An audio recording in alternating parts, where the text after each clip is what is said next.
Good evening. My name is Jesse Reichler. You're watching Co-op for Two. It's Wednesday, June 19th, 2024, 10 p.m. Central Standard Time. I'm broadcasting here from Champaign, Illinois. And you're joining me for a playthrough of Body of Evidence, Best Served Cold. This was a Kickstarted game by the Mysterious Package Company. We've played a bunch of their games in the past, several of which we really loved, but those were very different kinds of games than this. This is part of a recent wave of what you might call papercraft games, and there have been quite a few recently. It seems like a trend of doing these pop-up mystery games where there's a house that pops up and you look around inside it. I'm not that interested in that type of game. This one is a little different, though. This one looks like it focuses around the idea of an autopsy. And there's a papercraft body that we're going to be opening up. But there's also mysteries or puzzles, other documents. We'll see what it looks like together. I purchased this from Kickstarter. I backed it in 2023 last year. It was about $45, and you can currently buy it for about that same price. There's no Kickstarter exclusives, so I don't have anything here that you wouldn't have if you bought the game yourself. And as a reminder, this is a mystery game. You won't be able to watch this playthrough and then enjoy the game independently if you buy it. So you might want to consider whether you do want to watch this playthrough and join me for it and help me solve it, or whether you'd rather leave the stream once we get started, purchase the game yourself, and then come back and watch the video afterwards. Let's do a little catching up with the chat before we get started here. Melissa says, I have played this one and I'm interested to see how it goes as a group. I should say I was quite suspicious of this game. And why was I suspicious? I was contacted early on, asked if I wanted a review copy, and noticed that there were a lot of channels getting review copies. Now, you may remember that I don't do review copies here on this channel. I have no relationship with any publishers. That's the way I like it. I want to be unencumbered by the guilt or bias that comes from making friendships in this world of YouTube board game stuff. The Patreons of this channel help pay for the games, and I pay for them. I combined with the Patreons pay for the games we play on this channel, and I'm very appreciative of that. But I was a little bit suspicious with, I'm always suspicious when there's sort of a hard push, marketing push. Maybe I shouldn't be, I don't know. But I have heard from some people that enjoyed the game, so I am anxious to give it a fair shot. I think it may be designed to be on the easier side, which is nothing wrong with that, but usually when we play this on YouTube with a whole group of us, the easier games tend to be a little easy for us here. The other thing that should be said about this game is that shortly after it kickstarted, they announced that there would be 2 more follow-ups in this same series, more Autopsy. And then at some point, they sort of changed course, the Mysterious Package Company, and said, you know what, we're going to kickstart a different game. I think it's called No Escape. It looks like horror gothic-y, which is a little more up my alley. But the 2 follow-ups to Body of Evidence are going to be made and sold directly bypassing Kickstarter. That's at least what they've posted on the update to this Kickstarter, so we'll see. Also, a little bit of bookkeeping. On Sunday, we finished up our Dear Holmes case that took us 5 weeks. Prompted lots of good debate and discussion, was very fun. And then now, this coming Sunday, instead of our play-by-mail game at 1 p.m., I'm going to do another live game design diary, developer diary update, where I talk about high and low, that little purple box behind me. That's the New York City noir mystery game that I have been designing with help from a bunch of people on the channel.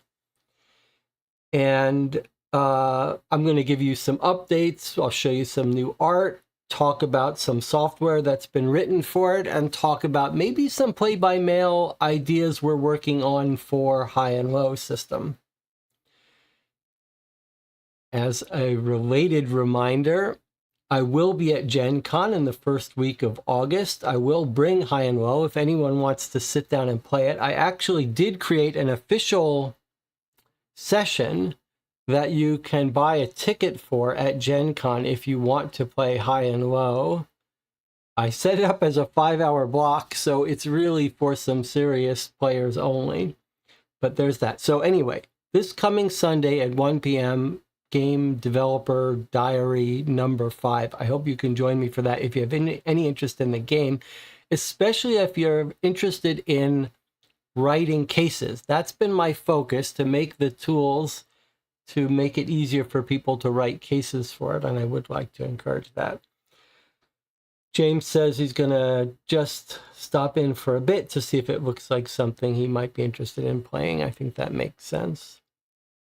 We also had a little unannounced late night stream on Sunday evening and played a game called Incident at Roswell, which was a narrative puzzle escape room game from Escape the Crate that we quite liked. They've got their own unique twist on games, Escape the Crate, and I think I'd play more of them. So maybe we'll keep an eye open for more. Someone in the Discord said they might have some Escape the Crate games to send in for us to play. What else? I think that's it. I did find a couple of older Dear Holmes letter cases that someone sold to me. So we will be stocked up on Dear Holmes play-by-mail. The week after this coming Sunday, we'll get back to that. And if anyone is going to be at Gen Con and wants to meet up, let me know. All right. Let's take a look at body of evidence. So there's this little letter that came with the Kickstarter delivery. Let's take a look at it. It says, "Greetings, detectives. It's here from Thornhill's archive, straight to your desk. Your first case. We couldn't be more excited and want to take this opportunity to express our deepest gratitude for backing Body of Evidence Best Served Cold. Your support has been nothing short of incredible, and we're genuinely thrilled to have such an awesome community bringing this next experience to life. Before you dig in, we wanted to provide a minor update about the project. During this campaign, we've been committed to prioritizing our fulfillment deadline.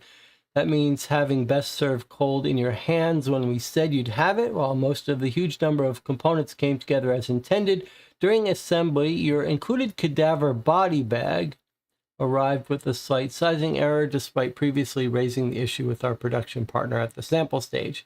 Because we've committed to the timing of this project, we determined that waiting for replacement bags represents far too long of a delay for all of you, our patient backers. Therefore, we have taken the decision to include the body bag as is by way of meeting your delivery expectations." I don't know why we don't care about a body bag.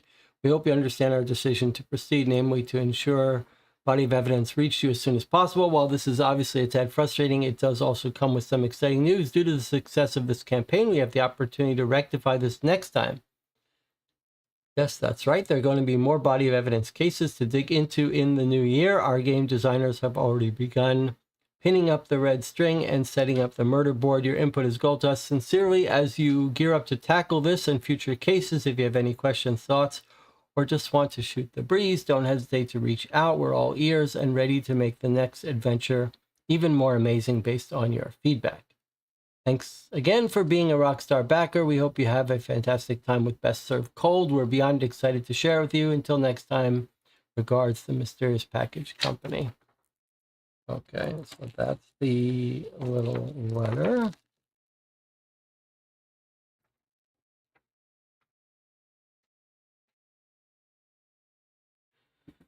And here's the back of the box. Ages 14 and up, 1 to 4 players, 2 to 3 hours. Normally we multiply that by 3.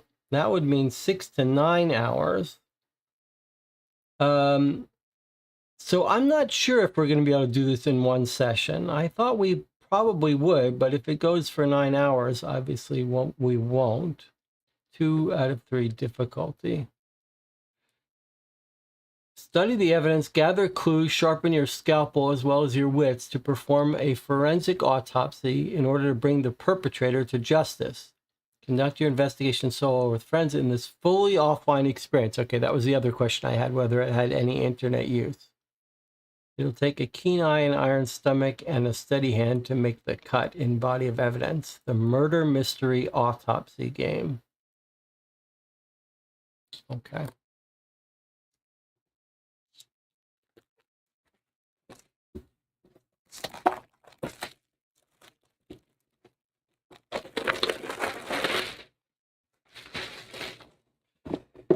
So it's nice that it comes in a proper board game box. Most of these murder mystery independent seller games just come in a little envelope.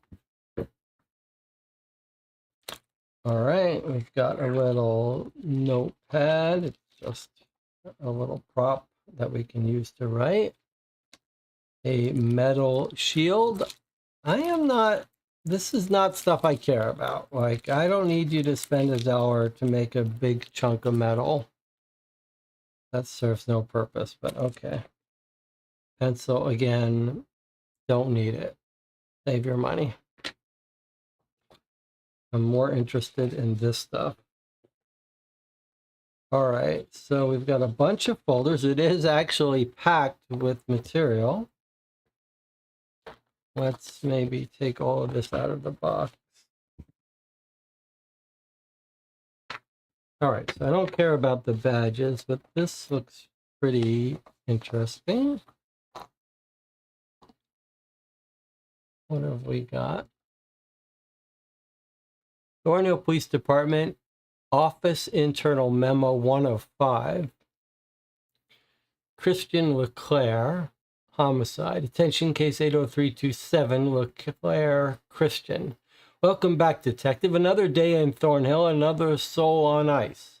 As you've no doubt heard, on the afternoon of March 16, local celebrity chef Christian Leclerc was found dead in the walk-in refrigeration unit of La Promesse restaurant.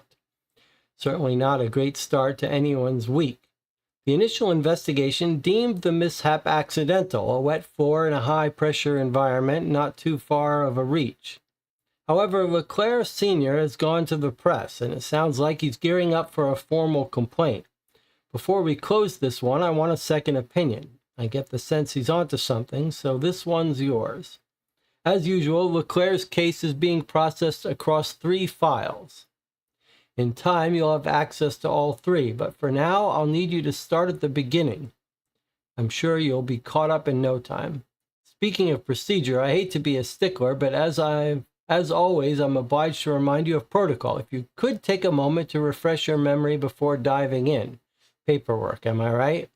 Thanks again for your assistance. Leclerc's in safe hands. Regards, Susan Clifford, Commissioner, Thornhill Police Department. Okay. So 3 files. We start with 1. So this looks like, okay, so we have instructions, and then we have file 1, and then we've got other stuff. Okay. So let's read the instructions.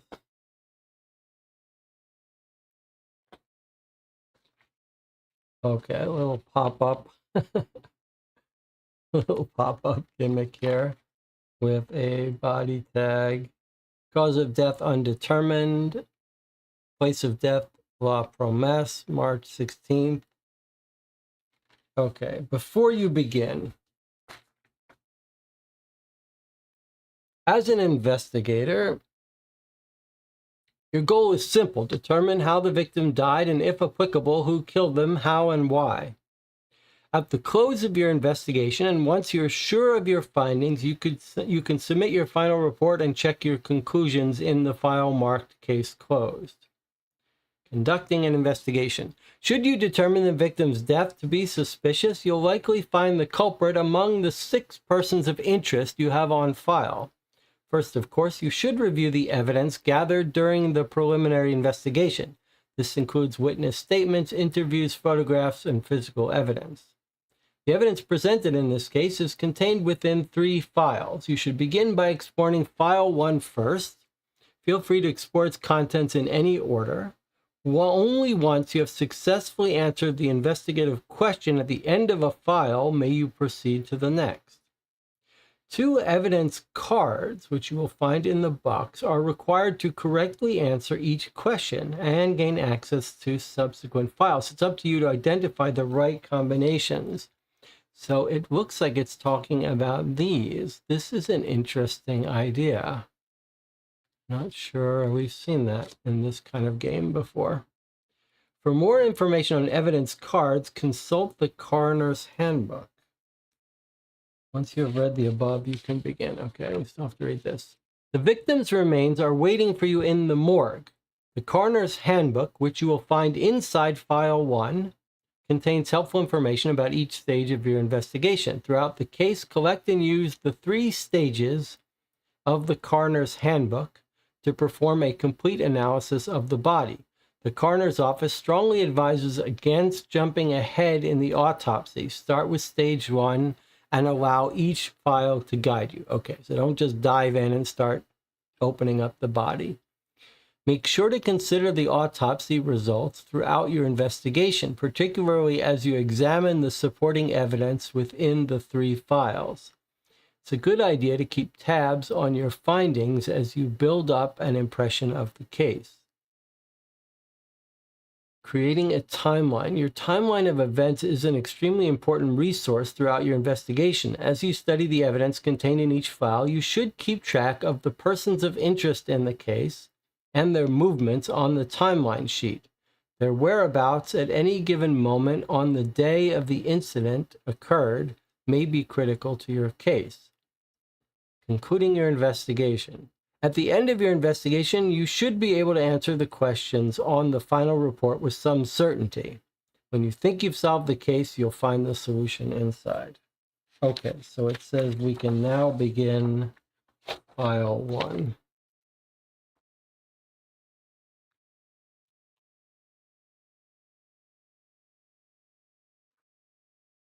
It will be interesting to see. We have played recently a medical mystery game. It's behind me here, Medical Mysteries. There is a new box coming out this year called Flatline Miami or Miami Flatline, and we really loved this box. So I do think there's lots of room for medical mysteries. This one looks like that one was pure medical mysteries. It wasn't murders and timelines and stuff, but it is interesting. It will be interesting to compare the two. And I do think this is a area ripe for more work. Okay, a very nice looking graphic design here. File 1, Thornhill Serve and Protect Police. Special authorization required to open this file. Warning, detective, you must have read the instructions before opening this file. Visual inspection. Okay. Susan Clifford again. All right. So it looks like a normal cold case game with some interesting stuff. All right, let's take a look. All right, detective, you're officially on the case. Let's kick off. Does this say 2 of 5? Yes, 2 of 5. Okay. Let's kick off by familiarizing yourself with the victim. This file contains the lion's share of the evidence and reporting on Christian Leclerc gathered during the initial investigation. Start to build a picture of the man and the circumstances surrounding his death. With stage 1 of the coroner's handbook, you can begin an autopsy with a visual inspection of the victim's body. As you'll recall, the initial assertion was that Leclerc's demise was accidental. Performing your first inspection will see if that theory holds water. You may find evidence to the contrary. There's work to be done, so ensure you've completed the first stage of your examination and can answer question 1 before opening the second file. We're glad for the help, Detective. Okay, so we're allowed to go through this in any order we want. Let's just skim and see what we actually have. We've got newspaper clippings. We've got some police logs, some photographs, some information on our victim, what was found at the scene. And then we have, it looks like a bunch of suspects and a timeline chart that it's telling us we could use to help fill in to track which suspects. And then we have our coroner's handbook. And then we have a list of these items to check to see if anything's missing. And then we actually have the question that we're supposed to answer. Which 2 evidence cards reveal details about Leclerc's possible assailant or assailants? Draw the relevant evidence cards. 2 cards to connect your investigative thread are correct. I think this is an attempt to keep this game offline. So normally, I think what's happening here is normally a game like this would say, go online, and from this list, select 2 pieces of evidence that prove something. And I think they're trying to make it all offline here by saying, here's your list of possible evidence, and pick the choice from here rather than an online thing. Seems like you could put this in a little paper list as well, but this is pretty cool. All right, and here's our coroner's handbook. Does this just tell us about how to do autopsies? It looks like it does. Okay, so let's put this aside. Let's go through this evidence first. So far, pretty impressive set of physical items, I have to say. All right, here's a newspaper article in the Thornhill Gazette about Leclerc's last meal by Trevor Nolan. Thornhill's culinary scene was rocked yesterday when, on the eve of its grand opening, tragedy struck fine dining powerhouse La Promesse. Though details remain fuzzy, it appears renowned head chef Christian Leclerc met with some kind of freak accident and was declared dead at the scene. The visionary chef, beloved by critics and patrons alike, was known for his 5-star hospitality at the table and boundless innovation in the kitchen. Though authorities appear to be treating it as an open and shut case, the specific circumstances surrounding the incident are still unclear, fueling speculation that conditions inside the renovated establishment may have played a role in the tragedy. In fact, some loyal patrons have expressed concern that the ambitious renovation efforts of owner and proprietor Samira Assouline could have transformed the historic eatery into a death trap. As Thornhill waits anxiously for answers, the mystery continues to simmer. Henry Leclerc, a once prominent figure in the restaurant scene himself, is now a father in mourning. Talking exclusively to the Gazette, he makes the shocking accusation that there might be something rotten in the kitchen. Even a cursory glance at reporting on the case would give anyone the impression this dreadful business is being treated as a mishap. Open and shut, as the saying goes. Never could I have imagined the investigation would draw to a close so swiftly. Was Christian's death a tragedy that robbed us of a visionary? Most certainly. Was it an accident? Come now. Mr. Leclerc could not or would not elaborate on his suspicions, except to theorize on a controversial perception of his late son's character, stating, I know my son could be a difficult man, a man not without flaws. But his focus drove him to the very top. It's surely no secret many of those in his wake have grown resentful over the years. Envious, vindictive, even. To be frank, I worry he may have pushed someone too far, and they may have pushed back. I don't know if my boy was a good person. That's not for me to say. I just want the facts to speak for themselves.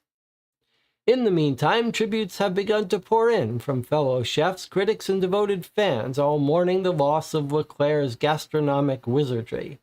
He is survived by his wife, Laura, who worked alongside Christian in La Promesse's kitchen. Friends have described their enduring partnership as loving, wholesome, and inspirational. The void left by his absence will no doubt be felt by all who knew, worked, and dined with him. While La Promesse remains closed as the investigation concludes, Miss Asseline has assured the community in a brief statement that her team intends to keep their promise. When the time is right and our hearts have healed, La Promesse will honor Christian by fulfilling ours. Chef Leclerc can't simply be replaced. But our family will rise to the challenge, and it will be our pleasure to serve you once again. Okay. Back of the newspaper. Commuter chaos on the 406. Traffic report. Accident disrupts morning commute. Were you late to work yesterday morning? You weren't alone. Total gridlock in downtown Thornhill threw the morning commute into disarray. After a serious incident brought traffic to a standstill, the incident, which occurred at the intersection between 404 and 406, was described by eyewitnesses as involving a delivery truck and a bus. It left significant debris. Whenever you see these disruptions, you think timeline alibi. So is this going to provide an alibi for someone? Reducing the flow of traffic to a single lane at the height of rush hour. Both drivers were injured and are reported to be in stable condition. Spokesperson for the mayor's office offered a sympathetic ear, reminded drivers to exercise patience while praising the vigilance of Thornhill's emergency responders. Yesterday's collision is a stark reminder of the importance of road safety and the need to maintain our highways. Motorists are urged to stay updated with the latest traffic advisories and plan their journeys accordingly to avoid unnecessary delays. Then we've got an ad for DB and Associates Private Investigators. Okay. Looks like we've got a crime scene photograph, a missing fire extinguisher. Interesting.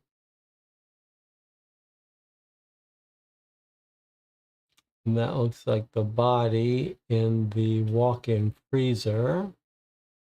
Let's get a full view of this in case there's anything. I don't want you to miss any details. Okay, so a window so someone could see in or out. But look, this is important. So sometimes you see on these doors that you wouldn't be able to get out if you were locked in. But this seems to have a door that you could open up if you got locked in.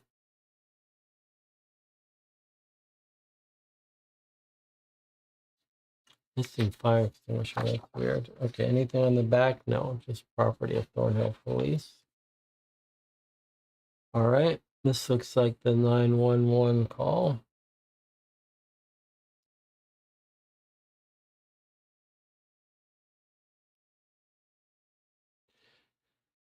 Detective Bill Gibb, ID 606, Unit 14, transcribed recording at 15:35:10, which would have been 3:35 p.m. Dispatch, Thornhill Emergency Services, what's your emergency? Female voice. I think I'm going to be sick. Stay calm, ma'am. What's your emergency? I can't believe it. Ma'am, it's Chef. I think he's dead. I just walked in. He's in the fridge. He's covered in blood. I don't think he's moving. Please help. Okay, ma'am, please confirm your address. We're sending an ambulance. Can't hear what she says. Ma'am, is there anyone with you? Yes, everyone's here. Wait, where's Sam?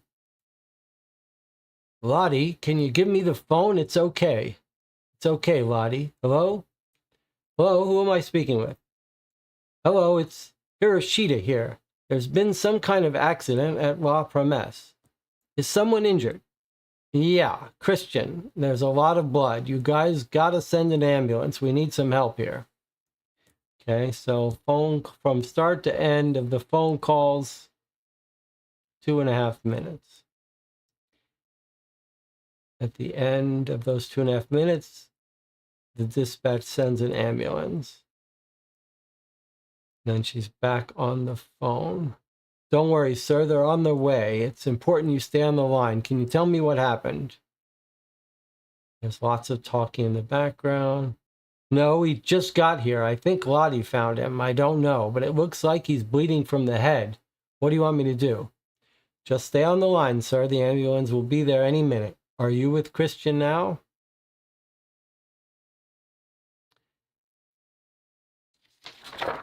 Here it continues. Yeah, we're here, but I mean, he's totally unresponsive. You understand? Okay, I'm going to need you to check his breathing, Mr. Hiroshita. Laura's here. She's trying to give him CPR. Who is Laura? His wife. She's really trying. I think you should hurry. Okay, can you ask Laura to check his pulse? Sir, are you still there? Hold on, Laura. Loud beeping commences. Female voice. Will somebody please... The alarm, the alarm. Are you still there? Yes. I didn't catch that. Could you please repeat? I've got it. Don't worry. Thank you, Feb.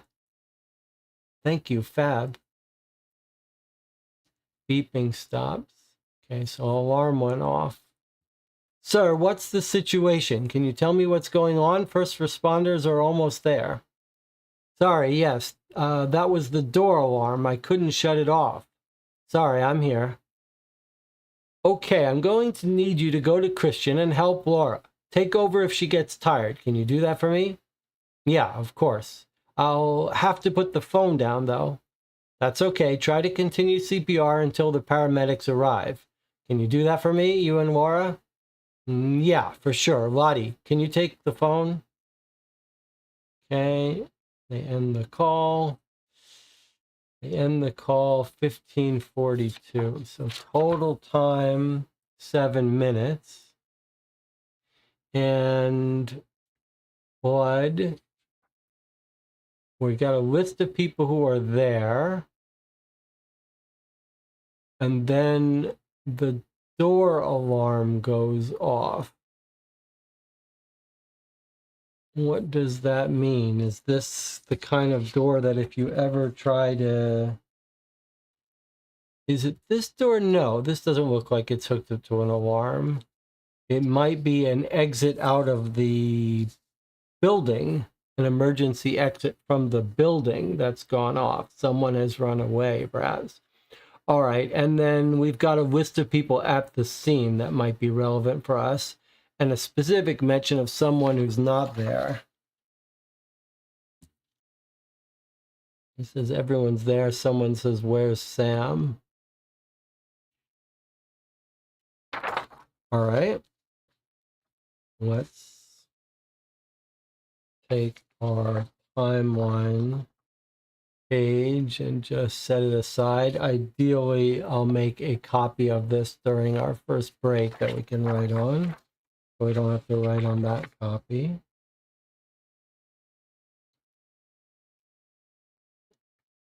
Okay, so we have a couple more pieces of evidence here about our victim, and then maybe we'll take a break before we get to the coroner stuff. So here's our victim.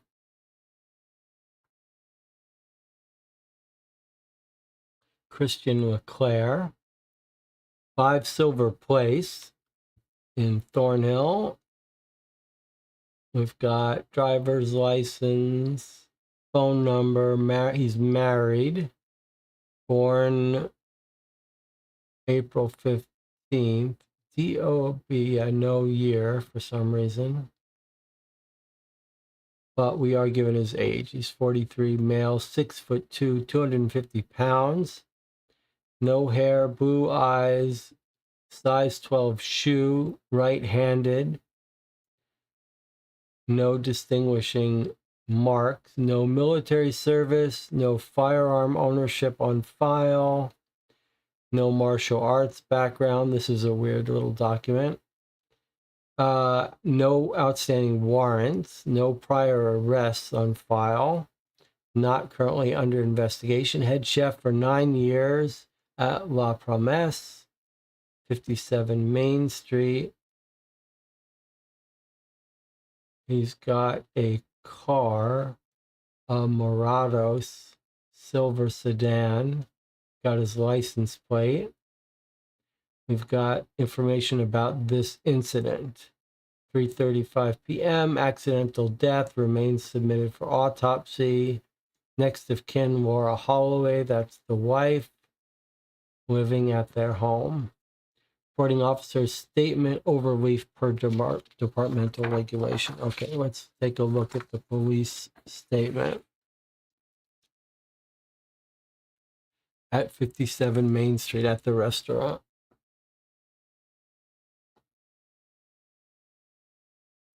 Christian Leclerc, 43, pronounced dead at the scene by paramedics. Victim's body was found in the walk-in refrigeration unit at his place of work, La Promesse restaurant. The body displays an absence of early decomposition consistent with the low temperature of the refrigerated environment.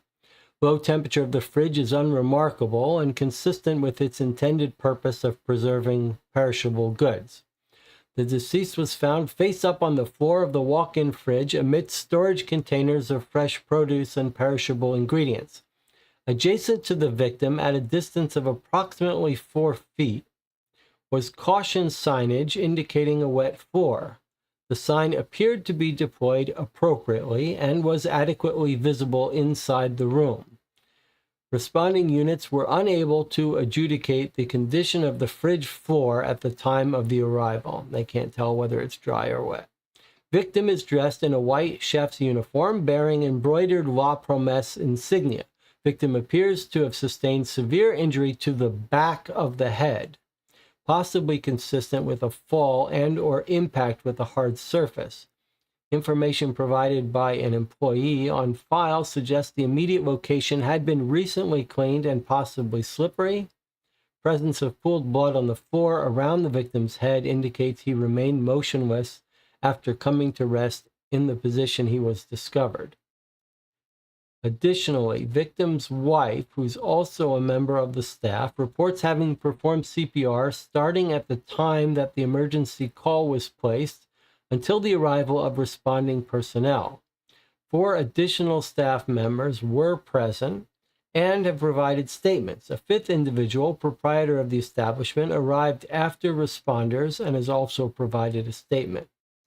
Victim's personal effects recorded. Additional physical evidence recovered from the scene will be released upon conclusion of the investigation.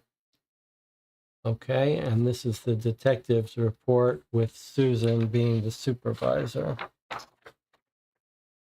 Okay, so this looks like the items that were found on him. What have we got here? A pack of cigarettes of a specific brand, Liberty brand. Looks like a fairly full pack, but it is opened. He's got a watch, a Rolex watch, so like a Rolex knockoff, I guess. And then for some reason, he's got a cut up photograph of a bicycle and a partial license plate, WB5. Which is not his license plate of his car. And then a matchbook that says, "Think carefully, Christian," from another restaurant and bar. That's interesting. The chat says the phone number that called emergency is not the one on the deceased profile. Well, maybe it's the restaurant phone. Maybe we'll find out about that. All right. And then we have what? Looks like listing of items. 10 items. We've got the white chef's coat, heavily blood stained across the back from the collar to the small of the back. Traces of blood on the inside of the right sleeve. How do you get that? All DNA traces match to victim. No foreign donor's DNA present. That's a quick DNA analysis. That seems a little unrealistic. This is March 16th. And phone call came in March 16th. That seems like you couldn't do the DNA that quick, but okay, doesn't matter. Then he's got a white undershirt, heavily blood-stained across the back from collar down, consistent with staining on the outer coat. All DNA traces match to victim, no foreign donors. Boy, they did a thorough DNA testing in half a day. Black work pants. Gavi brand, size 36 waist, minor transfer of blood during transfer of body by coroner's office, no extraneous distress. Black leather belt with chrome buckle, 2 black socks, 1 navy blue boxer briefs, 2 men's size 12 shoes, that matches his shoe side, gold Rolex watch, depth 2, gold dial, no distress. Cigarette pack, partially empty carton of cigarettes, Liberty brand, an Azure branded matchbook with 7 matches, and a photograph fragment. Incomplete image appears to contain a section of a motor vehicle. So it's no mistake when we observed that this photograph was partial, like someone has cut it in a way that would let us match up. But why they would have cut it, I don't know. Okay, so there's our initial bunch of evidence. Back of the head fell down, doesn't seem to have moved once he fell down. But did someone hit him on the back of the head with the fire extinguisher? He also looks like, from this, that he was facing the door when he fell down, but hard to know. They did do CPR on him, so they might have moved him. And then we have a list of people at the scene that might be useful to us. All right, so what we'll do here, let me just check in with the chat. Then we'll take our little first break a little early. If this seems like something that might be of interest to you, you might want to stop watching now. Come back, watch it when you finish. Isara says the bottom left of the photo has a logo of some sort. Bottom left of what photo?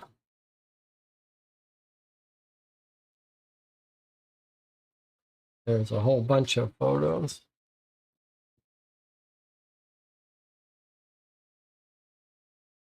All right, well, we still haven't opened up and gone through our coroner's handbook and autopsy bag. We'll be doing that when we get back. Isara says the one with the... Well, you have a good point there. I wonder if this is going to be our detective agency. So what, yes, look at what it is. You're absolutely right that it's a logo, and it is a logo to something we know. It's a logo, very good catch. Look what it's a logo to. So what is this telling us? He was perhaps, this photo is from DB Associates, a private investigator, maybe that was checking on someone. So maybe he had hired the private detectives to spy on someone, his wife having an affair. Jonathan points out that the watch is stopped. Well, we don't know that the watch is stopped, but the watch is certainly set at a specific time. No damage to it, no reason it should stop, though. Although I guess you could you might say, okay, it's this cheap knockoff watch. Maybe when he fell, it stopped. Hard to know. But that is an interesting observation. Could be stopped on purpose to give a false clue. But how do you know it's stopped? That's my question. Does it say it stopped? Let me look back at the... It says it's a gold Rolex watch. No extraneous distress. Okay, so do you have any reason to think that it stopped? Just from the photo? I suppose you could ask, when was the photo taken? What time? That would tell us a little bit about whether it had stopped.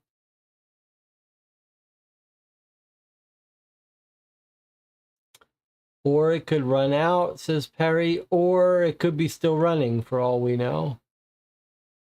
We don't know when these photographs were taken, do we? They don't say. Okay.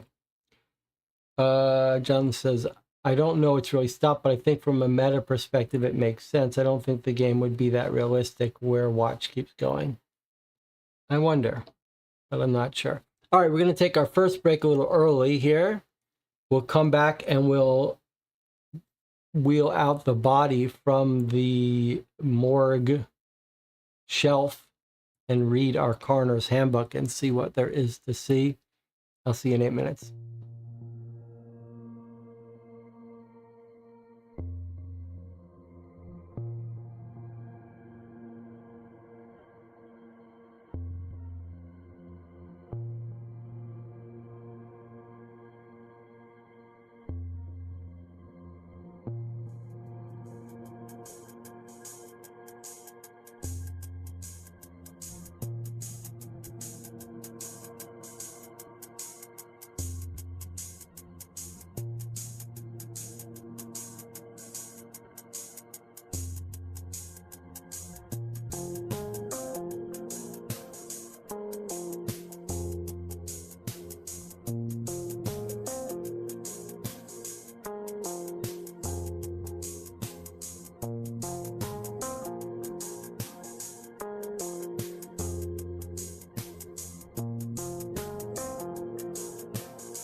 All right, we're back.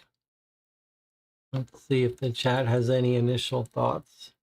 Sarah says, why can't we see blood anywhere in the photo? Well, we're just looking at his feet in the photo of the body. And remember, his wound is at the back of the head with blood running down to his lower back. So we can't see that part.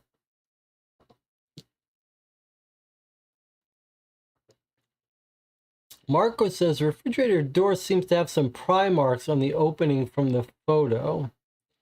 Maybe it's just a flaw in the photo. Yeah, I noticed what you're talking about. I can't really tell what that is, but maybe we can get a closer look at it. You're talking about these things here, right? And then there's some light or something here. I'm not sure what that is.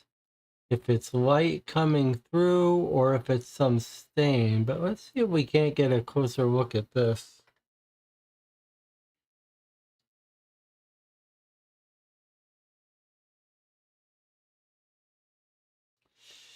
I can't tell what that would be. It doesn't really look like scratches, but it looks like something.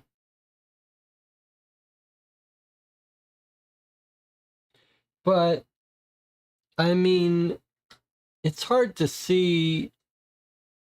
It's hard to imagine a scenario where he's alive in there trying to get out.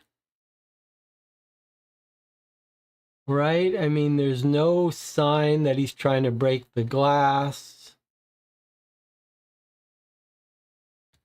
He's got hit on top of the head and bled out on the ground. So once he got hit, he fell down and never got back up. So I'm not sure it makes sense to think he was locked in there. But I do agree that that's odd, this little thing here.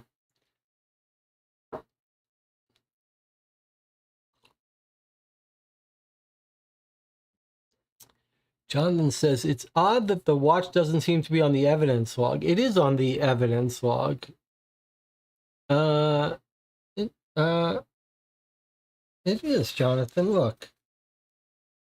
There's the matchbook. There's the watch. And then if we look at the evidence log, there's the watch. And then there's the matchbook. So I think the evidence log is completely consistent with this. The only thing it doesn't show is his pants and underwear. It does say, however, that he has black work pants, though. That feels like an error, because those certainly don't look like black work pants. That seems like an error, though.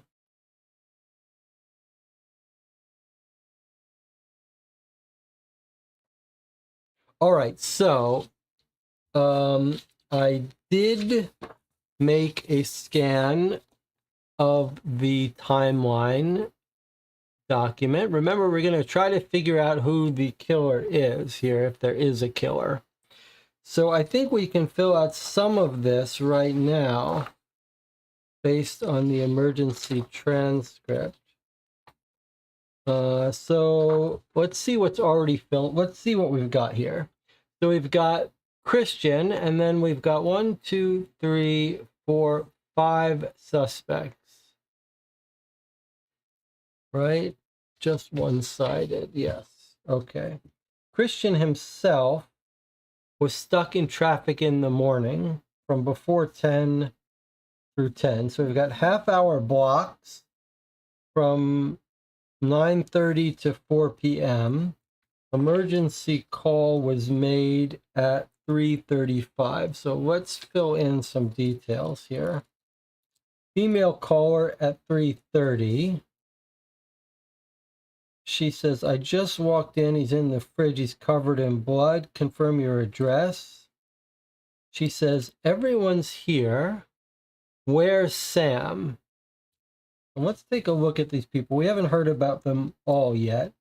We know Hiroshita is, do we know his first name? Maybe that is his first name. He's male. And then Laura, who's the wife. Charlotte and Samira. Okay, so Samira is not present during the half-hour block. All right, so we're going to say that these blocks are going forward, right? So the 3:30 block is from 3:30 to 4. That's how we're going to talk about this,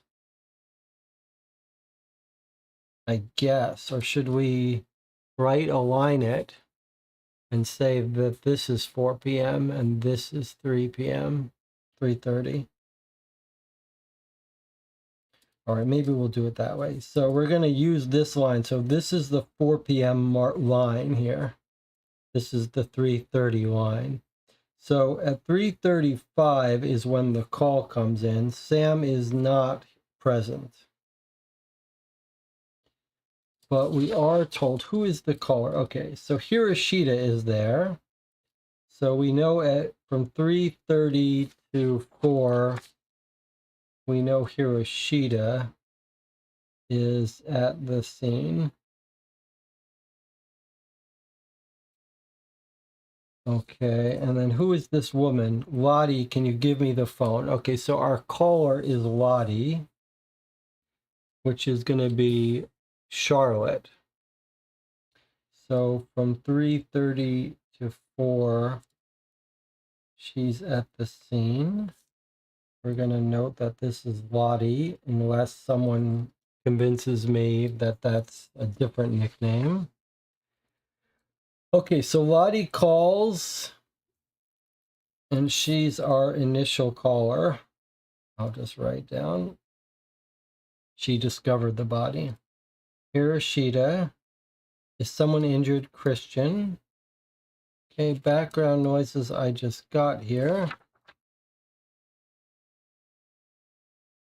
Laura's here. She's trying to give him CPR. Okay, so the wife, Laura, is also present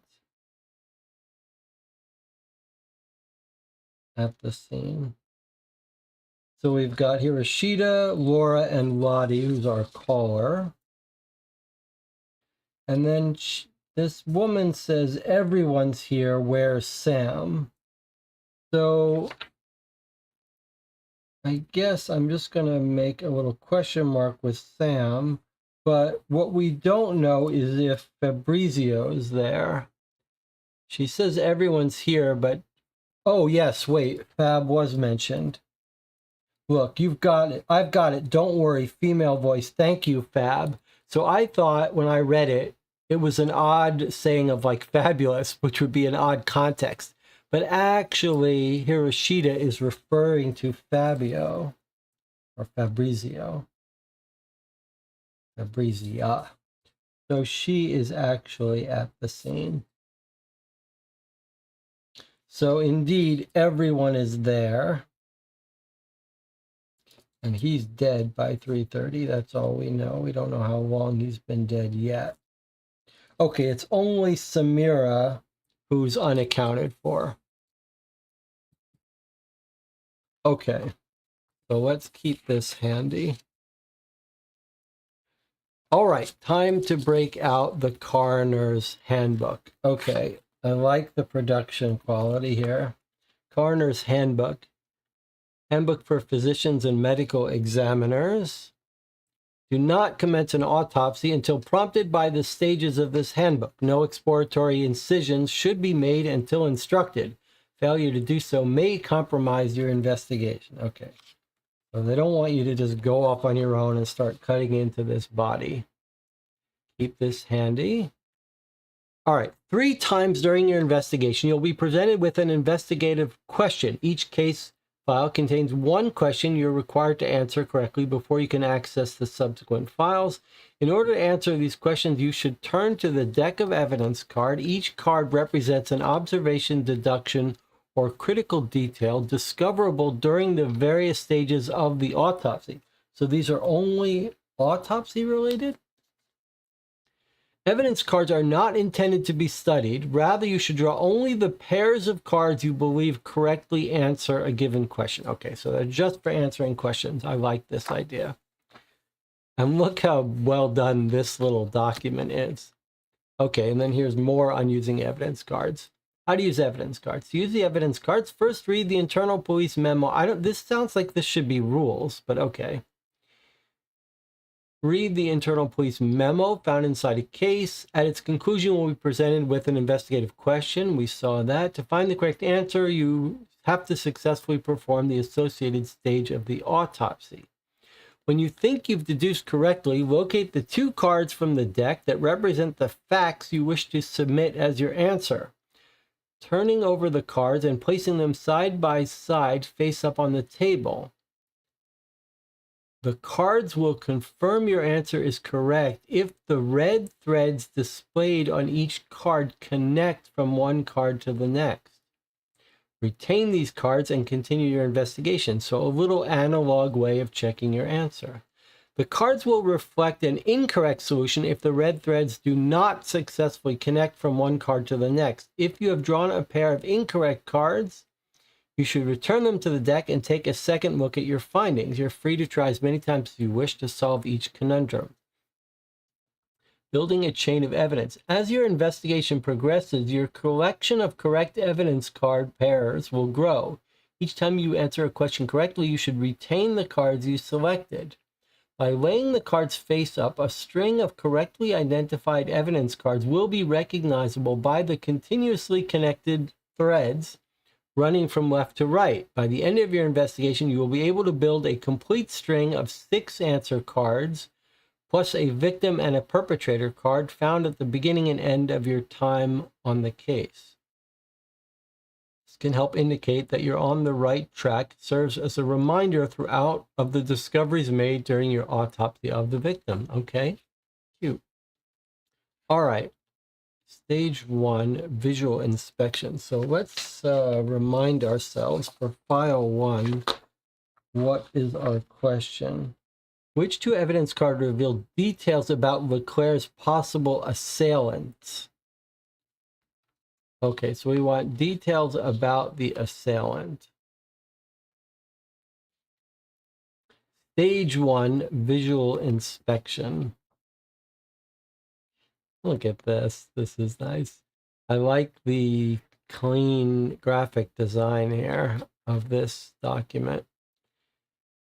When you're ready to perform an external visual examination of the body, proceed to open the protective body bag. Take care not to disturb potential evidence when removing the corpse.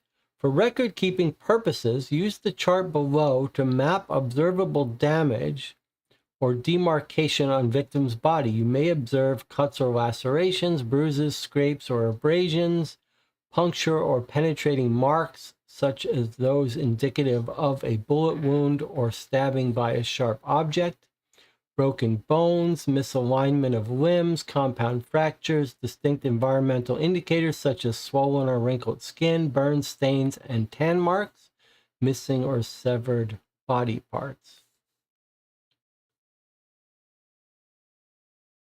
Okay.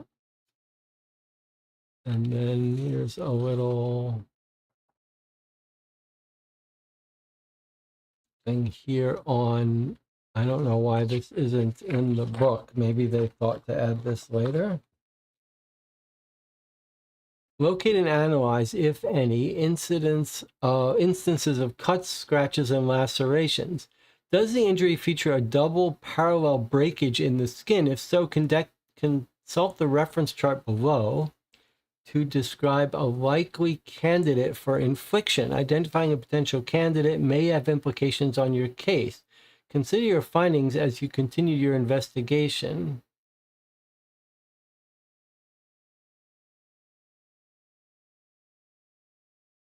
A likely candidate for infliction.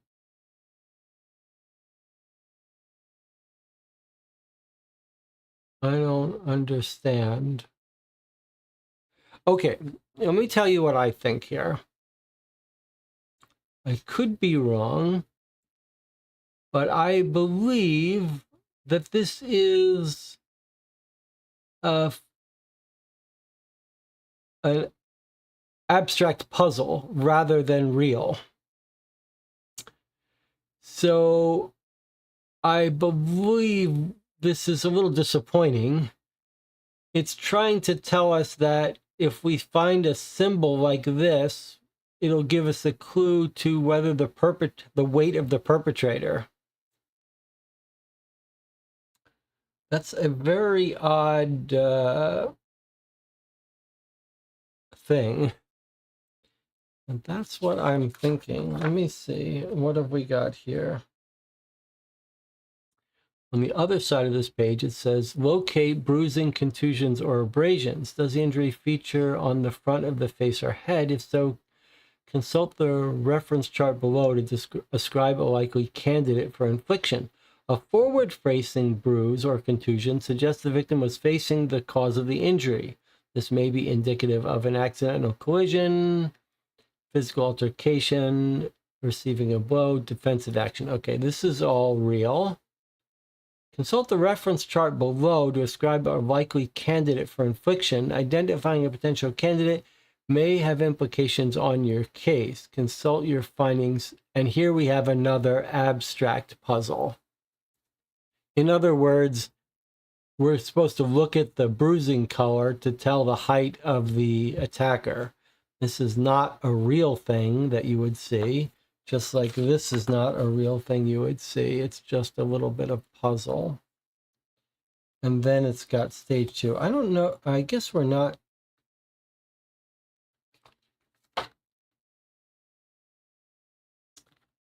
Are we meant to go through all 3 stages in file 1?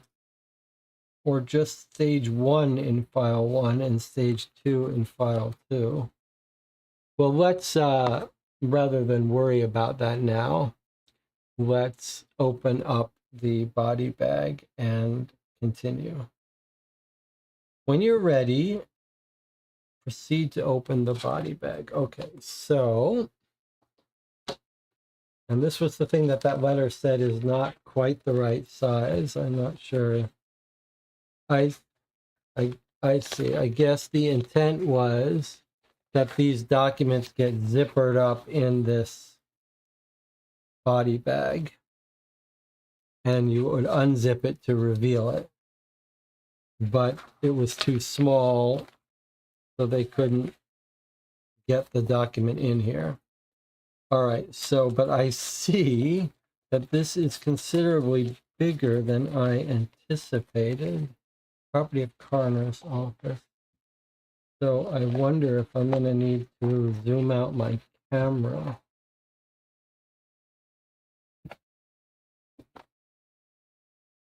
All right, so you can see the idea was that this entire paper thing was locked in the body bag that you would unzip. Okay, not a big deal. But I see now that they intended you to, oh, yes, but is this,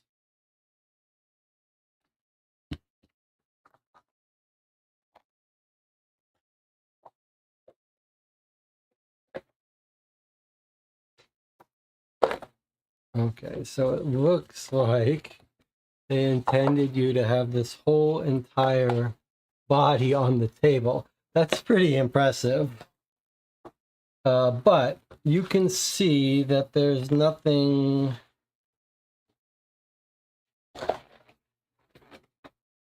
It's like, it feels like it's all of the additional stuff is in the chest and head. So I think what we'll do is we'll look at the lower half and then I'll fold it up. So let's start down below here and make our note. And then I'll fold it up so it fits on the table. So as a reminder, the game is telling us look for cuts, lacerations, bruises, puncture wounds, broken bones, other indicators. Okay, so feet look clean. He's got clearly an older scar on his left, what would we call this? Not the thigh, calf. He's got bruising on his right knee, though. That sounds kind of important. Maybe we will, I'm trying to think of how to do this in a way that doesn't end up writing on it. So we've got a bruise. You actually wouldn't call that a bruise, would we? I think we call that an abrasion.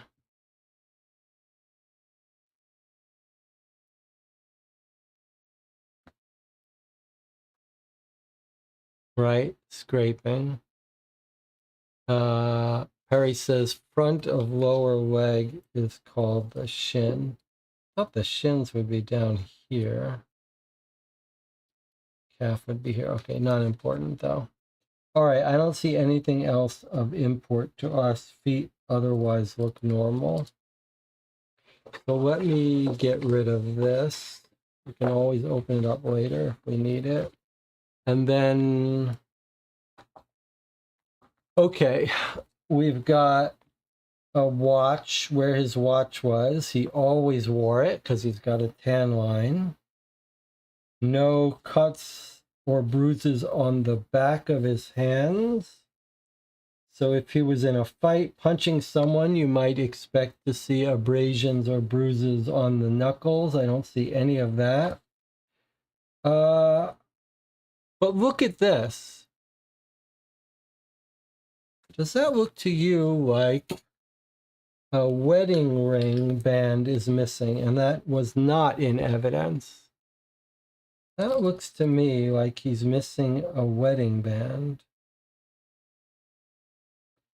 Right? And that's the finger you would wear a wedding band.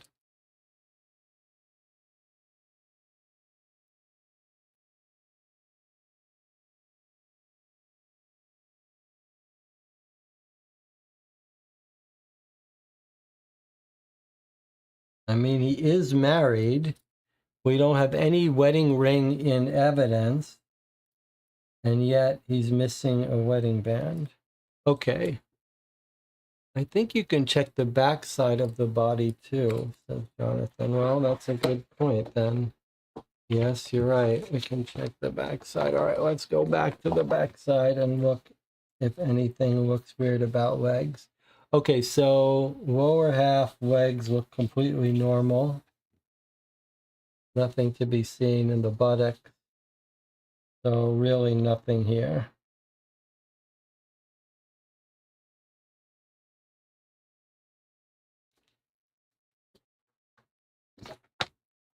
Let me push that out of the way.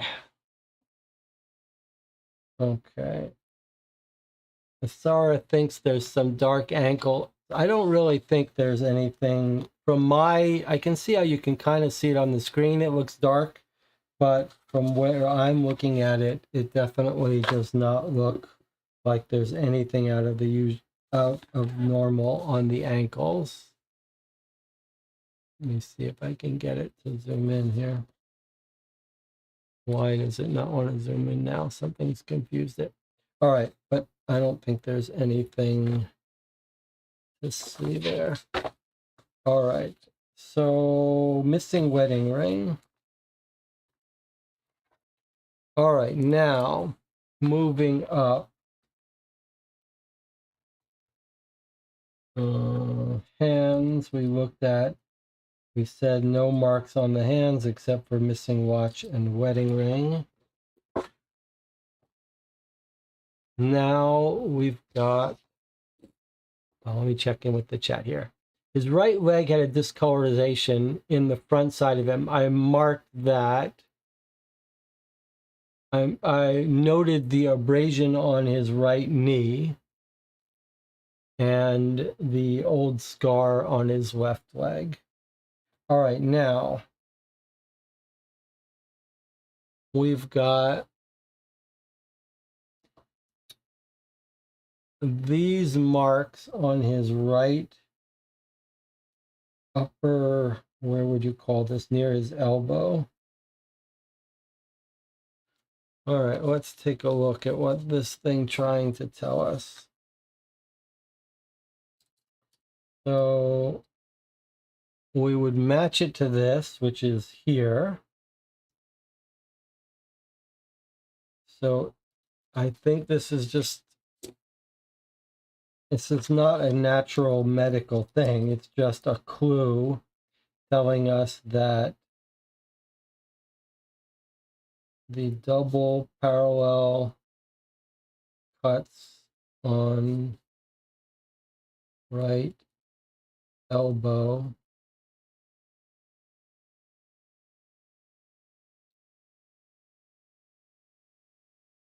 is a perpetrator of 80 to 110 pounds, right? It's this mark, which matches this. That just tells us our perpetrator is 80 to 100 pounds, 80 to 110 pounds.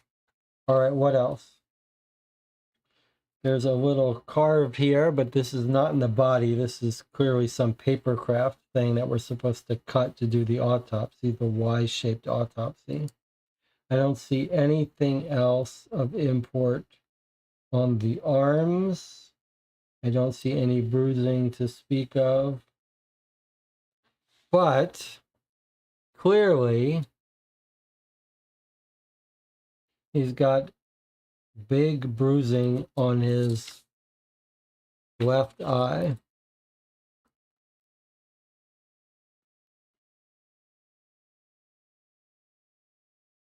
I'm going to put my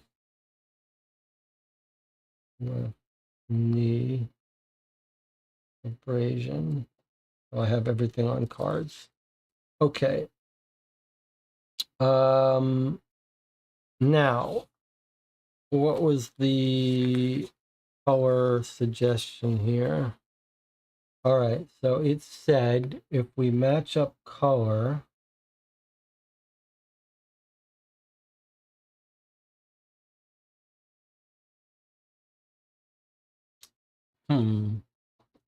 Not so easy to match up color, is it? Well, I mean, we know it's not a 4 and a 5. But does it look like it's closer to a 1 or a 2? All right, it's not a 3, so it's a 1 or a 2. I guess it looks closer to a 1 to me than a 2.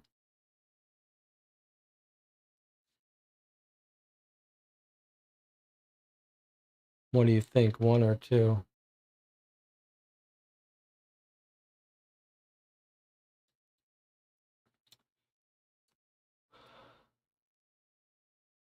Either someone's super tall,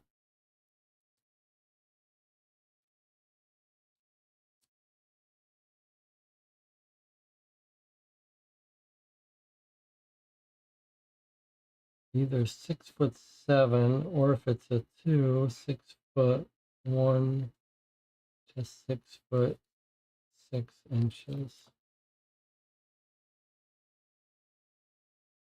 What do you think, 1 or 2?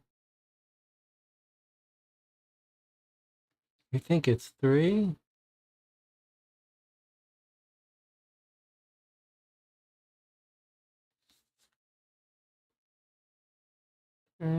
Feels too dark to me. This feels much closer.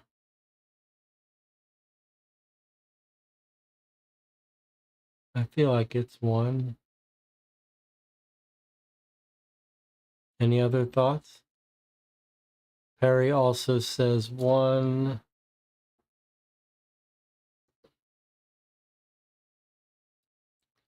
D says 2 or 3. To me, that's a 1.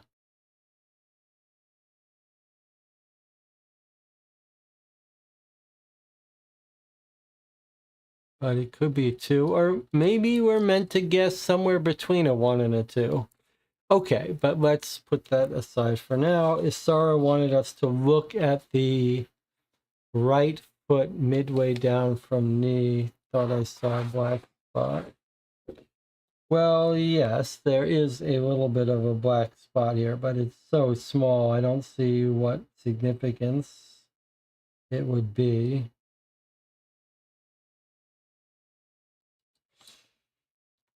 But okay, we'll keep it in mind. Now, if you were doing a real autopsy, a major thing you would look for is under the nails, scrapings. No sign that they took scrapings.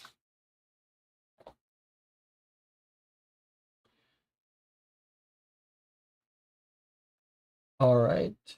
Now, what about looking at the back of the body? All right, well, that looks like a very serious wound on the back of the body. Okay, so no marks on the actual back of the body, but back of the head has bruising and laceration.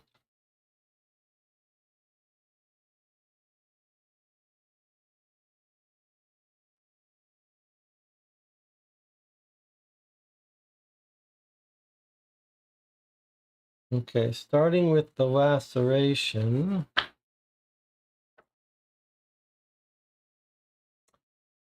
Does the injury have a double parallel breakage? If so, consult this chart. Well, it's not double, so I don't think we don't know anything about it according to these rules. Although it looks like this, but this is only says for double laceration, so I don't know that we can assume anything from there. But we do have more bruising.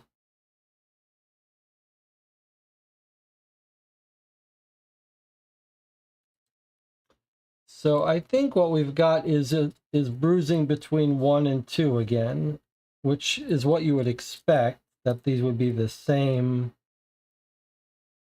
ranges, because this is telling us about the perpetrator's height. So I think maybe if it's between these two, then we would expect someone between 6'3" to 6'6" or so. Somewhere in that average between these ranges, maybe 6'3", something like that.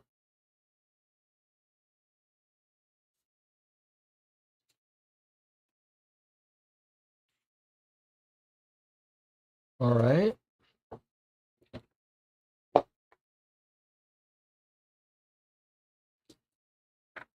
Now, here's the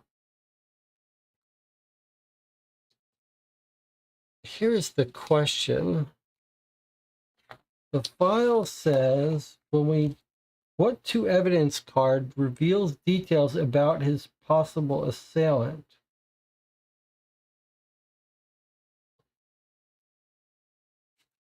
So you could imagine that we could just find information about his weight and height from the autopsy of stage 1. But I would do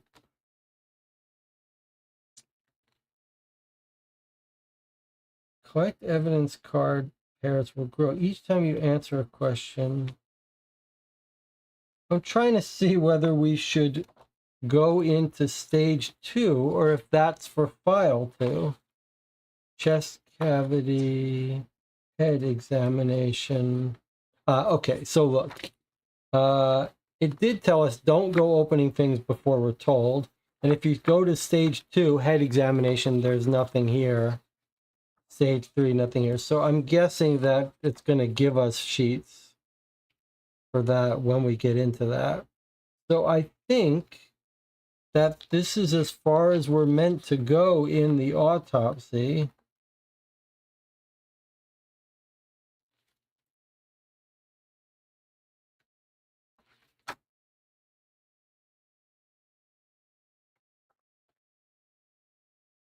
In order to answer this first question. So we're just, time elapsed 1 minute. I don't know what these are about. Evidence card begin case.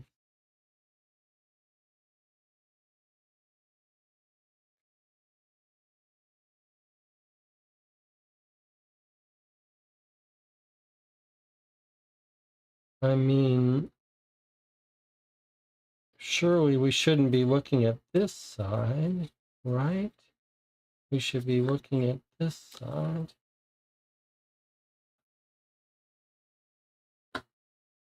So it said don't study these. I think it's just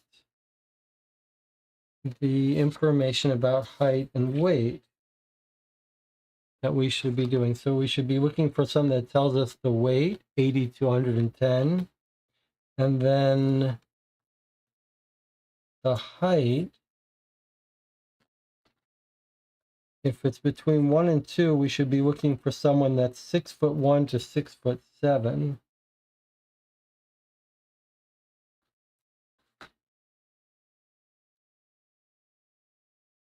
Okay. So if the height ranges were 6'1" to 6'6", if it's a level 2.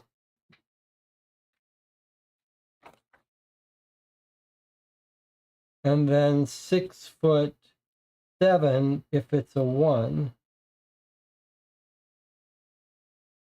So I guess we really need to decide whether we think that's pink or not, because if it's pink, then we should be looking for someone who's 6'6" or taller.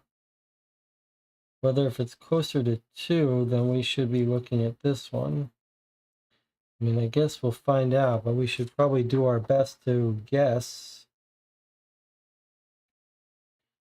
All right, well, we're definitely going to say that the suspect is 80 to 110 pounds. But boy, that's a very thin person that would be 6'6".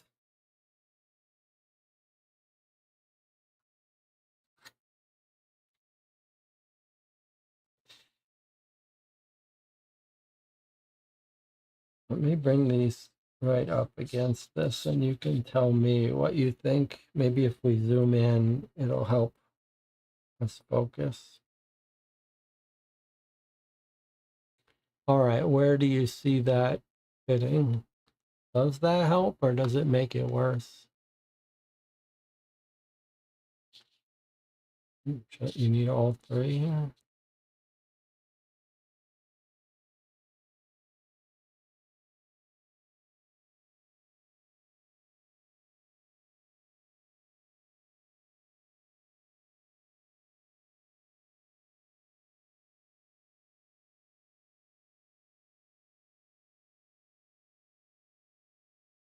Was it useful to see the back bruise? Maybe this makes it easier.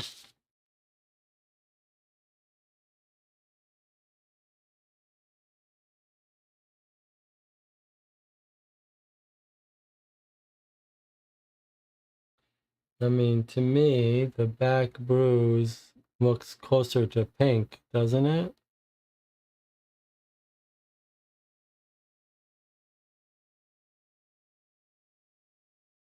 Okay, good. Okay, good. This is a good point. He could have gotten punched in the eye, not as related to his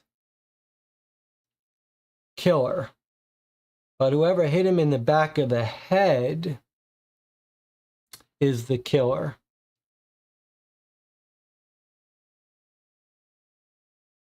Unless he fell down and hit his head. Then does it tell us about the killer? But we think he probably got hit on the back of the head by the fire extinguisher. So this is the one that would tell us the killer. And the front punch in the eye might be totally unrelated to his death.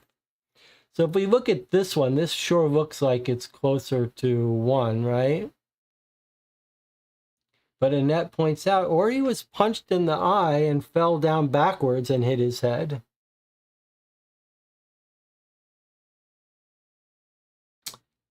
So Jonathan says, I'm not sure the color is translating great across YouTube. Yes, I hear you. You're not seeing the same color I'm seeing, but you are seeing these multiple colors.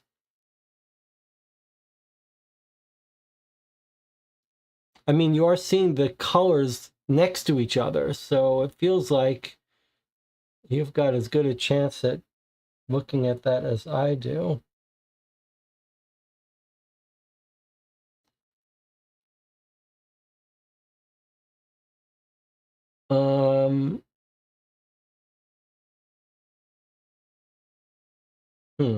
Okay, well, what we can do is we can take a shot. I'm going to say it is closer to 1, but 1 would be a 6'7" person. This is a very weird combination of a 6'6", 100-pound person. I mean, who's 6'6", 100 pounds? How can that be? But this doesn't make it much more likely. 6'1", 110 pounds. I don't get that either. Can that be real?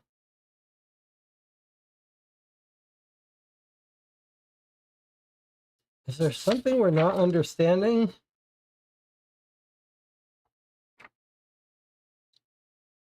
Is it possible that I'm completely off on my color thing? Like, is there something like that we're, like, is it closer to 5? Really,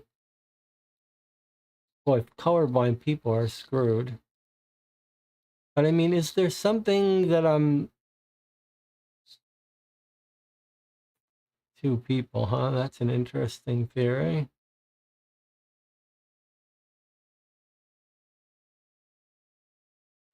Well, it's a good point that lacerations might have been done by someone else. Okay. I'm really not sure about this color, how you're supposed to read this now. All right, but I'm going to... Jonathan thinks it could all the way be up 3. I'm really having a hard trouble with this color matching. Like it depends. If you're just talking about pure color match. All right, well, we're gonna have to, here's what we're gonna say. We're gonna use this card, 80 to 110 pounds, because that's what matches this. We're gonna flip this over. Okay, and now we're looking for ways to combine. Now, maybe we should have looked through.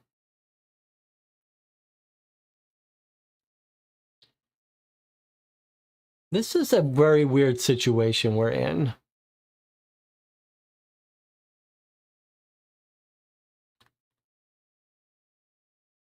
Noah says you need to start with the victim card. All right, maybe we need to back up a little bit. For some reason, using these cards is becoming more confusing. Turn to the deck of cards. Each card represents an observation. They're not intended to be studied. You should only draw pairs of cards.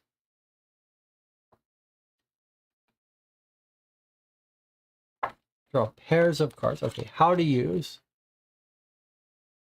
Locate 2 cards that represent the facts you wish to submit.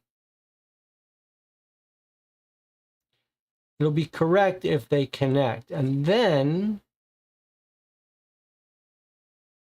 laying the cards face up, you'll be able to build a string of cards plus a victim and perpetrator. So I do see that you're saying like begin case. Okay, so this is there. Okay, so there's our 80 to 100 pounds. Now, I do want to point out what's confusing here. We identified the height based, that seems like evidence. Okay, so that makes sense that we would get out our height that we think the person is based on the evidence. But there's also stuff here like whether the cause of death was blunt force trauma, but I guess maybe we don't know that yet. All right, so we think it has to be height is the second piece, but matching the color feels much more difficult than it should be. And I really feel like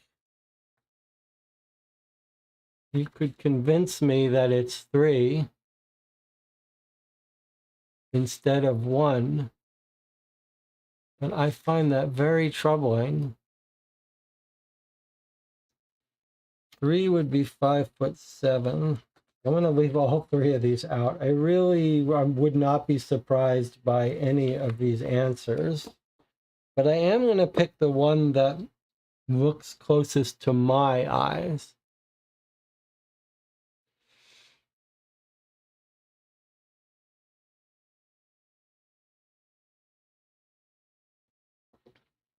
Let's see.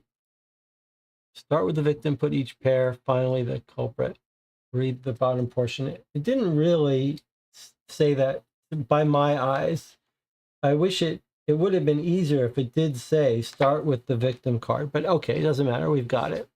We do have the victim card. It does seem to add that last, so I don't know.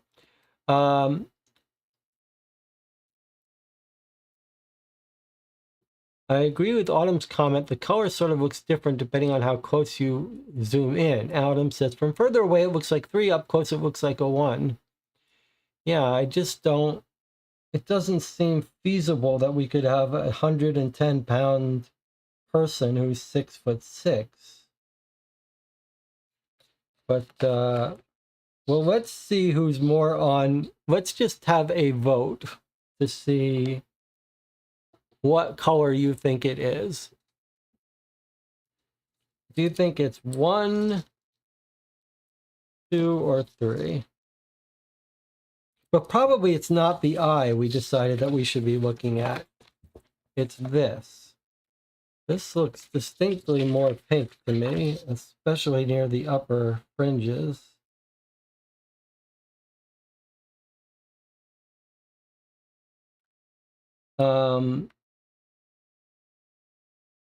You know, it should be said that it's not a simple, it's an interesting open problem how to measure distance between colors. Think about it.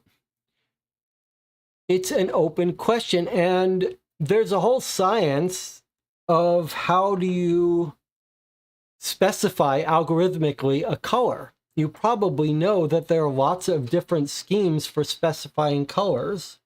For example, you've got your red, green, blue way of describing colors that matches to the HTML codes that we use for colors. But there's a whole bunch of others. There's one called HSV, hue, saturation, and value, that seems to capture a little better what the human eye can see. But there are other rival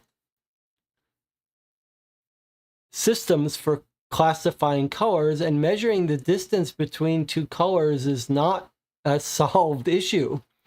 But there are people, there's a whole science, I forget what it's called, psychometrics or something, about matching colors based on what humans view as close colors. And the brain does all kinds of complex things to recover colors under different lighting. But it is interesting to us because the issue of closeness of colors actually came up a lot to me while I was writing the code to do this zooming in on these cubes, because the question is, it's looking for green and magenta, and it's trying to compare how close a color that it sees is to an ideal green or magenta. So anyway, no, let's see what the votes are. 4 votes for 3. Fascinating to me.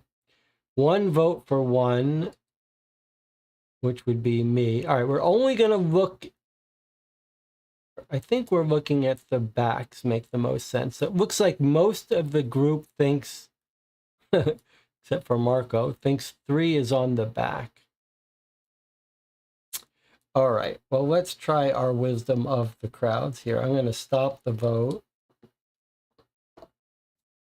The audience thinks 3, which is 5'7", which does match with a little better with our weight, but let's see. All right, so I still think it's closer to 1 or 2, but let's see if it's 5'7". Here we go. No. 3 was wrong. 3 was wrong. All right, I'm going to try my 6'6" one and see if that's right. No. No. Okay, here's our number 2. No. Oh, wait, we should, I guess, no, they can't really go here. Okay, so these are all wrong.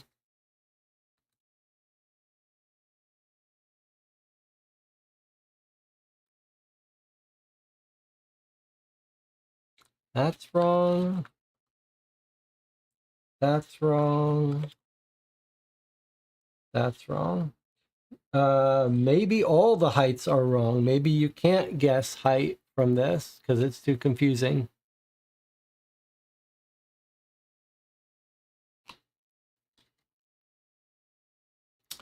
All right, Noah says I'm playing the game wrong. All right, let's try again. It's crazy that we're having so much difficulty here. Which 2 evidence cards reveal details about the possible assailant? Okay, so does it not seem logical that the 2 cards are regarding the weight and height? Let's read again if you think that I'm doing it wrong. You'll be presented with a question. The question is, which 2 cards reveal details about the assailant?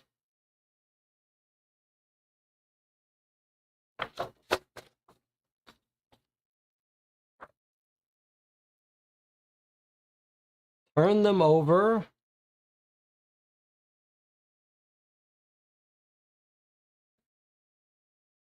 Locate 2 cards that represent the facts you wish to submit as your answer. So we're looking for 2 cards that reflect the facts that answer the question about the two cards that represent facts that answer the question, and the question is which two cards reveal. So that's already wrong, but okay, fine. Which two cards, evidence cards, reveal details? So I guess the question would be better framed, what details do you know about the assailant? What two details do we know about the assailant? And from bruising and lacerations, we've determined that the assailant is 80 to 110 pounds, and that the assailant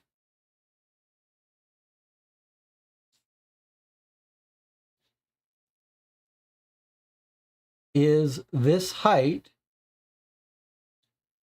to inflict these bruises.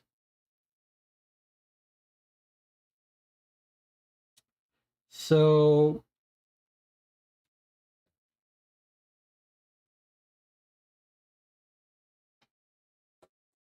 assailant is attacker. Yes, assailant is attacker.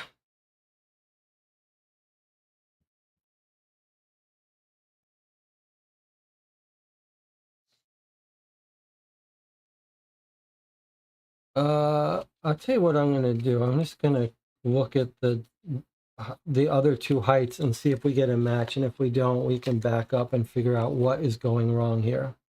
Okay, so there's the answer. The answer is a height. I don't understand. All right, well, look, we can complain about this stuff later.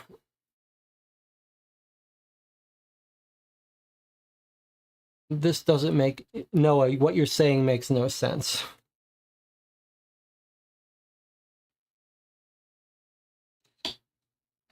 All right, let's just start with the answer. The answer is that the assailant is 5'1" to 5'6". That is the answer to this question. We know it's the answer because the cards line up. That's how we test. So the answer to the question about which two evidence cards reveal details about the possible assailant or assailants is that the assailant is 80 to 110 pounds and that the height of the assailant is 5'1" to 5'6". Now, to tell that that's the right answer, we should have known that it matches this color, that the bruises are this color.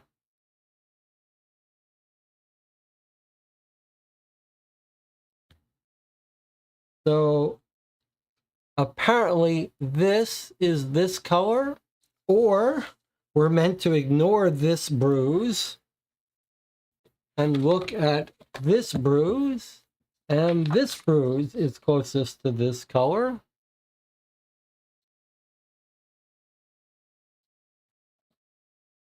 Or we're meant to somehow know that the knee is the wound by the attacker and matches this color. I don't understand that. I don't understand the decision of having this question in the game if it's this hard to match color. I don't get that.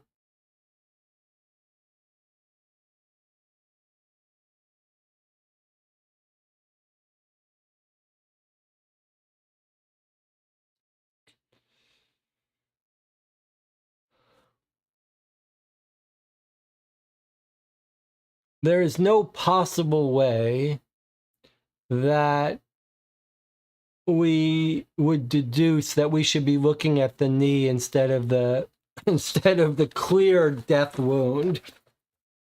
So this is the clear wound we should be looking at, and I don't see how you call this a 4. Let's reread this again. Maybe there's something we're missing.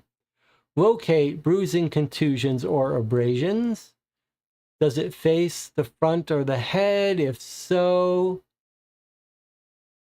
Does the injury feature on the front? If so, consult the reference. Okay, so I guess this, taking this at face value, we should have only compared the punch to the face. It seems like it's saying if the injury is on the front of the face or head, then you can look at this chart. Okay, so we're not supposed to look at that, I guess. I'm supposed to look at the head here. If it's on the face or the head, then you jump down here and look at this. Otherwise, here's more detail about frontward facing. Could have been an accidental thing. Consult the reference chart below. I don't even know if we're really supposed to read this to say if it's not on the front, then we can't look at this. Because here, this seems to suggest that no matter where it is, we look at this chart. Consult the reference chart below. Identifying a potential candidate may have implications on your case. Consider your findings. Okay. Remember, this is a totally abstract little puzzle. This is not reality. In reality, you don't look at the color of the bruising to tell you the height. But this is the game doing this. So I just don't understand why you would make a game that makes it so hard to match up colors and have them be so counterintuitive. I just don't understand how the game is saying that 4 is what we should have figured out. I don't understand that choice. And it's so bizarre because here they've come up with very abstract things that don't require color perception. And here they've got a puzzle that just feels like we all looked at it and we all got it wrong. I don't understand that. All right, let's look at the chat. Autumn says, I also don't get how it's the 4. Isara says, I don't understand. So that based on the wounds on the victim, we will know what the assailant looks like. Yes, it's sort of an abstract puzzle. It doesn't feel realistic. Jonathan is explaining that it's more like an abstract thing. There's no real science. DJ Moneycut says, the killer whacked him in the knee like Tanya Harding, and he went spinning around the room and hit his head. Okay, okay. Noah says, Jonathan is insanely bad on the game's part. On my screen, 4 is really dark, almost as dark as 5, so dark brown it's almost black. Well, that's what it looks like to me, too. It's very dark. But, all right.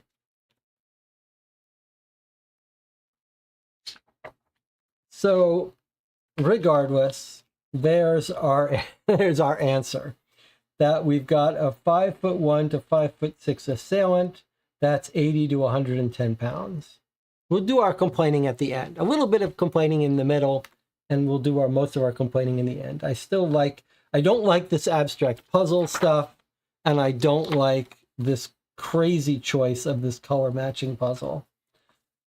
Especially since it's completely abstract. Like if you wanted to say that the age of the wound is based on the bruising color, then at least there's some logic to it. But this is like, let's just make up an arbitrary abstract puzzle and let's use colors that make it all not make sense. Okay, doesn't matter. We've got our answers to our first 2 questions. So we can now answer this, which 2 evidence cards. We checked our deductions. We lined them up. They matched.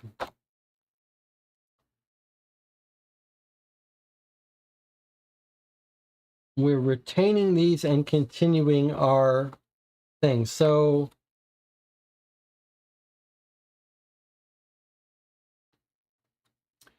we're ready to move to stage 2, which I assume nothing says check this, see if you're right, whatever. We've checked it, it's right. I guess now we're moving on to this.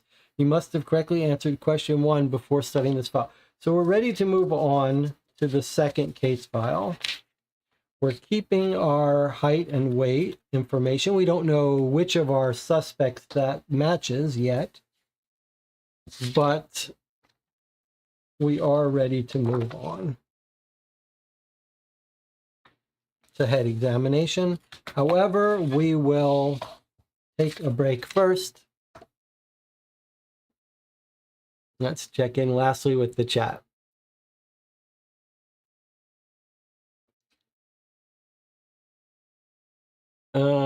The height and weight increases the likelihood that the assailant is a woman. That's a good point. That's a good observation. Noah, I think I think the fact that it's an abstract puzzle and not logical is what's throwing you. The question is clearly figure out details about the assailant, and these weird things here are ways to get information about the assailant. We're looking at the bruise to get a clue about the assailant's height. We're looking at the cut things to get a clue about the assailant's weight. It doesn't make sense naturally. It's not a scientific thing. It's just the rules of the game. That the laceration pattern can tell us about the assailant's height, and the bruise can tell us about the assailant's weight. And when we did that, we just got stuck on identifying the color of the bruises. Okay, I'm not on tilt. Just strange, but we'll talk about it at the end. But first, we got to take an 8-minute break. I'll see you in 8 minutes.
Okay, we're back. It's fun to see the chat so active, talking about this game, complaining, making suggestions. Somehow there are 28 concurrent viewers here. It says YouTube, 14 likes. I do appreciate the participation. I appreciate when you give the video a like. I wish more of you would comment on the videos afterwards to give your thoughts on the game. And I do want to remind you that what we do on this channel, half the fun is playing the game, and then half the fun is talking about the game after we play it. That's how I view cooperative board games in general. So I do hope if you join me for these games, you will keep a notepad nearby and write down any thoughts you have that you don't want to forget for when we talk about the game at the end. Your favorite parts, your least favorite parts, especially any game design issues. Treat this like a little playtesting session where we've got feedback for the authors. I think we've already got a bunch of negative feedback about that color puzzle, the whole nature of it. But we're going to save that, so make a note so we can talk about it at the end. All right, so we're ready to move on to file number 2. We have answered correctly question 1. And now we get more information. Okay, here's memo 3 of 5. Off to a great start, detective. Well done on the visual inspection of the body. It never gets any easier.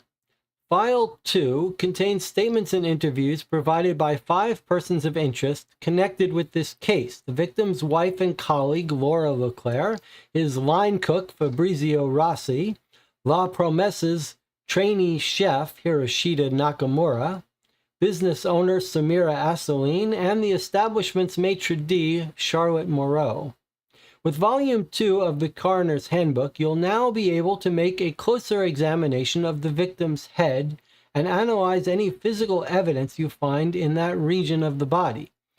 You should try to establish how your findings impact the case. When you've completed Stage 2 of your examination and can answer Question 2, we'll get you across File 3 and the most recent developments, all in a day's work, right, Detective? Regards, Susan Clifford. Okay, so here's our question. Which two evidence cards revealed the cause of the victim's head injury? Cause of the victim's head injury. We've actually got two head injuries. We've got on the back of the head, bruising and a laceration, and on the front of the head, bruising, punch to the, left eye. So presumably it's back of the head they're talking about, but it's not 100% clear. All right, let's look at the new evidence we're given. So we've got, looks like information about all the other suspects here. So we've got quite a substantial amount of new information, pictures and information about all of our suspects. We've got a page to add, 2 pages to add to our coroner's handbook on Stage 2, which is the head injuries. We'll put these in here and look at these in a second. We've also got blueprint of the restaurant, and so maybe this was on someone's person. We're going to hear about it. And a little magazine page. So this part about the game I've been impressed with. All right. And then a little contents of this packet to make sure everything we've gotten. You can see here, these are meeting notes recovered from the scene. Maybe we're going to be told where this came from, or maybe not. Okay, let's just take a look at this. This looks like the restaurant. We've got bathroom, office, kitchen, service area. We don't know from this where the walk-in freezer is.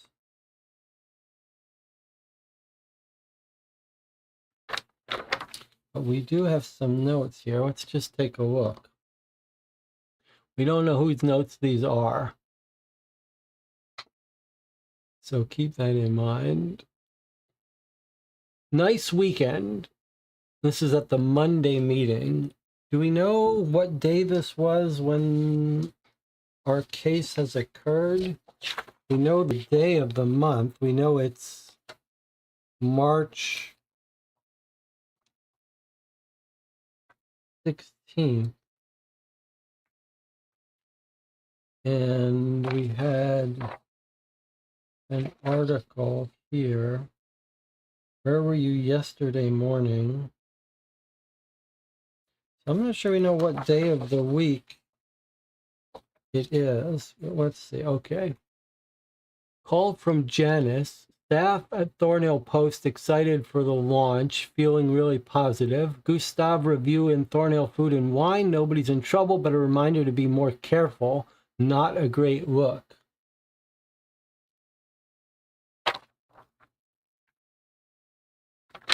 I wonder if that's here. That's going to be this article. So something didn't go that right here. I'll be running to the printers today. New menus are ready. Could take a while. Got the hands free, so call if you need anything. Don't forget city fire inspection. Must check all fire extinguishers, fire plan, and everything up to date and in order. No infractions, please. Walk-in alarm was reset after the defrost. Back up and running now, so please keep the door closed. It'll start beeping after 10 minutes if left open, and it's very annoying. Reminder, you can turn the alarm off with the access code. All door access codes, including the office, have been temporarily changed to 4173, so the new general manager has one less thing to worry about next week. Please keep it to yourselves. Okay, let's get Saturday's shifts finalized. People are asking. Big night for Fab. Well done. That's Fabrizio. Lots on the plate. We can do it. Okay, big night for Fab. Well done. That might be something in the paper. I guess you might conclude that this is not written by Fab. If this says big night for Fab, well done. Okay, what else do we know from here? There's a mention of the fire extinguishers and wanting everything up to date. So that sounds like they would have a fire extinguisher there. We're told a little bit about what causes the alarm. If the door's open for 10 minutes, the alarm goes off. We heard the alarm go off in the 911 call. So I don't know what that tells us other than the door was not previously kept open for 10 minutes or someone knew the code. And now here we're told that everyone knows the code to everything. Because it was changed recently to this single code that everyone was mailed about or something, it seems like everyone knows all the codes to all the rooms, including the office.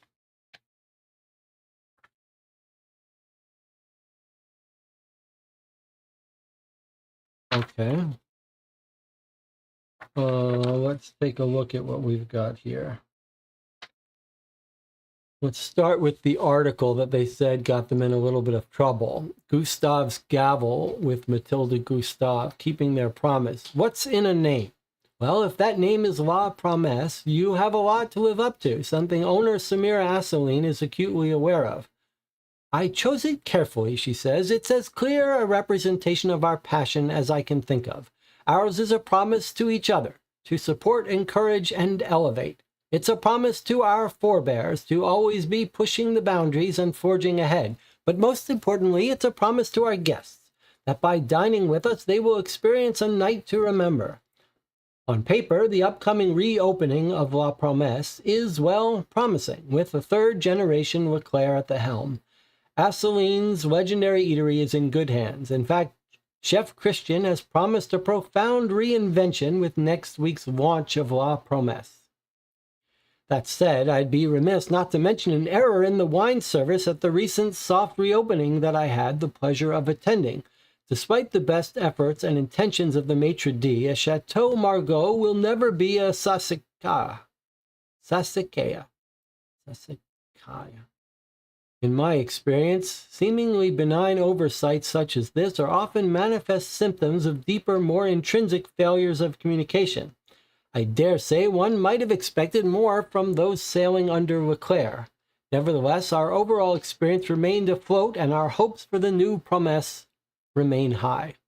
Says Chef Leclerc of his much-anticipated return, we're all eagerly awaiting the grand reopening, and I look forward to unveiling my new menu.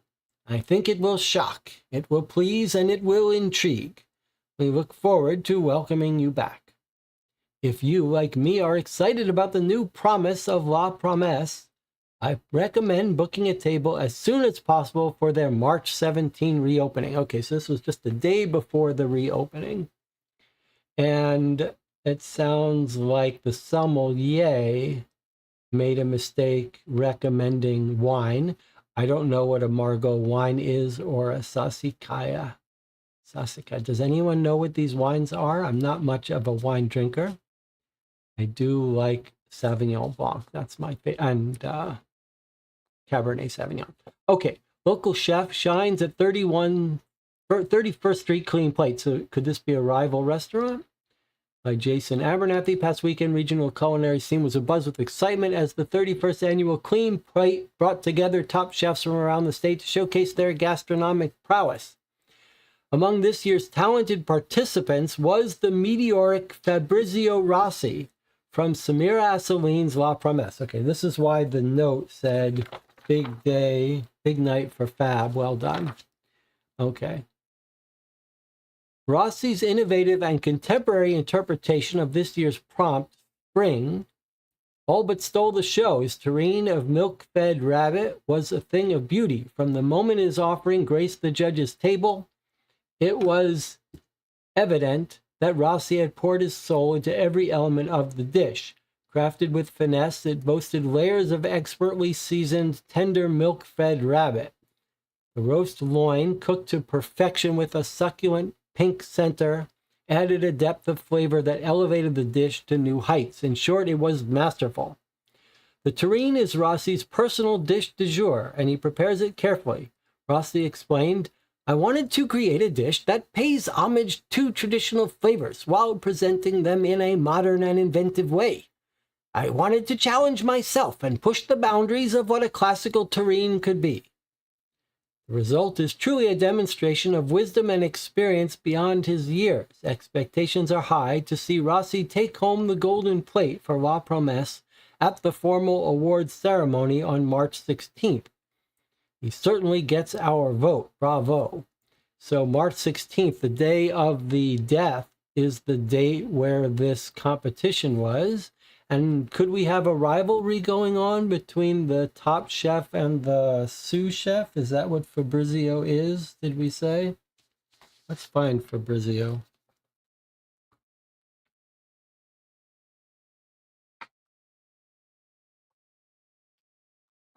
Here's Fabrizio, young chef. Are we told what his relation is? His statement overleaf. Okay, so, but look what I see. What do you notice about that? Anything? I think what we've got here is a rivalry with Fabrizio, because I think Fabrizio is having an affair with the wife. Look at his license plate. All right. And then look at the photo in our victim's body, victim's possessions, WB5, WB5. This is a private investigator photo, showed him on a bike. I wonder if the wife rides a bike or something. But anyway, he's the sous chef. And our main chef has a photo of this guy's car.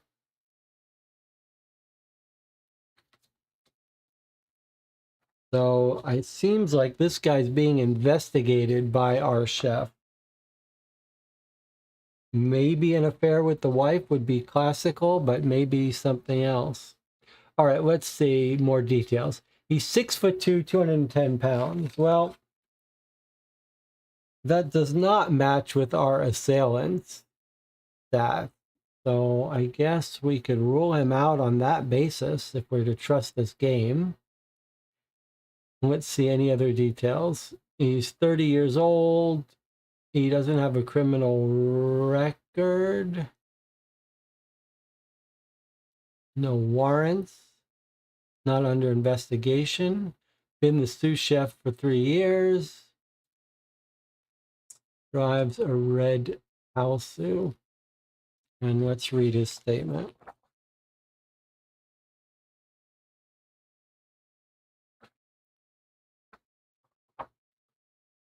We've got we've got a long interview here. Okay, so he gave a statement at the time, it looks like, and then we've got a long interview with him. So let's just read his statement here first. I don't know what to say. I feel terrible. I keep thinking somehow it's my fault. I mean, one minute he's here, the next he's gone. It's just madness. But sorry, you wanted to know about my day. Honestly, if it weren't for the accident, I'd say it was pretty typical. I arrived at 9 a.m., started cooking half an hour later, then stuck at it for the rest of the day. Tomorrow's the big relaunch, not that it matters now. I wanted everything squared away. I just kept my head down and got to work. I don't know what else to say.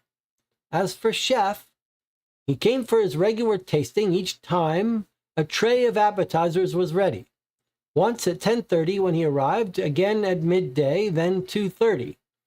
At different points I was working with either Laura or Hero, but they came and went. I think Charlotte might have stuck her head in at one point, but for the most part I assume everyone was just pulling together and getting her done, as you do. And really, everything was going okay until that last tray. I was transferring it to the walk-in and boom, it slipped. Absolute disaster. I mean, of all the days. I was angry at myself. Of course, they all had my back. Hero went to clean it up. Laura got right to helping me. Didn't even say a word. Around 3:30, I heard the back door and Sam was heading out. At least I think it was Sam. I don't know who else it could have been. She was moving pretty quick. I turned back to the appetizers, and that's when Charlotte screamed. We all rushed over, and there he was, just lying there. I still can't believe it. Okay, so let's see. He's got some timeline information that he's giving us. This is Fabrizio. He claims that he arrived at 9. So I guess we should write where we think he is, but I'm just going to put a claim since we don't really know for sure. No one's confirmed it yet. He claims he's in there the whole day till 4 at the restaurant working. He says he gives us times when people might have seen him, though. 10:30, he says he meets with Chef.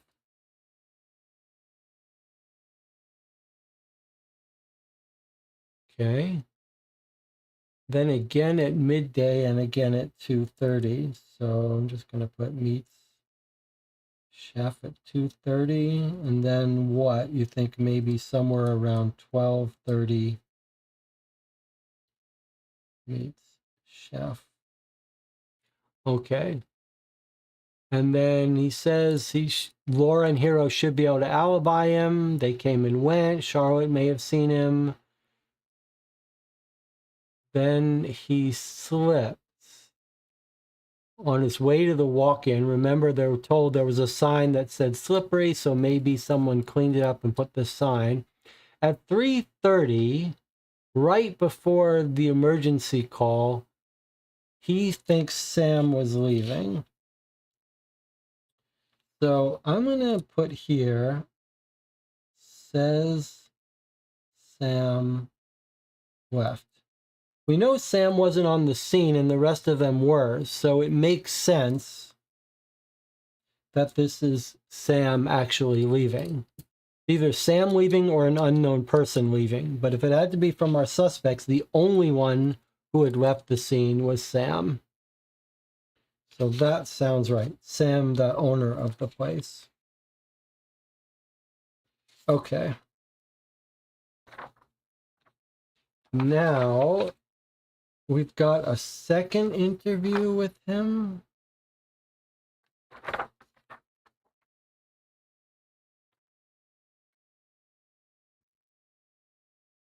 Let's just organize all this. Okay, beginning of interview. Let's begin by stating your name, Fabrizio Rossi. Also, for the record, hold on. Chat says, Jesse, can you read the part about the spill? Was it definitely in the walk-in? If so, it seems the body was not in there yet. Yes, I think that's how I read it, that the body was not in there yet.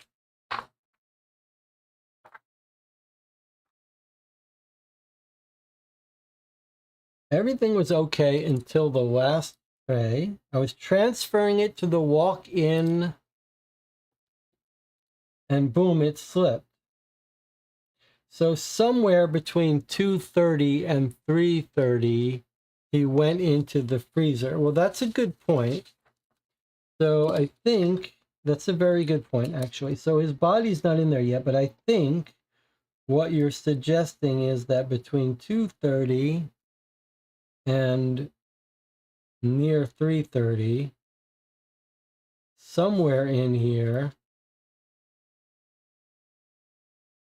There's no body in freezer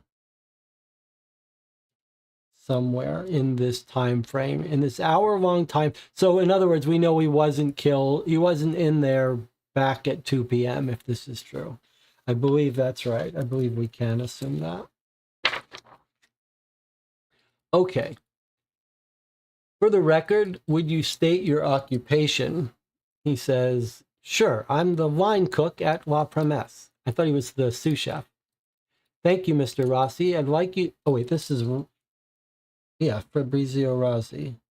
He's the sous chef, but he's calling himself the line cook. Okay. Describe what you were doing in the lead up to this afternoon's incident. You mean accident? If you please, Mr. Rossi, were you affected by the traffic this morning? No, actually. I live in the other direction. I arrived at 9 for the morning meeting with Sammy. But only Lottie and I actually made it, so it was a quick one. And then I got straight to work. I was in the kitchen all day making appetizers. That's about it until the spill. And when did you first see Mr. Leclerc? Chef? In the morning, as soon as he arrived, I think. I still can't believe it. They got stuck in traffic, I think, he and Laura. Is she okay? Oh, okay, sure. He arrived in time to taste the first tray of appetizers. Did he seem in good spirits? Chef? Never. At least not to us. So he seemed like his normal self in that regard, I guess. He barely commented on the apps. Was that typical of his attitude at work? To be honest, Detective, I think he thought La Promesse was beneath him. He never said so, but you could tell. Strange, considering it gave him everything he had. And what about your colleagues, Mr. Rossi? Did you interact with anyone else today? Well, sure, of course. I worked alone in the morning. Laura joined me as soon as she arrived, and we worked together for the next couple of hours, I'd say. Chef was back around noon to taste the next trays. Oh, and that's also when Lottie came by with an envelope. Any idea when that might have been? The mail? No idea. Chef approved the batch and left with it. You might have more luck asking Laura. She joined him in the office about half-hour later. Did anything else occur at that time? I mean, nothing I can think of. 12:30-ish? Maybe Sam came by? You saw Miss Asseline? Well, no, but Hero was shuttling boxes in through the kitchen, so I figured she must have been parked out back. Hero showed me the new menus from an open box. Looked nice. So then you continue to work. Boy, we got a lot of little subtle timeline stuff here. She joined them in the office half-hour later, 12:30-ish. He says, Laura and Chef in the office.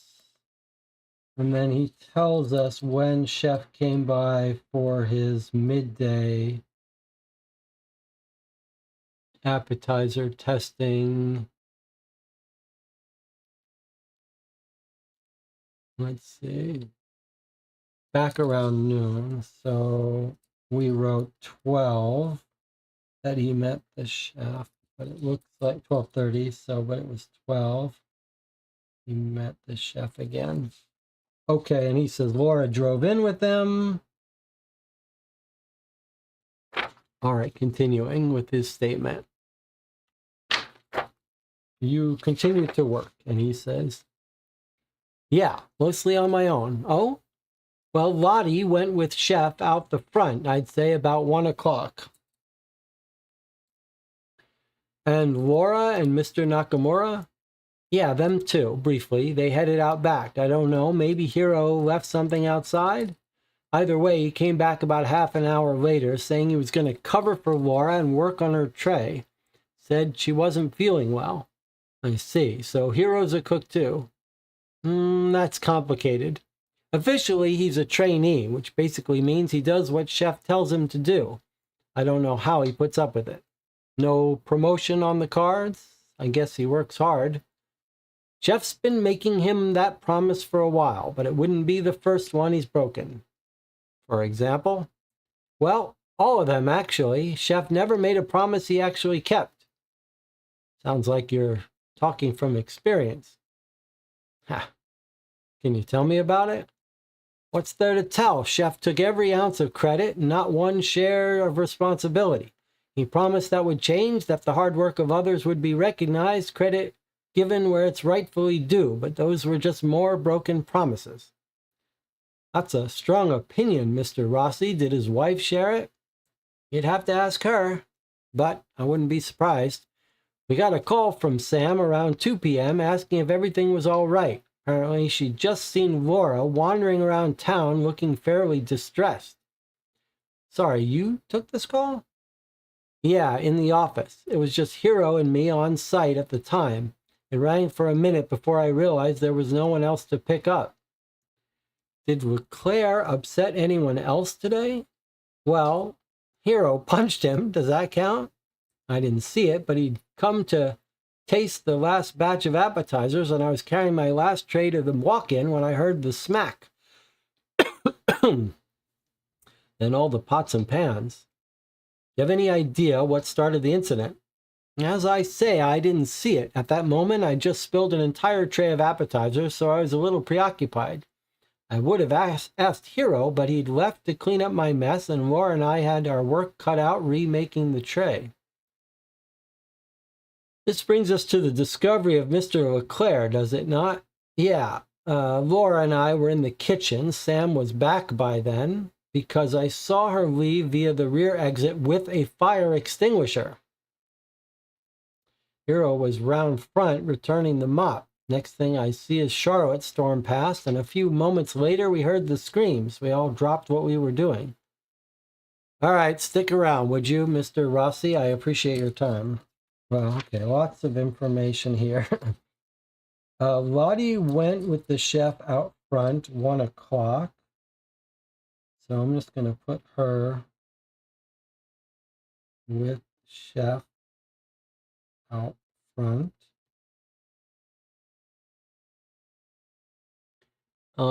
Everyone hates the chef. He never keeps his promises. Laura and Nakamura went out back.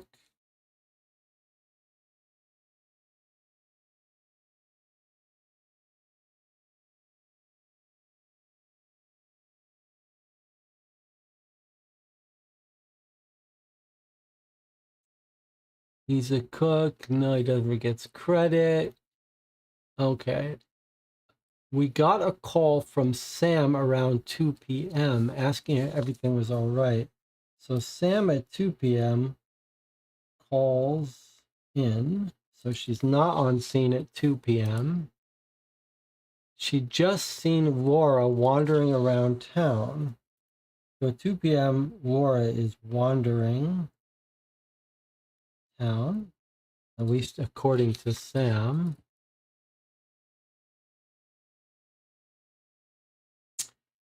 You took the call in the office, just Hero and me. It rang for a minute. There was no one else to pick up. Did he upset anyone else? Hero punched him. He'd come to taste the last batch, and I was carrying my last tray to the walk-in when I heard the smack. I didn't see it. So it's his last tray that he's carrying.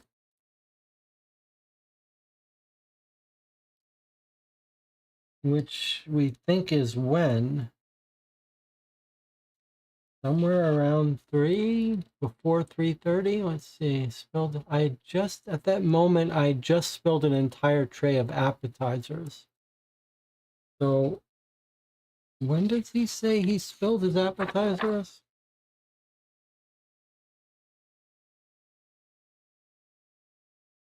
He meets him at 2:30, and then somewhere between 2:30 and 3:30, he's transferring his last batch.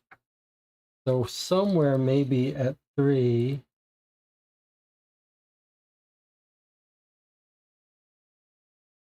we think he fell, dropped the tray. So we think at 3 p.m., somewhere around 3, he punched Chef. Maybe he'll give us a better timeline.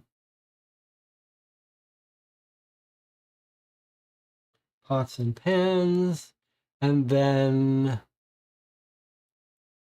Laura and I were in the kitchen. Sam was back. So Sam came back and then leaves with fire extinguisher right before there.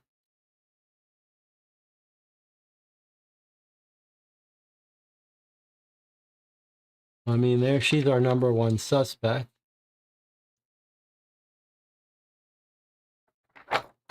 All right.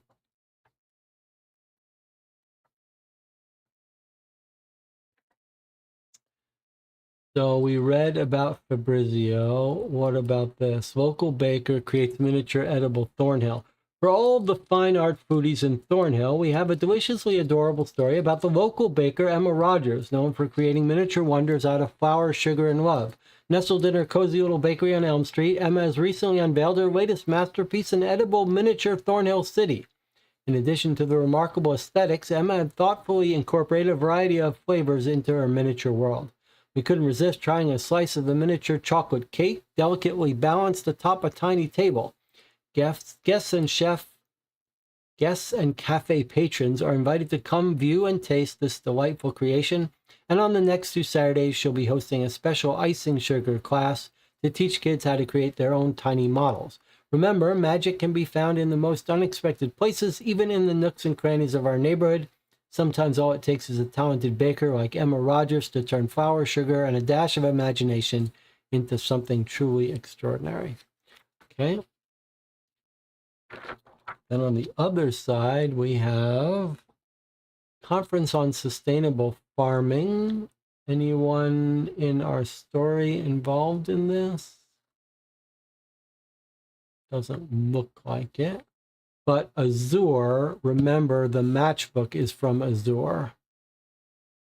The matchbook on the body that said, be careful. What did it say? Think carefully, Christian. That's our victim, Christian. So let's see what this article says. In the vibrant culinary, hold on, chat wants me. John says, odd, he's thinking the chef got punched at the same time he spilled food in the walk-in fridge. If that's the case, then the facts we deduced about that punch might not be related to the death. I think that's right. I think that's right. I think I think it sounds like the punch did not knock him over. We didn't assume that that's what knocked him out, but I do think that the punch feels completely independent. Which might mean that the height shouldn't be trusted. But that's a second question.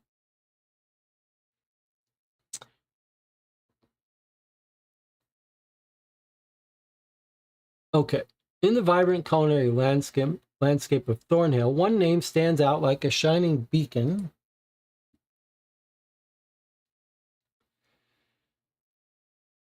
Of gastronomic delight, Azure, the nouveau Mediterranean restaurant, has quickly risen to prominence as one of the hottest destinations for foodies in the city. Azure's popularity can be attributed to its unwavering commitment to excellence and fine dining at relatively affordable prices. We sat down with owner Ethan Ashcroft and spoke to him about his vision and his success.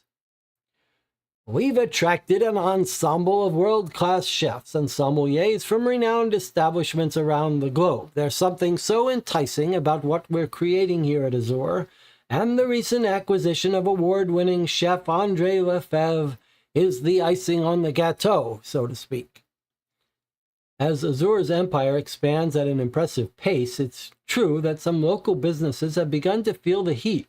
Early controversy surrounded the opening of Azure's sister restaurant in the neighboring city of Crow Falls, when critics claimed Azure was purposefully operating at a loss in order to price out other vendors. Mr. Ashcroft, however, informs us that this was not an administrative oversight and points out that this has not happened in Thornhill. Their upcoming expansion is due to land this fall and is set to make its mark on the central business district, featuring the largest collection of whiskey in the city and an exciting new lineup of chefs. Mr. Ashcroft, meanwhile, is keeping tight lid on his roster, explaining that he is still in talks with a number of potential candidates. Indulge your senses, ignite your palate, and surrender to the symphony of flavors at Azure. Okay. Then we've got some mini reviews here. Chuck's Duck Truck. Queue was surprisingly big, even for a Monday. Service could be faster. The Bean Barn, cozy coffee shop. Favorite is the Venezuelan bean, cold pressed. The Whiskers Whisk. Calling all cat lovers and sweet tooths, the Whiskers Whisk Bakery is a feline-themed haven for pastry enthusiasts. Only drawback was the limited vegan options. Okay. Not too much of interest in that paper for us. I guess we're back to witness statements. Or should we open up the autopsy and take a break from witness statements? These are rather lengthy documents in this game. Here's the owner who's seen leaving with a fire extinguisher. This would be our number one suspect. Let's just take a look at how she matches with our stats here. She's 5'10", which is outside the range of our bruise, but maybe we don't trust that. 80 to 110 pounds, she's significantly heavier.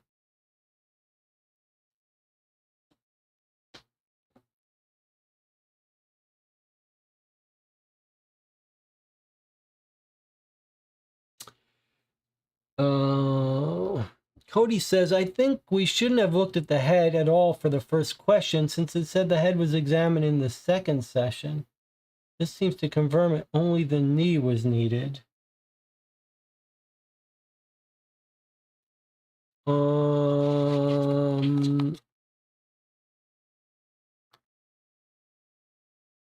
Here's the problem with that.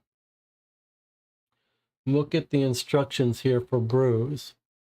Does the injury feature on the front of the face or head? If so, consult the reference chart below. So I think this is in direct contradiction to the idea that we should be looking at the bruising on the knee. Does the injury feature on the front of the face or head? If so, consult the reference chart below.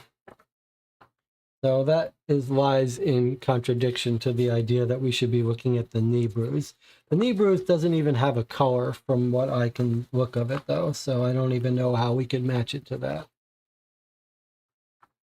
All right, well, we've got all these interviews. We've read 1 of 5. There's 1 of 1, 2, 3, 4, 1 of 5. I guess we could take a break from interviews, though, and look at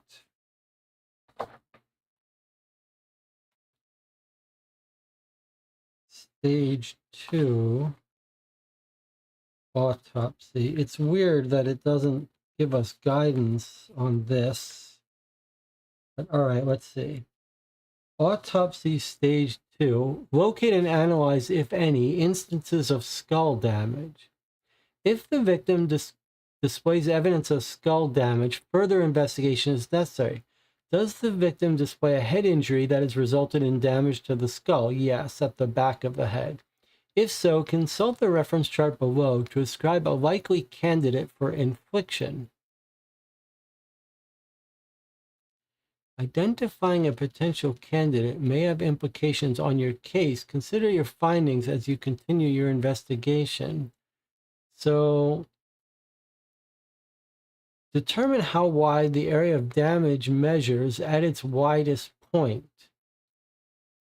Once all fractured pieces have been removed, align the reference chart below across the hole in the damaged skull region. Explore its various widths until you establish the rating at its widest point. Refer to the data above.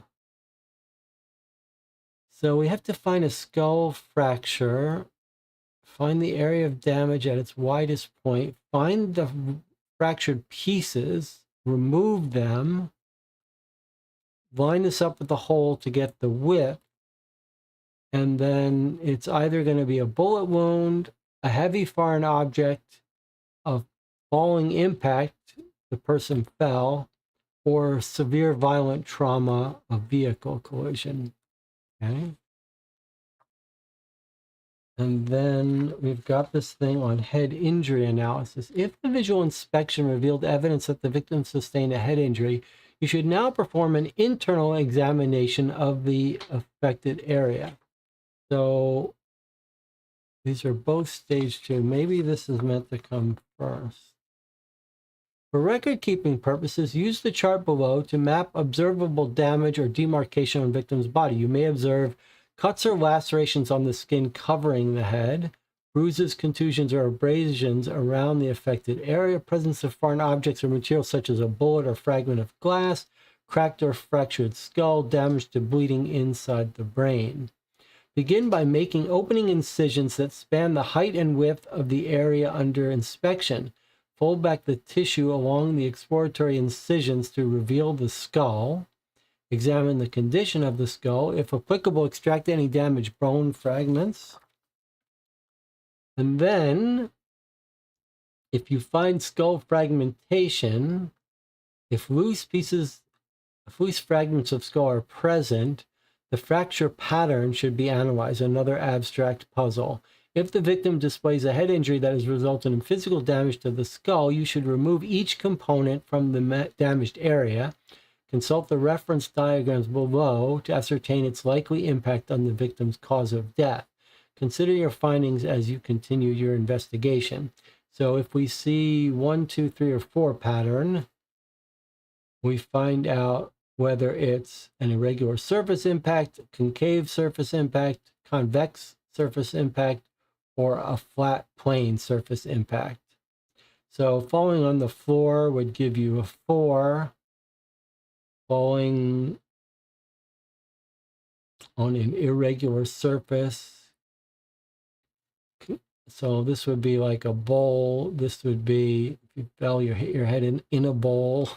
This would be if you hit your head on a bowl that's upside down on the floor and mixed, I guess. That's kind of a weird thing. All right, well, let's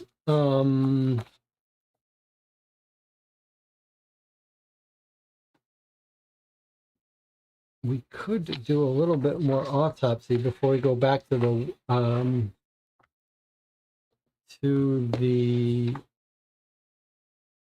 so we've got on our autopsy a way we can autopsy the chest, but for the back of the head it would be here, and I can see there's a little incision. So do you want to take a break from witness statements and autopsy, open up the back of the head, or do you want to do a witness statement first? Maybe we should do one more witness statement because there's 5 of them. We'll do a witness statement, we'll take a break, and then we'll do an autopsy. So let's talk to our chief suspect here, Samira. Okay, she's the business owner.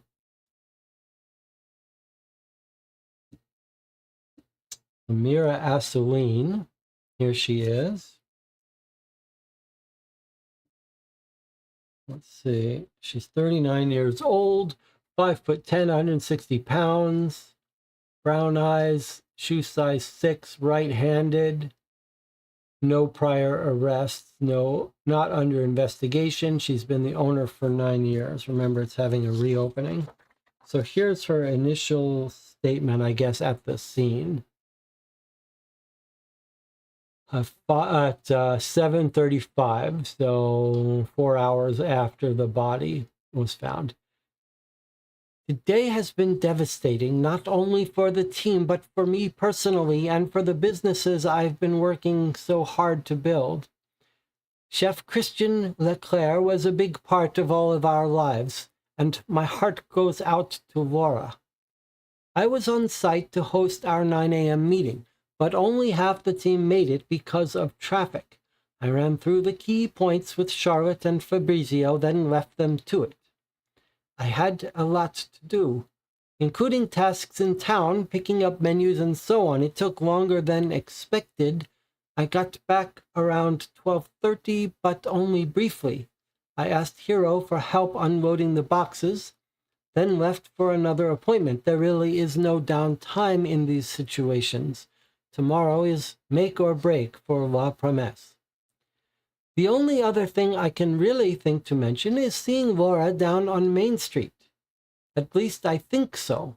Around 2 p.m., I looked out my window and could have sworn I saw Laura outside the lawyer's office. Filing for divorce? In fact, I was so sure I called in to check everything was okay. Bab told me he didn't know where she was, but then of course all this happened. I do hope she's okay. Right before the accident, I ran into Chris smoking out by the loading bay. I'd forgotten something and come back to pick it up. He looked pretty rough with a fresh shiner on his face. I didn't really have time, but I stopped for a moment to ask what had happened. To be honest, it wasn't the conversation I was hoping for, so I got what I needed and left. That was the last I saw of him. What a terrible waste. Okay, so she says 2 p.m. She sees Laura at the lawyer's office. Maybe filing for divorce. She called in. She comes back and she sees Chris, who's our guy, Christian, our victim. And he's already been punched in the eye. She gets what she needs and leaves.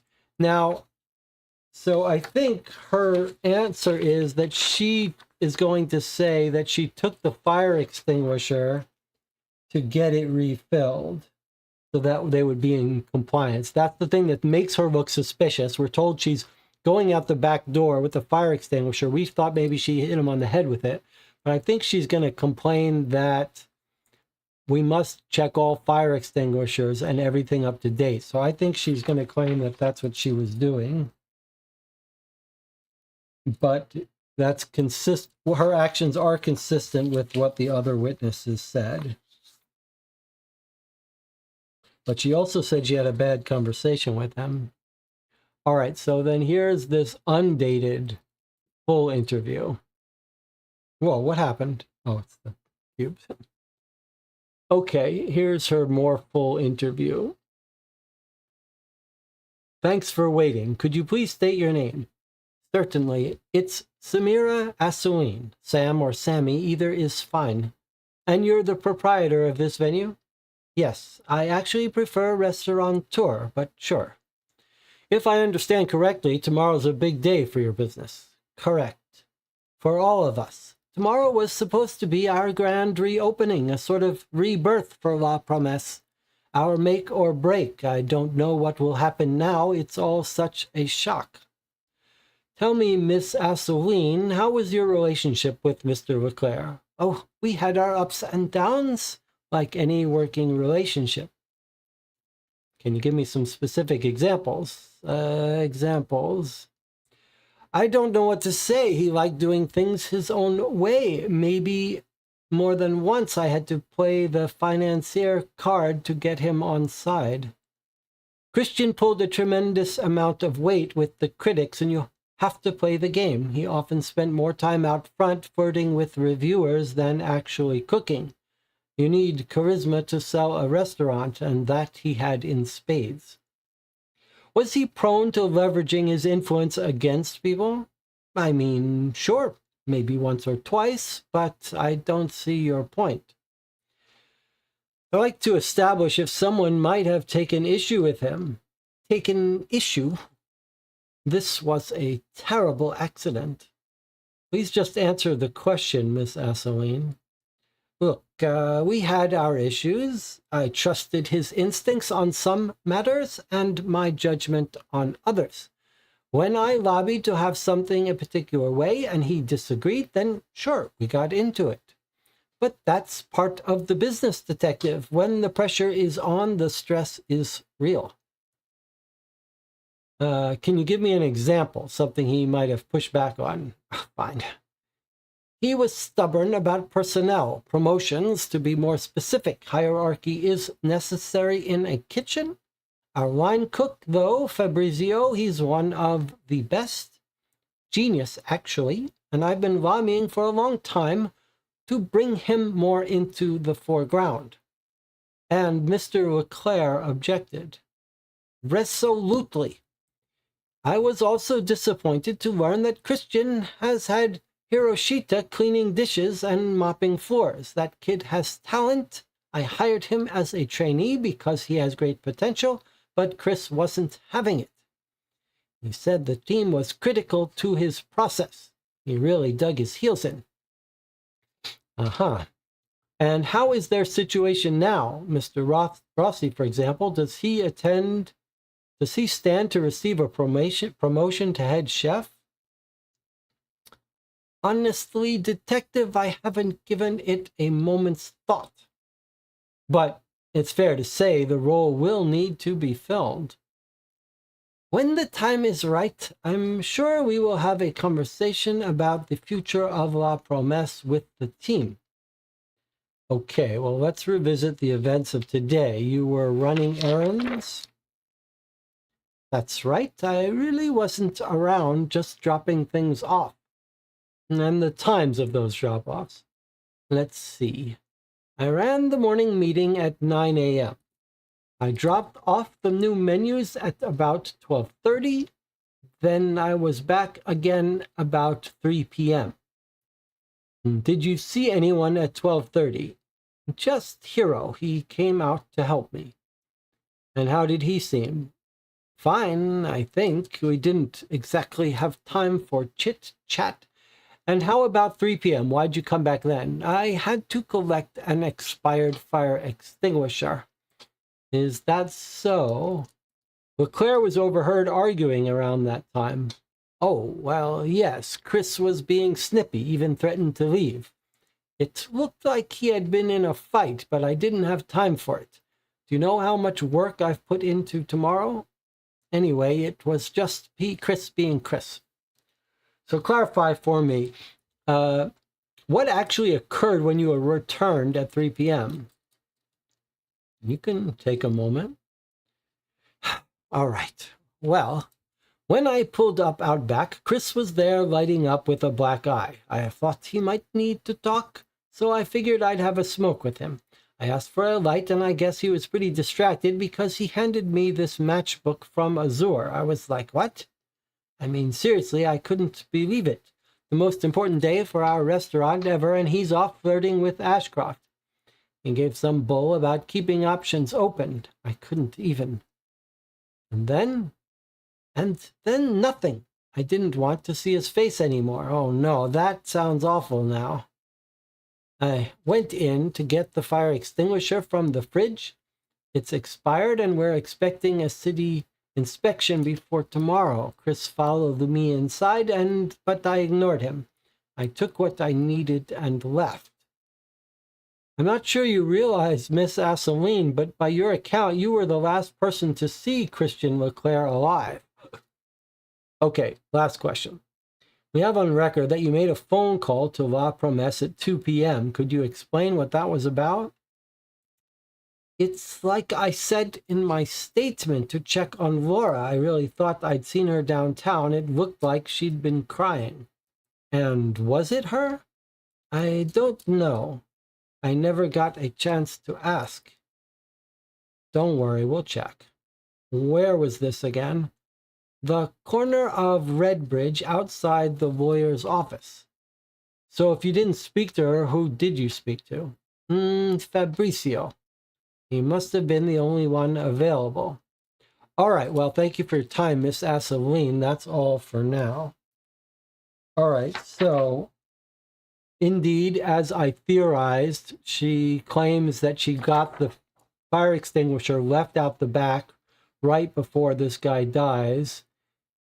And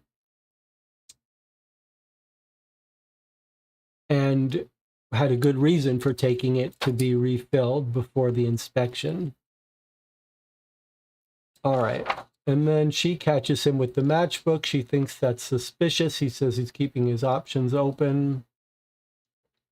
She ran the meeting at 9. New menus at 12:30.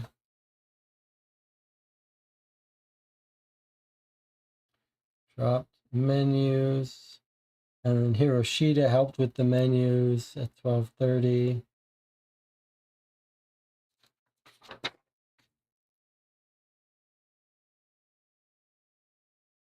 (3 p.m. she comes back to get the fire extinguisher, which is what we've got.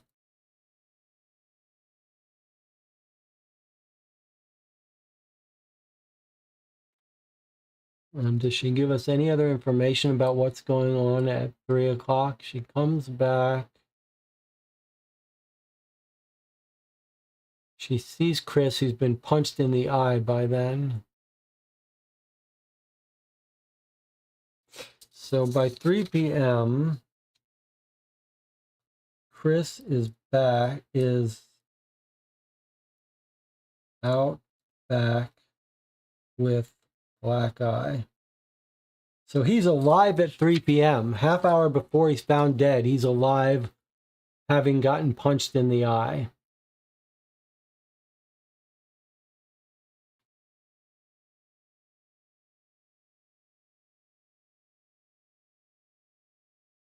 Okay.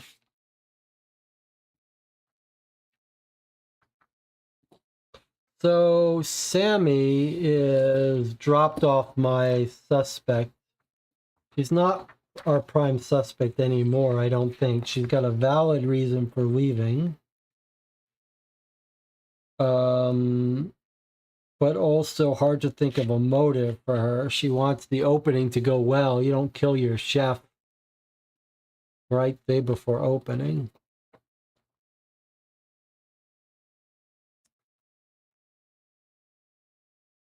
Okay, let's take a break.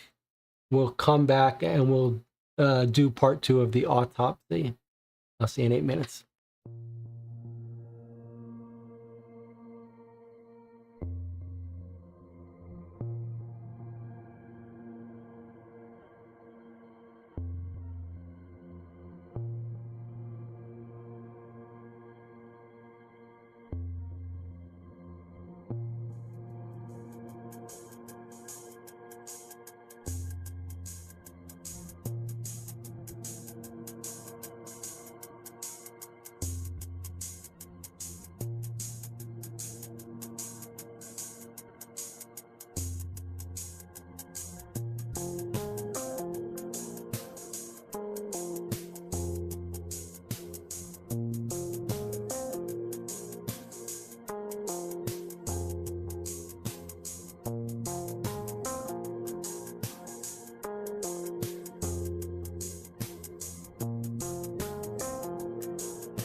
All right, we're back. We're going to open up the back of the skull and see what kind of fragments we can find in there. Remember that our mission for this file is to reveal the cause of the victim's head injury. Reveal the cause. Two pieces of evidence that will reveal the cause. And it's the back of the head that we need to examine. So this is the first time we're actually getting to open up the back, open up something as part of our autopsy here. Okay, where's my scalpel?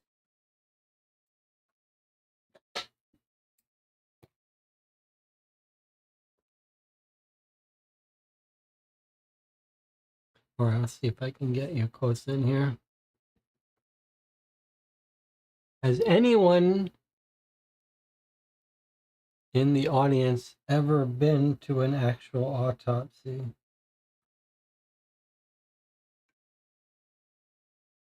Looks like this is made that you could just do it with your fingers, but we'll try to take it seriously. Okay.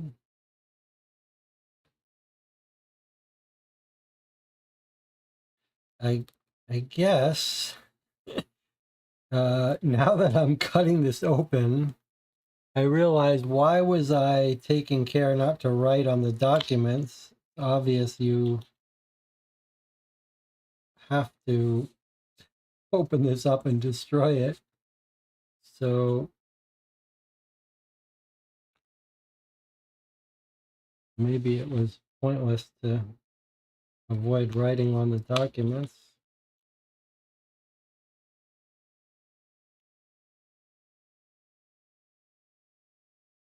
Now, if you were doing a real autopsy of this, you'd be using a little bone cutting circular saw, right? You can't very well, suppose you could make incisions into the skin, but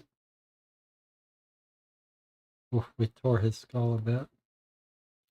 All right, so let's peel back the skin here.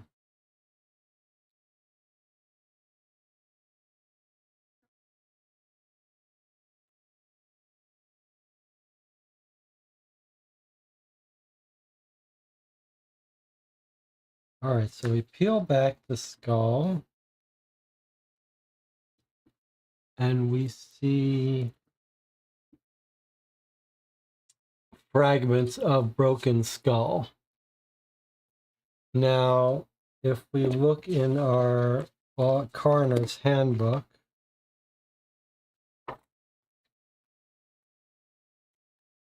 we're told to look for a certain pattern, and this looks like we're not going to find this pattern here. We have to take these pieces out and reassemble them. This is like a little shape puzzle.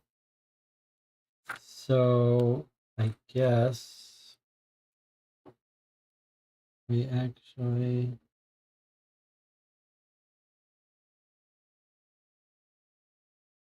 need my scalpel here.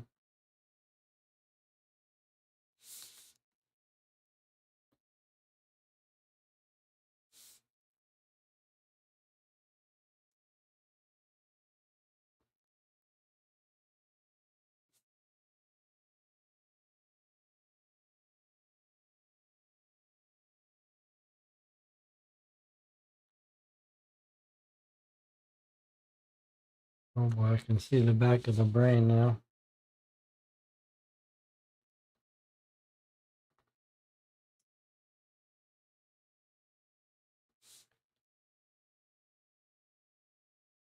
Greg said that he had a friend who had a YouTube channel, and the way that this person got most of his YouTube subscribers was he accidentally shot himself on camera.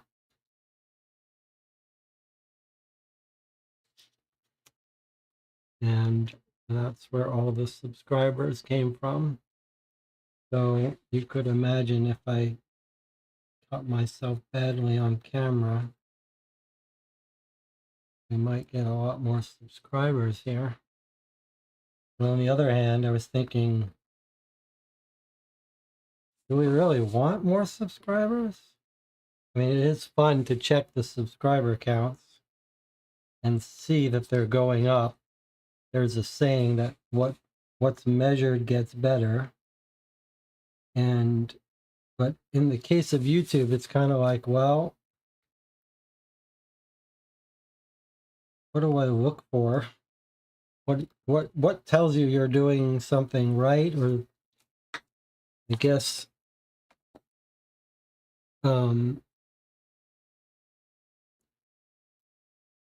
if you have a goal, but there's no real goal here, so I'm not sure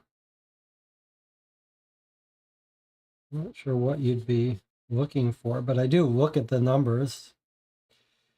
I wonder if these are actually to size. Can we just build them into here? That would be convenient. Looks like it. So let's see.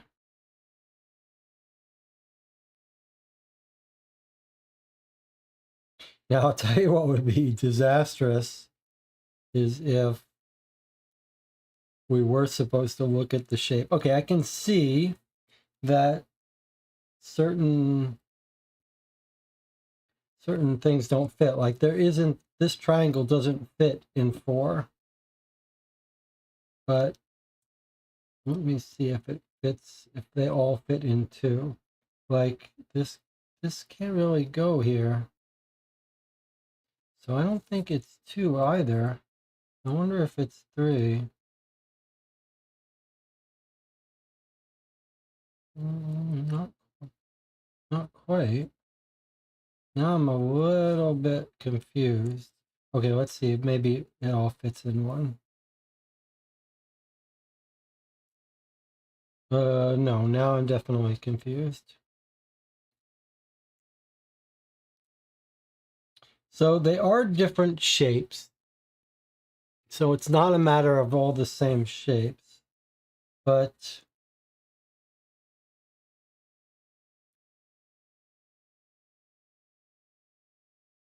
this no longer works. These are not, this one doesn't go in one, so it can't be that one. Where is this? This isn't here.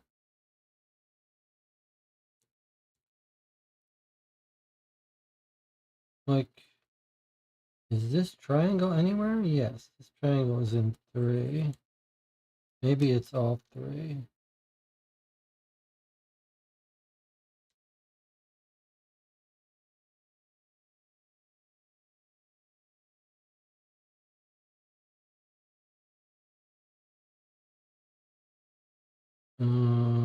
Whoa.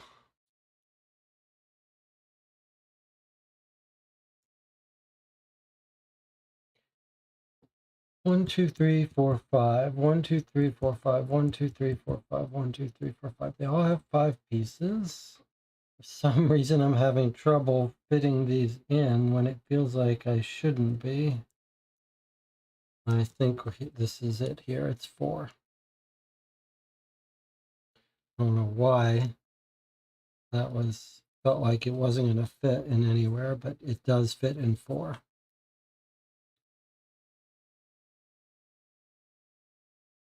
Okay, so we have constructed the skull fragmentation pattern. Pattern 4, consistent with flat plane surface impact.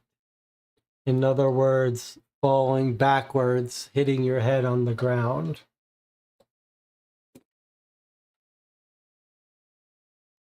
So skull fragmentation pattern 4, which is flat plane surface. That sounds like you just pushed backwards and hit your head on the back of the ground. Or a metal tray, says Noah. That's an interesting point. Could you really crack someone's skull with a metal tray, though? I wonder. I will put it down, though. That is an interesting idea. I have a hard time believing you could crack someone's skull with that, but okay. All right.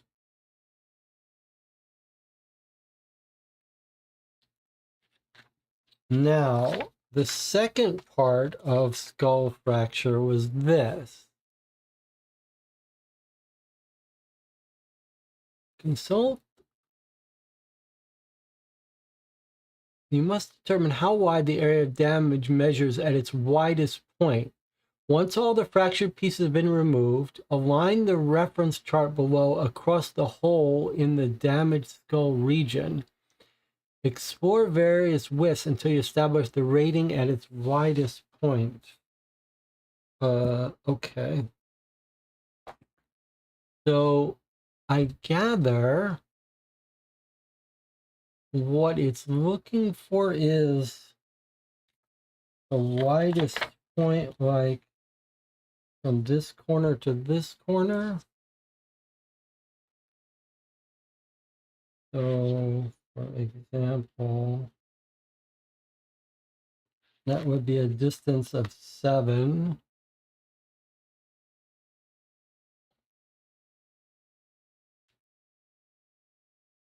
Is it going to get any wider? Perhaps down here at this corner. Yeah, okay. 7.5 from this corner. All right, so I get 7.5. Looks to me like it's going to be the widest distance from this thing here to this point here. 7.5.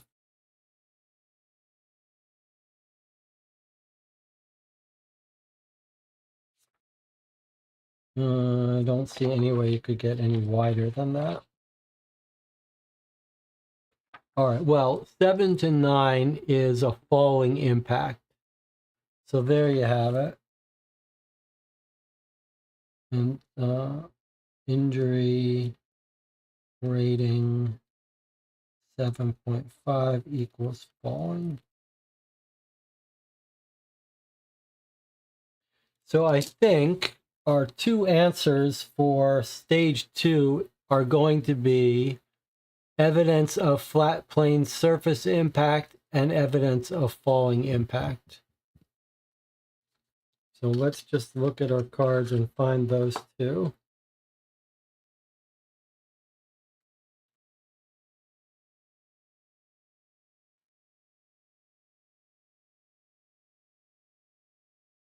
Falling impact, flat plane impact.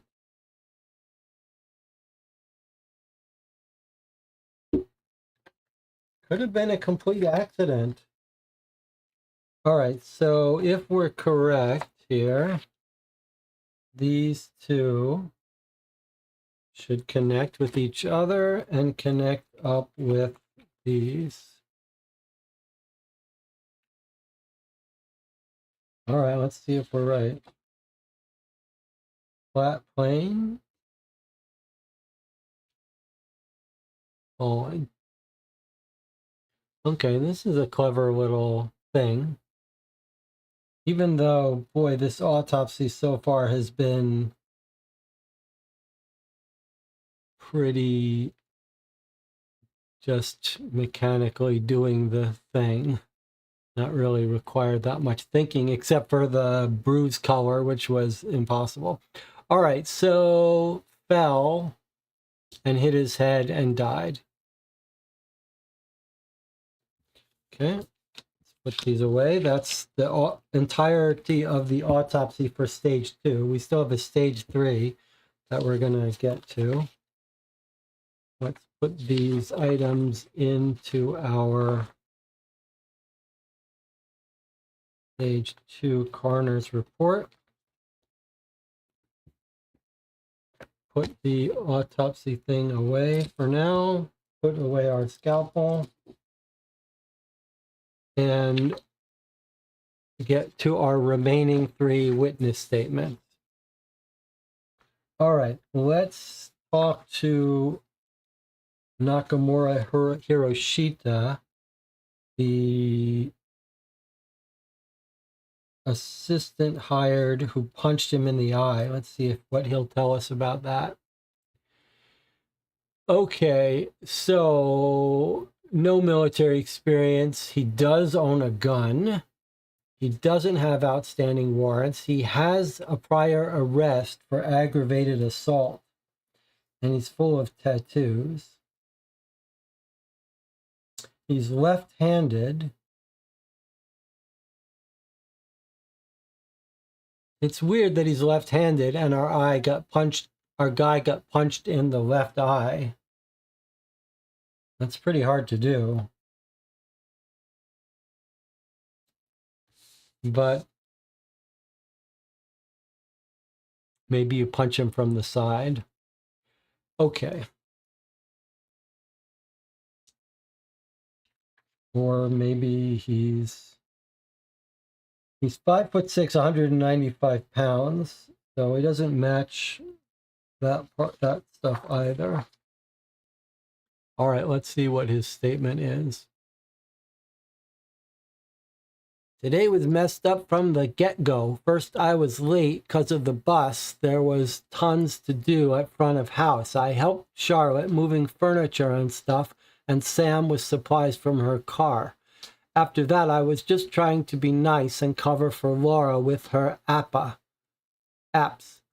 But then Chef came in, took a taste and just lost it, basically spat it on me. Started cursing right to my face. I'm not proud, but yeah, I lost my temper. It is what it is. Fortunately for both of us, Laura showed up right in time, or I don't know what would have happened. Then Fabrizio dropped his tray in the walk-in, big crash and all. I went to look, and sure enough, it was a bomb site. He seemed pretty frustrated, so I didn't hang around, just went to get the cleaning gear.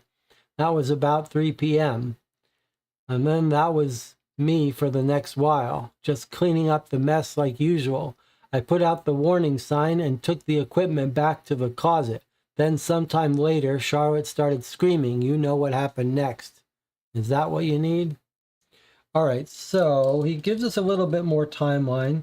He says he had to do the cleanup after the guy didn't like the last app, and that was the cleanup. He spat it at me, I guess. No, Fabrizio dropped his tray in the walk-in. Big crash. 3 p.m. Okay, I think that matches with what we've already got. 3 p.m.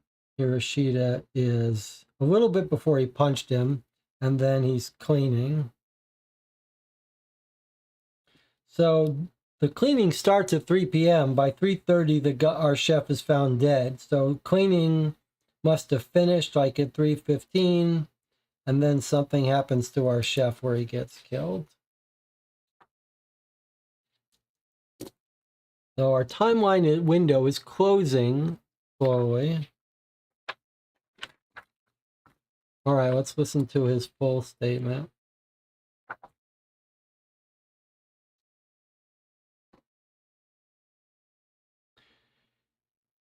This is our interview with Hiroshita Nakamura.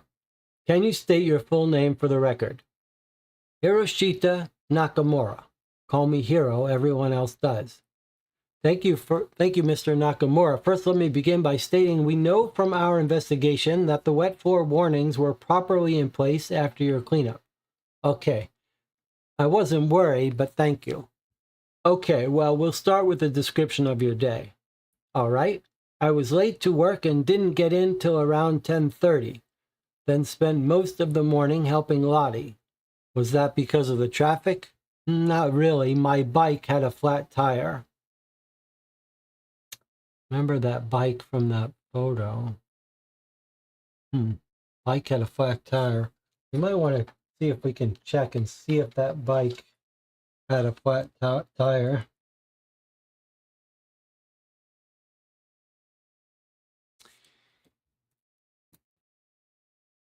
Okay. Are you and Miss Moreau close? Sure, I guess. We're all close. I'm happy to help Lottie. I was mostly herding furniture. How did she seem this morning? Lottie? Fine, I guess. Maybe sore about the meeting, so I let her vent. Oh?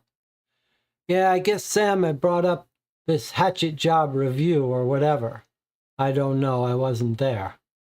Anything else from the morning? Not really. I'm pretty good at keeping to myself. About noon, some mail arrived and Lottie took it through to the kitchen. For Chef or Sam, I guess. After that, Sam needed help unloading boxes. What was in the boxes? Stuff from the printers, mostly. Heavy, too. I spent about half an hour doing that. Did you interact with anyone else during that time? Sure. Probably spoke to Fab on my way in and out of the kitchen. I was just stacking the boxes outside the office since Chef and Laura were still in there. And this was until around 1 p.m.? Yeah, when Laura came out of the office. Then what happened? I don't know. I saw her out back and she seemed upset. I suggested she go and clear her head, and I'd cover for her in the kitchen. So yeah, that's what I did. Just me and Fab and the apps. Did she say why she was upset? You'd have to ask her. Of course. How did Fabrizio seem? Fine, I guess. Maybe quieter than usual. Like concentrating a lot. We were both just head down working. That was it, except for a phone call, I think. Fab went to get it. And what time was that? I don't know, 2 p.m.? And where was everyone else at the time? Don't know, Detective. I don't keep tabs. Pretty sure Sam left again after dropping off the boxes. Lottie and Chef must have come back around 2:30 p.m., not long after he pulled his little stunt. I just want to update our timeline. So Laura and Chef were in the office at 12:30 to 1, and then she comes out upset.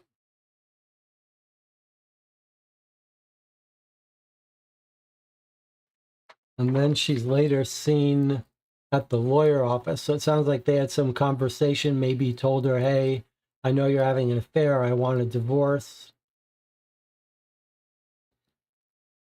Phone call at 2. Fab wants to get it. Sam leaves again. Lottie and Chef come back at 2:30.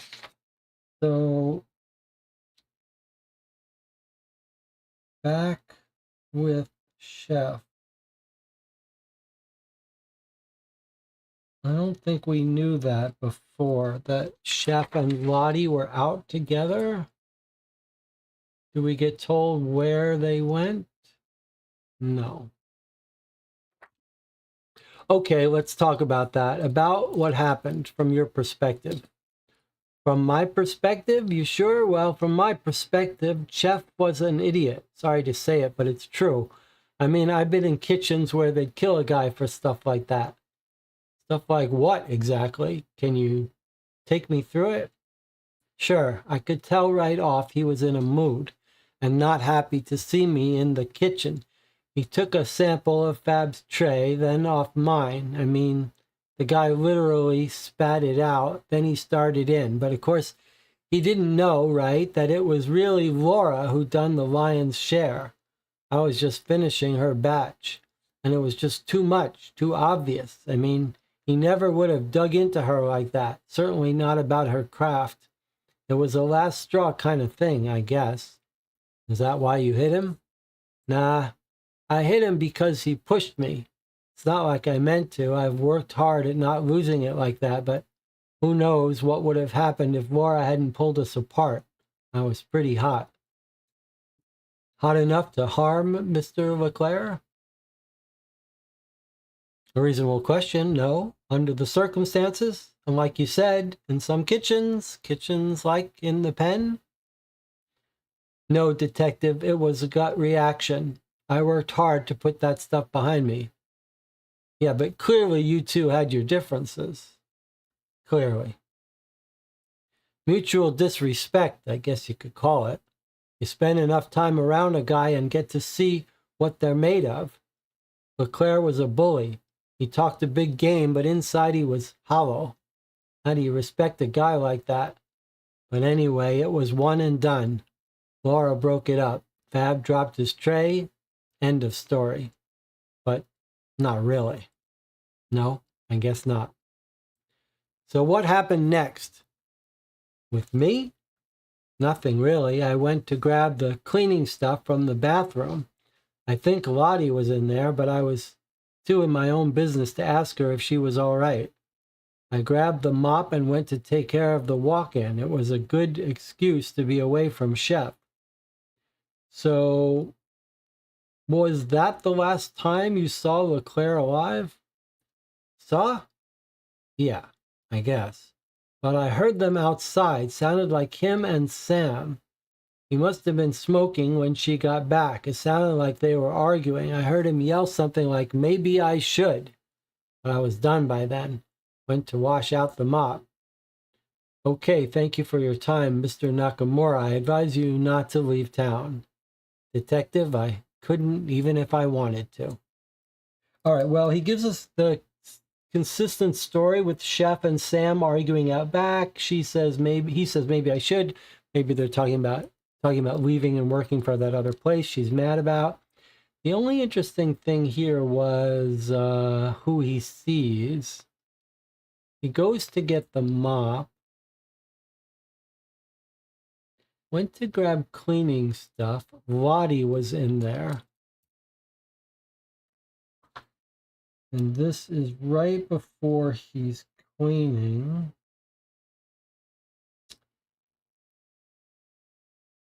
So that would be around here in bathroom. Crying?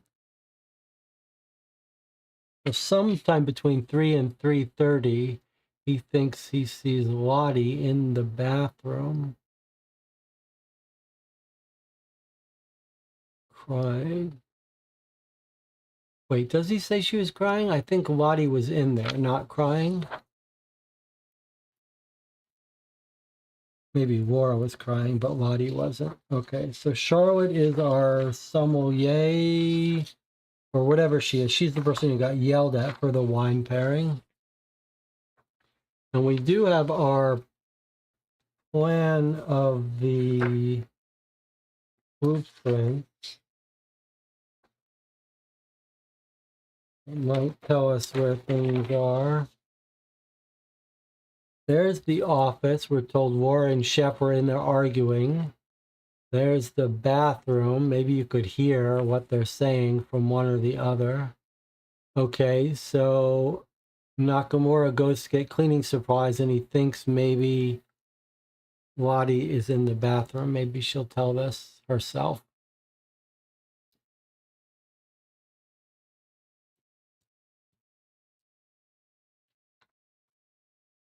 Let's find out. All right, let's talk to Charlotte. We've got two more interviews, one of Charlotte and one of Laura. Let's start with Charlotte. Here's our little Charlotte.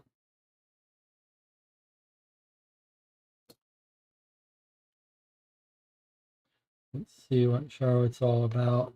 She's single, 30 years old, 5 foot, 110 pounds, brown hair. So 110 pounds, that puts us in our range for weight. 5'1" is our height. So with some lifts on, Charlotte is a good candidate for us, height and weight-wise. She's got a butterfly tattoo on her wrist, no prior arrests. She's the maitre d' for a few years. Okay, let's see what she has to say.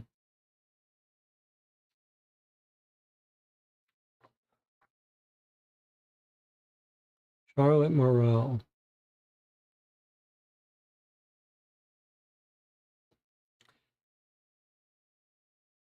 I guess I'm the one who found Christian. I don't know how official you want this to be. Sorry, I'll do my best. You want like everything I can remember? Can I sit down? So, I mean, despite the traffic, I got to work on time and I spent the whole morning on the front of house. Wish that's all I had to tell you. Hero helped me organize, sweetheart that he is. I dealt with some mail. Jonathan says, the height doesn't really make sense, right? Because it's related to the bruise from the punch. Do we think it's implying a lie?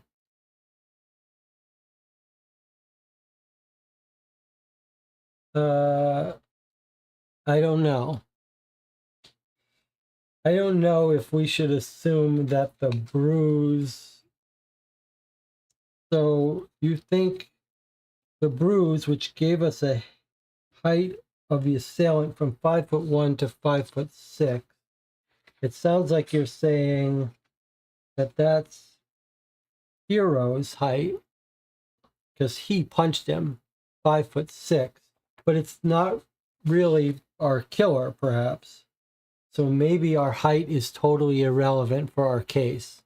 That's an interesting question, whether the game means us to figure out that whoever punched him in the eye is not the person who killed him. And so we should ignore the height. But then I don't know where the lacerations come from, so I'm not sure. Okay, let's see. Something to think about, though. Wish that's all I had to tell you. Hero helped me organize, sweetheart that he is. I dealt with some mail and a bunch of paperwork, mostly admin for new hires, schedules and shifts, that kind of stuff. Around 1 p.m., Christian told me he wanted to talk, and that's when things went bad. I mean, not bad like all of this, but things took a turn. For whatever reason, he decided lunch at Azor was a good idea, and afterwards he just totally lost it. He could never let things go. Ugh, why do I feel this way? Anyway, I had enough. When I got back, around 2:30, I think, I just shut myself in the bathroom. It was either that or go home, which I might have done if Sam wasn't counting on us. What's she going to do now? I'm not sure when Christian got back, but he can't have been far behind. After half an hour or so, I heard someone outside, and for a split second, I actually thought he'd come to apologize. I don't know who it was in the end. They never said anything. I heard someone outside. I think it was Hero getting the cleaning equipment. I know it was almost 3:30 by the time I left the stall because I kept checking my watch. I felt so stupid hiding away, you know. I kept thinking 5 more minutes would make the difference. Guess I really wanted Chris to feel as bad as I did, but not like, well. So anyway, I finally decided to go and call him out. When I couldn't find him, I came back inside, and that's when I saw the door to the walk-in wasn't properly closed. I'm surprised I even noticed, to be honest. It seems like an easy thing to miss. Anyway, as I went to close it, that's when I saw him through the little window, just lying there, staring into space.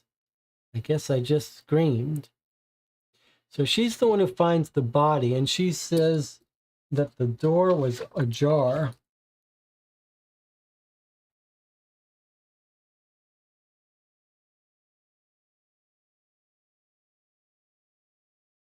That's an interesting detail, and it's hard to see making that up.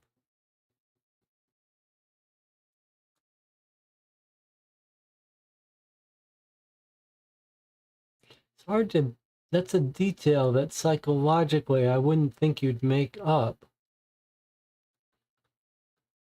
And let's read her full interview now.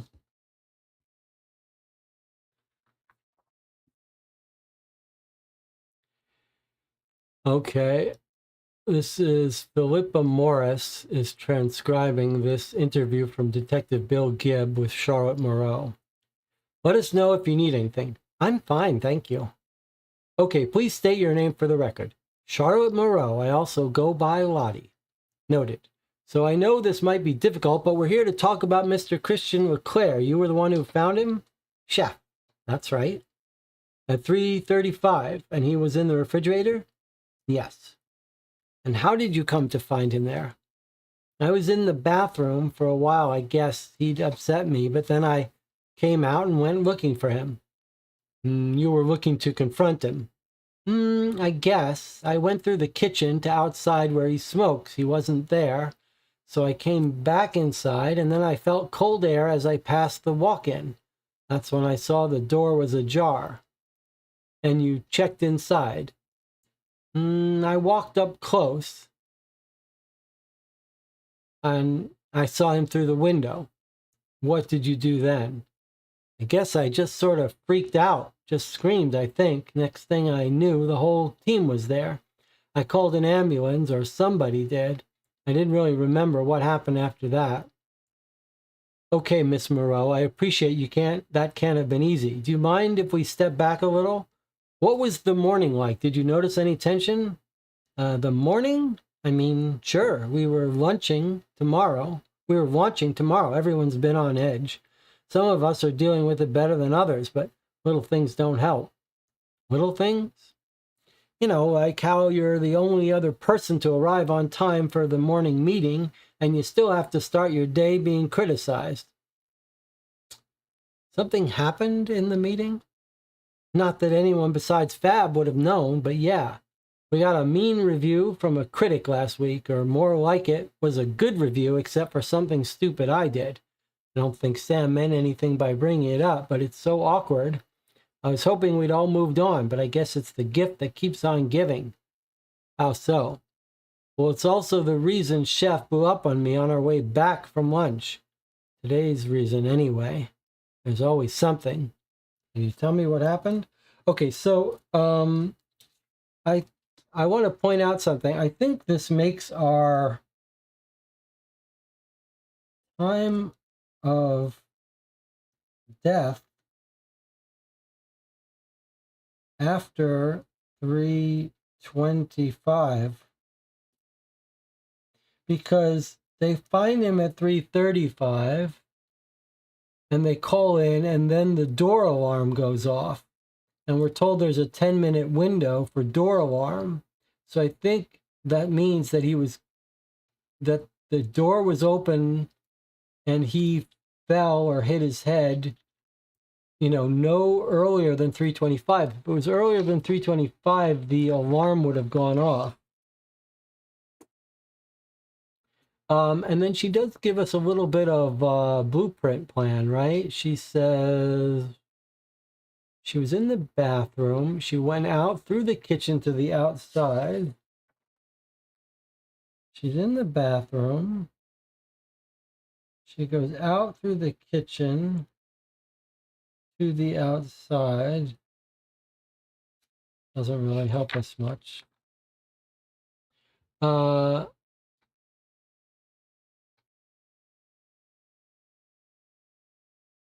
Looks like the chat thought the same thing about me, about the time 10 minutes before the alarm. Yes, okay, so everyone had that same thought. It wasn't just me. All right, continuing with her interview.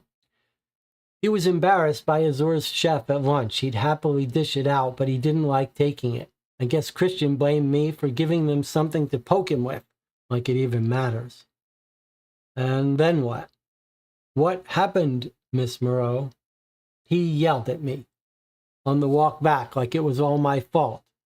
I'm not the kind of woman to just stand there and take it, so I turned to walk away and he grabbed my arm. Did he stop you from leaving? I guess he tried, but I sort of slapped him away. My nails must have caught his arm or something because he pulled back. Then I left him to walk on his own.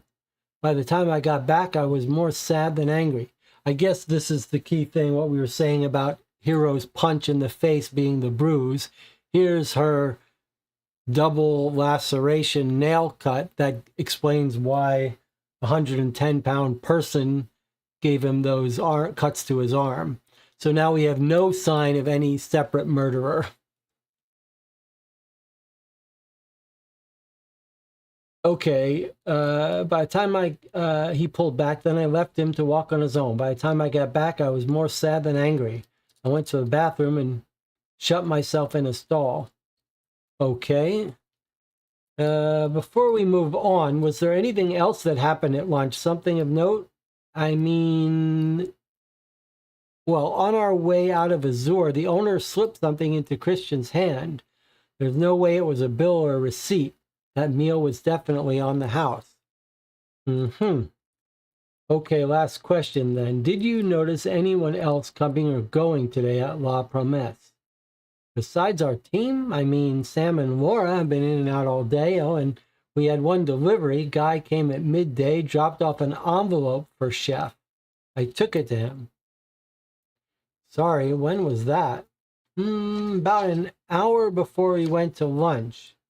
Oh, I think that's going to be that envelope is going to be the private investigator report.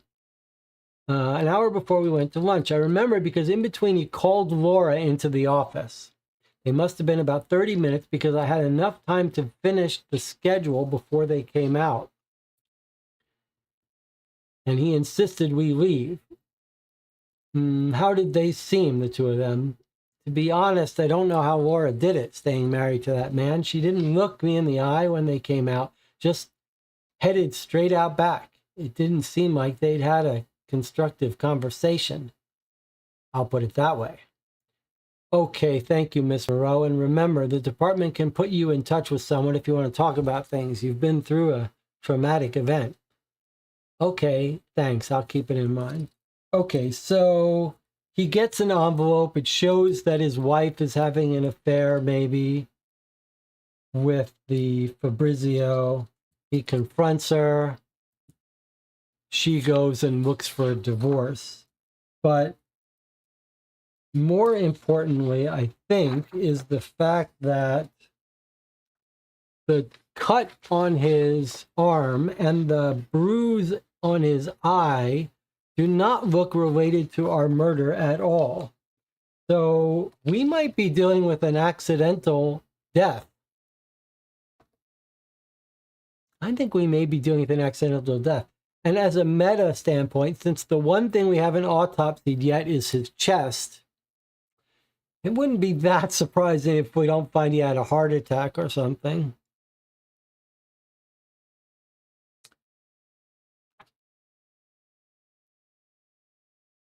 Okay, we've got one last interview suspect before we move on to stage 3.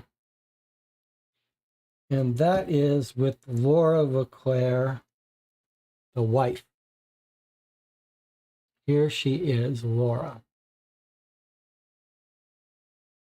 Let's see what Laura is all about.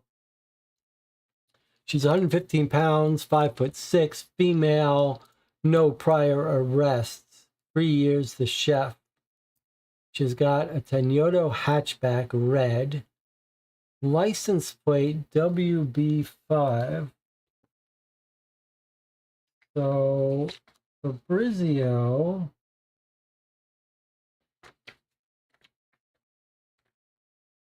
had WB5, a red sedan, Bella Fogan, and she has a WB5 red hatchback. So in both, initially we thought we had for sure found Fabrizio in this photo, but now it's looking like this is Laura's car. Maybe Hero's bike, we don't know. Is this a woman's legs? Can we get a closer view of that? Oops, that's not what I wanted. Aha, okay. So this is a man and a woman hooking up. And that is a bike. It could be Hero's bike. He said he had a flat tire. It does look like it's late at night or early in the morning, but now we know this could be Laura's car, not necessarily Fabrizio's car.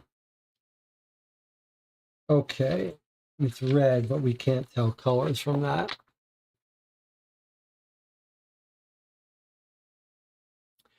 The day I said goodbye to my husband, it was so awful. I guess I'm just glad I wasn't the one who found him. And really, tending to Lottie probably distracted me in the moment from the worst parts of it. I'm probably still distracted. You really don't know how you'll react until something like this happens. I think I'm ready. I'll do my best. We arrived late, around 10:30 a.m. because of traffic. Chris was driving. I got straight to work with Fabrizio in the kitchen preparing appetizer trays. Therefore, tomorrow we store freshly prepped items in our walk-in. Let's see, I prepped apps for about an hour and a half until about 12 noon. Midday, Chris came to taste the finished trays before we put them away. Then I had a meeting with Chris, but I afterwards felt unwell and left to take some air. I was probably gone for an hour and a half all told, and didn't return until about 3 p.m. At that time, I walked in on an altercation between Chris and Hero in the kitchen. I have no idea what it was about. I got between them, and it all stopped when we heard Fab drop a tray of apps in the walk-in behind the kitchen. Chris went outside to cool off, and from then on, myself and Fab got on remaking a replacement tray. I believe Hero was cleaning up the mess in the walk-in for about 15 minutes, and then about another 15 minutes later, I saw Sam come out of the fridge and leave through the back. Next thing I know, Charlotte has wandered through and begun to scream. Then I'm behind her. I'm looking at Chris on the floor. Please don't be too hard on Hero. He put the wet floor signs out like he's supposed to. All right, the big thing that jumps out here is this part about Sam come out of the fridge. That's a Laura saw Sam come out of fridge. Well, if this was a real witness statement in real life, you'd very much wonder if that was an accurate memory. Like, did you really see her come out, or did you just see her walk by it and assume she was coming out?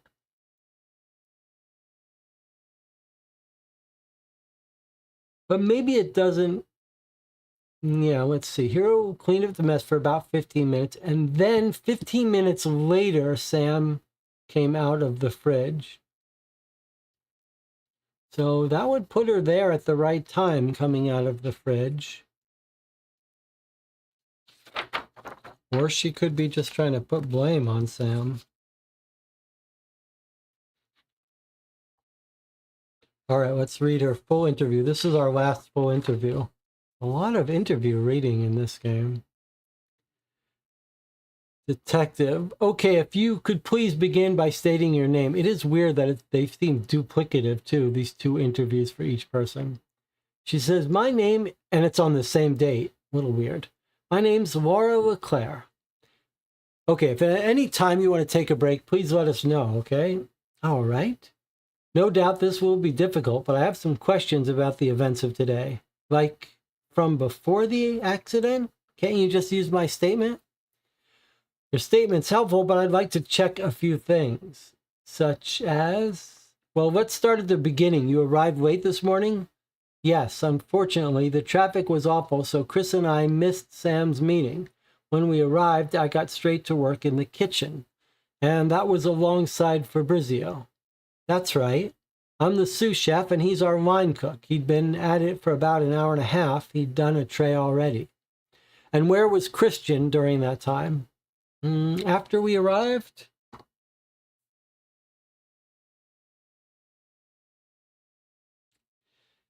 Well, he started with a random tasting of the first tray in the kitchen. Then I suppose he spent about an hour in the office until our next app trays were ready. And that second tasting was at 12 noon? Yeah, but I don't see what this has to do with anything. I'm just trying to paint a picture, Mrs. LeClaire. Please, that name. Call me Laura. Certainly. Can you tell me, Laura, do you or the other chefs ever choose which samples are tasted for approval? It wouldn't be so much of a random tasting if we did, would it? Fair enough. So the tastings were routine. Did anything else occur during those interactions? Nothing really. Charlotte might have popped her head into the kitchen the second time with some mail for Christian, but that's about it. Okay, so I understand you were called into the office a little after that, sometime around 12:30. Can you tell me what that was about? Called in? Chris was my husband. Okay, well, what did he want to talk about? That's really none of your business, detective.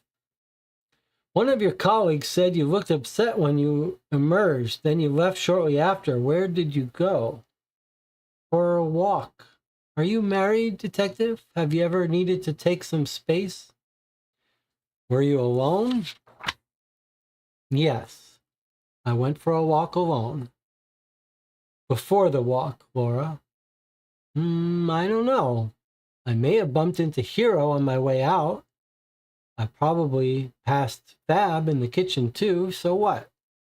Did you talk to either of them? Sure. Isn't that within my rights? Hero offered to cover me in the kitchen while I took a breather. Said he would finish the tray I started, so I took off. Hero's a cook too? Didn't he say so? Hero is a diligent, capable person. I know he dreams of becoming a chef. That's why he was so happy for Sam to have picked him up through the program. She seems a little sweet on Hero. The criminal rehabilitation program. I'm not sure why you're asking things you already know. Yes, Hero has a past. Who doesn't? He just wants to create. He's good at it, too. Isn't Hero a dishwasher? That's on Chris. He couldn't give him a chance. He wouldn't give him a chance. But still, it's honest work, and Hero does it, even when Chris treats him like garbage. Is that what led to the altercation in the kitchen? I honestly don't know what that was about. I'm just glad I was there. It would have escalated if I hadn't been there to get between them. I don't enjoy violence, Detective. I was about to tell Chris to walk away when we all heard a huge crash from the walk-in. And when was this? I'd only been there a minute or two, so 3 p.m. or thereabouts, maybe just after. Fab was pretty pissed. Those trays take at least an hour to prep on your own, and we needed enough for launch. Hero had disappeared to get the cleaning stuff, so I told Chris to walk it off, and I stayed to help Fab redo the tray. And was that the last time you saw Christian prior to the 911 call? Yes, Detective. Thanks for reminding me.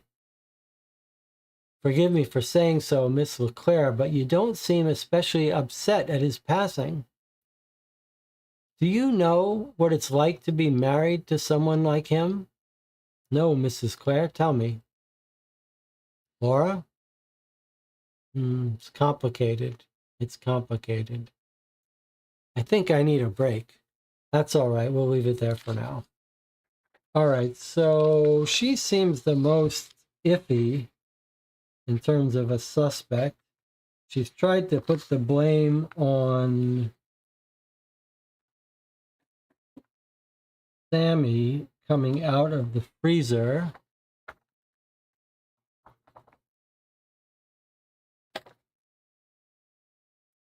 Okay. But she doesn't really shed much new light on things for us.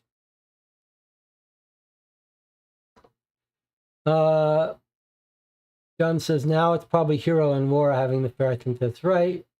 Everyone hated this guy. It could be a conspiracy to stage an accident. I'm suspicious that the CPR they gave him was fake. That's an interesting idea. It does raise the meta issue. Like if we open up his chest and if we find broken ribs, then that's CPR. If we don't find broken ribs, maybe it means they didn't actually give him CPR. But why wouldn't they give themselves better alibis?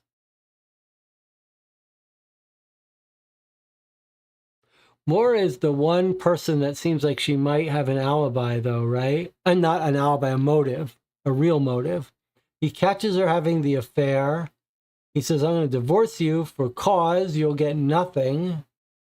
She goes to the lawyer. Lawyer tells us you'll get nothing. She comes back. She pushes him.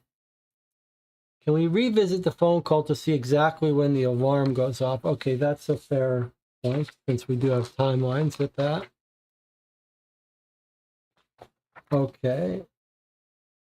Loud beeping commences.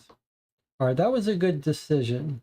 So 1540. So actually, oh boy, that is a great clue.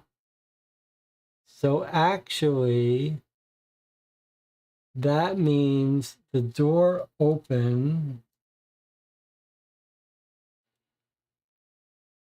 near 3:30.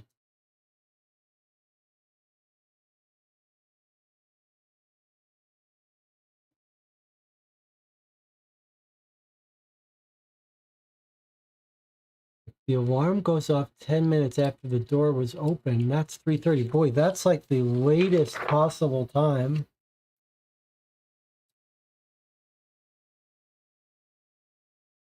But it still works. Still could be killed at 3:30 when Sam's leaving with the fire extinguisher, and then 5 minutes later he's discovered. But it does rule out the idea that they're killing him here. Probably. We just know the door was opened at 3:30. All right. We need to take our next break. We will come back for the third and final part of the case, where we open up the chest, do the final autopsy, and look at our final documents.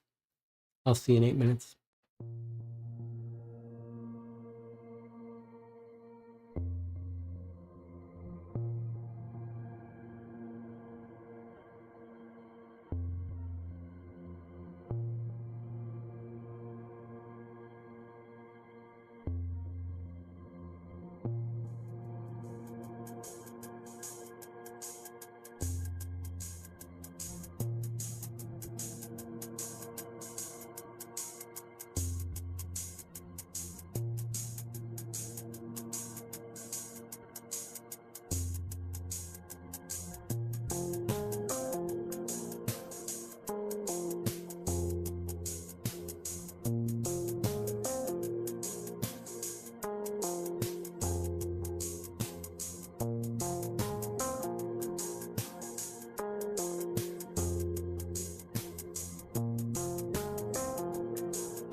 You are watching Co-op for Two. We're playing Body of Evidence. We're here on the third and final stage of the game. Chat should be taking a break and stretching during our breaks, but they've been chatting it up here with theories. Jonathan says, I'm curious the fact that only half of them were at the meeting when the code was being mentioned. Does that matter? Does it mean only some of them knew the code? There's a theory that Sam pushed him from Marco. DJ Moneycut says, so Laura and Hero didn't hear the code. They weren't at the meeting. Then I was saying, but we don't really think they needed to use the code for anything until they turned it off at the end, unless we're missing some sort of very clever setup, some Columbo-like faking of time of death. And it is intriguing to think that could they have all conspired to do this? That seems unreasonable. I'll tell you what occurred to me, though. Here's what occurred to me. I'm going to start describing facts, and you shout out when you think you know what I'm thinking. It was sort of snuck by us here, as no big deal, that they're preparing the appetizers. They're preparing them for a very specific purpose. They're preparing them for launch tomorrow, but they're specifically preparing them for taste testing by the chef. And we're told a bit about who helped prepare the appetizers. It was Fabrizio, but then it was Hero, but then Laura did most of the ones that Hero presented. And we think Laura and Hero may be having an affair. So it has occurred to me, yes, that Laura and Hero may have poisoned him. And there's this scene that's described to us how he spits them out.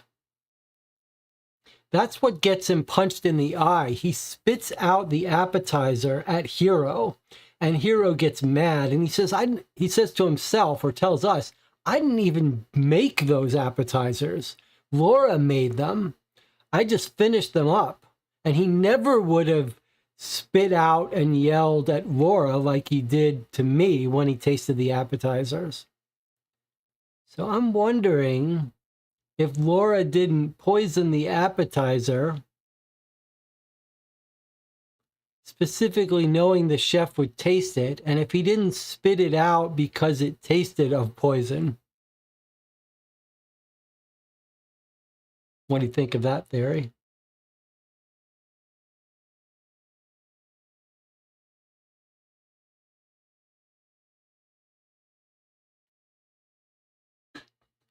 What do you think about that?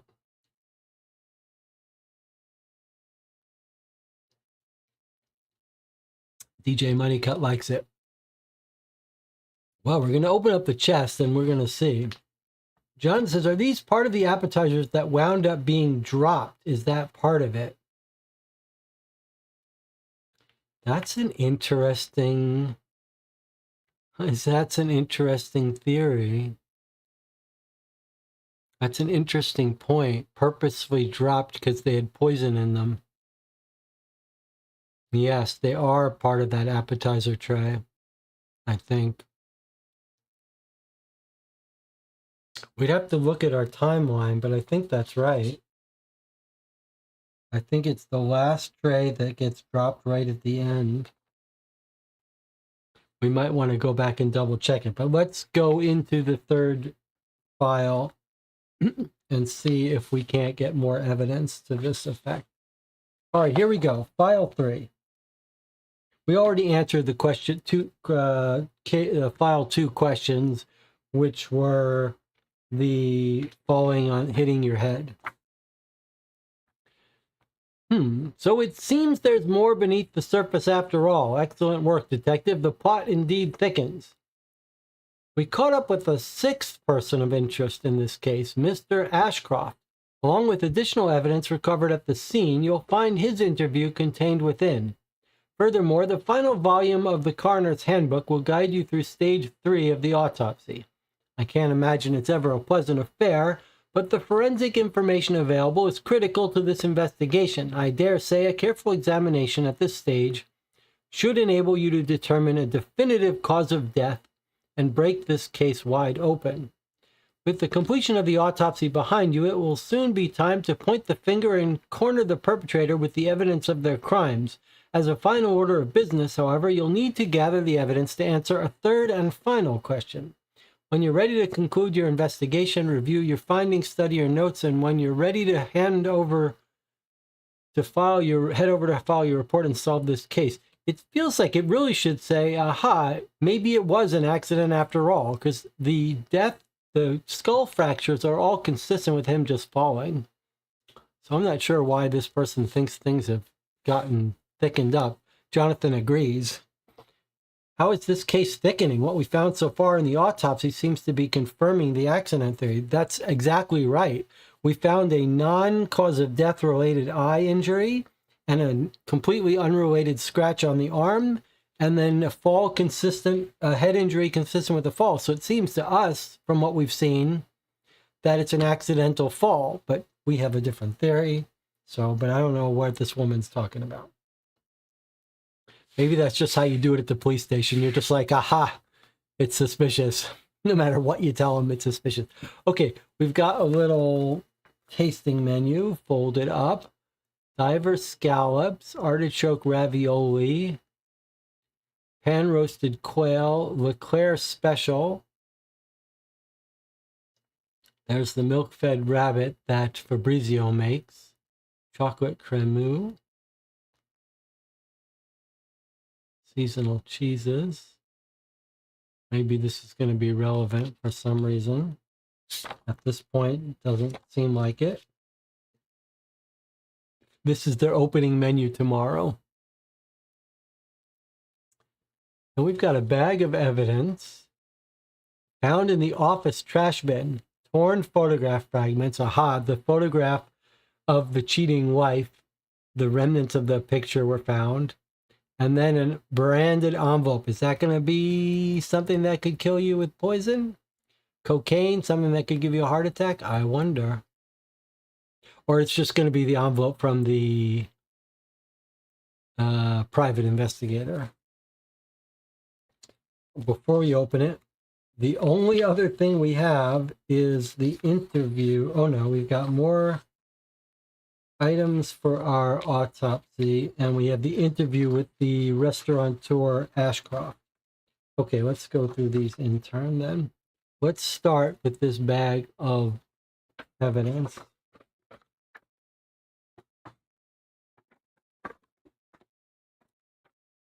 Okay. So we've got the other part of the blueprint floor plan.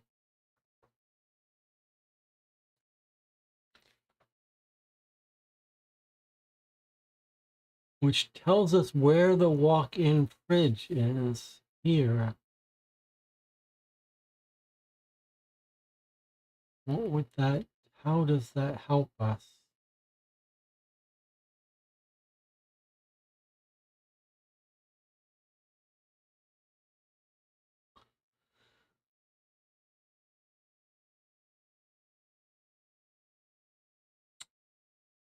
How does this help us? I'm not sure. Look at all this interesting thing. It tells us where the door access key codes are. Fire extinguisher is. Feels like it's giving us some good information that we don't think we need to use, which is always troublesome. All right, let's put this aside. Okay, so the envelope was from the private investigator to Christian. And it looks like it is the remainder of those photographs of his affair wife. Let's see if we can't confirm that. Where's our photograph? Yep.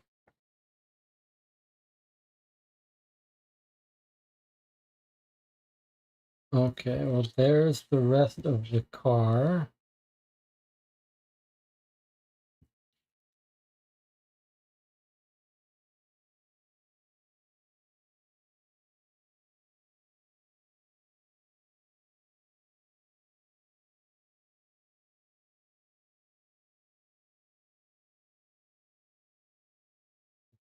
Trees.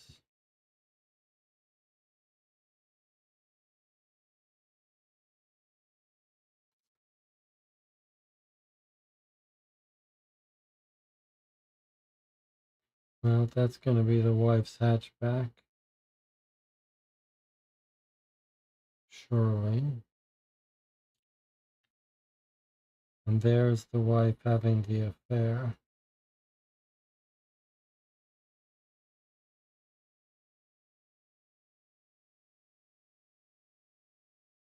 Okay, let's confirm our license plate. It's definitely having a fare. There's the bicycle. Let's make sure we've got the right driver's license.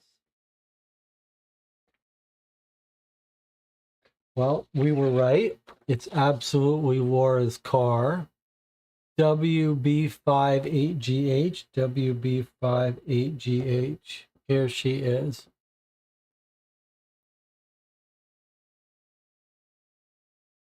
So she's been caught having an affair. That's what he confronts her about. There's her red hatchback, no doubt about it.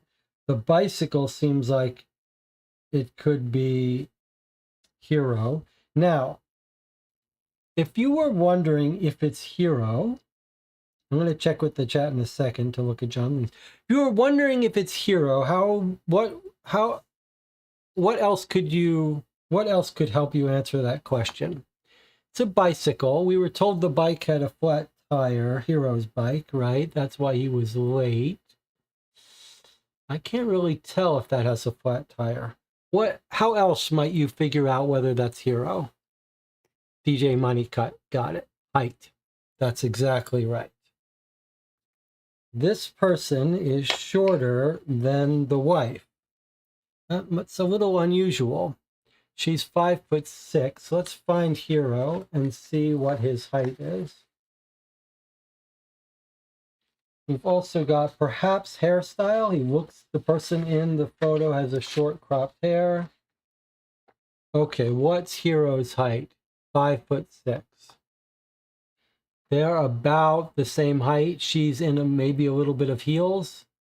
So I think that's another little bit of weight on the idea that it is Hero she's having an affair with. That's pretty neat. Okay, same height. There you go. Okay, so good. Good observation. Good detective work. Nothing on the back of these photos that looks like are relevant to us. Although, what do you make of this? Any thoughts here? Shall we reassemble it so you can see?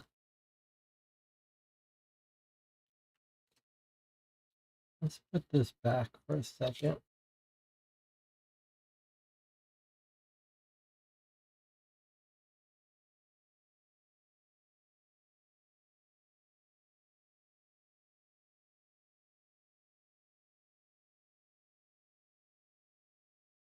All right, so if we turn this over, we get this.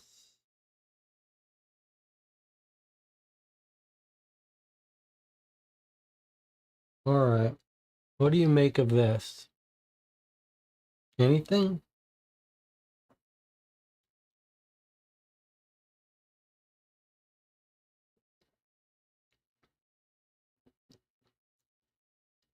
I mean, something does jump out. I'm not sure how much of a clue it gives us, but I would interpret this from looking at this photo in a specific way. Cooking oil. Yeah, oil. Oil on your hands. But maybe they're all cooks. They've all got oil on their hands, so maybe it doesn't help us much. But I don't think it gives us much insight, but that is how I would interpret it.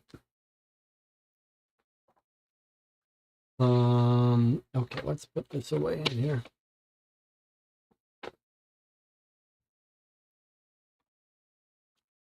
All right, let's read the interview with Ashcroft.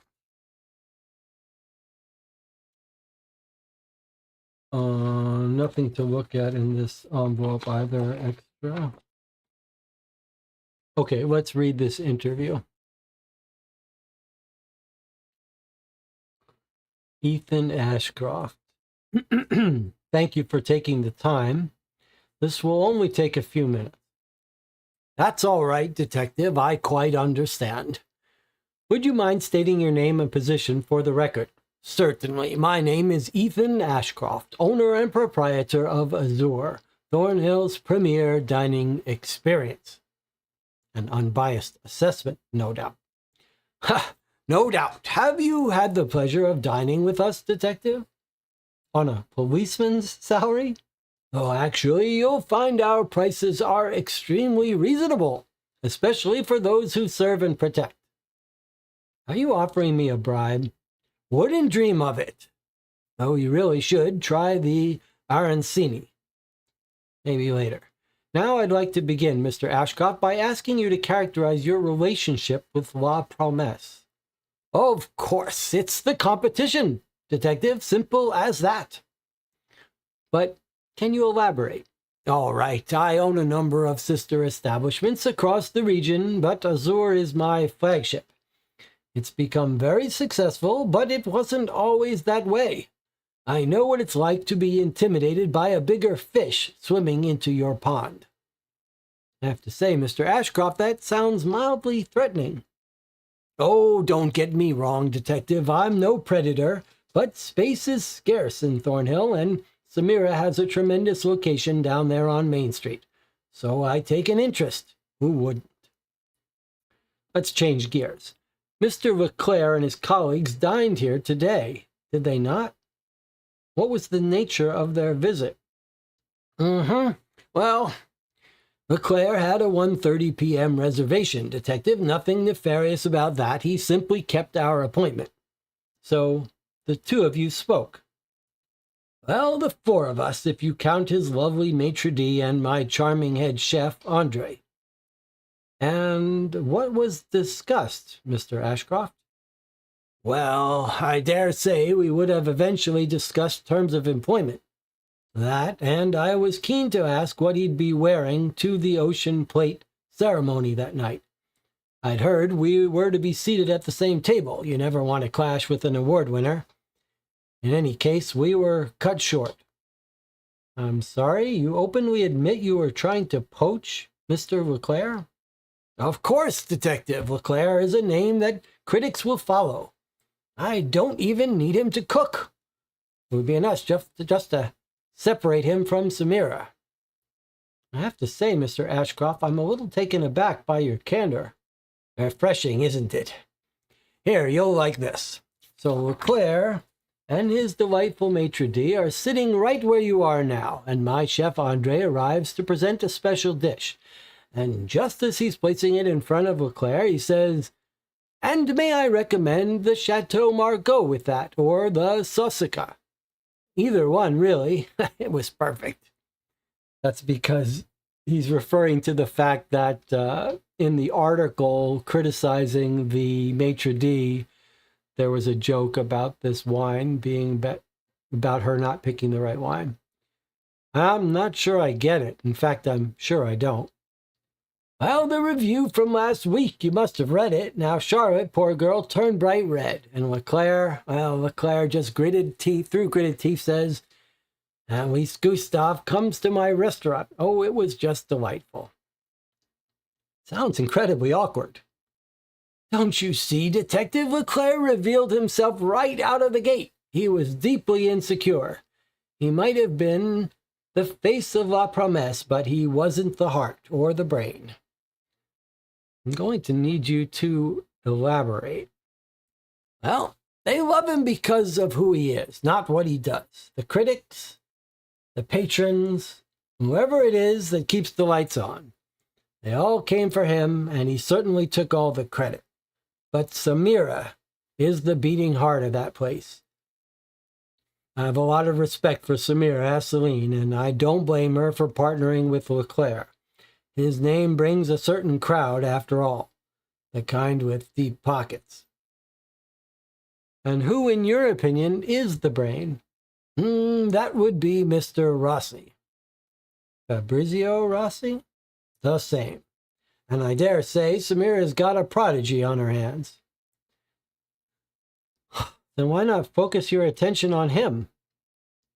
You don't think I've tried, Detective? He's too loyal. He hasn't been around long enough to lose his principles, yet. And Fabrizio's got what Leclerc never did, natural talent. He also has more recent accolades than anyone in that kitchen. Fabrizio's back there all hours, playing with new ideas, experimenting. I'd say he's come up with every La Promesse special since he arrived. But of course, Leclerc took the credit. The man was a fraud, worse even, a thief.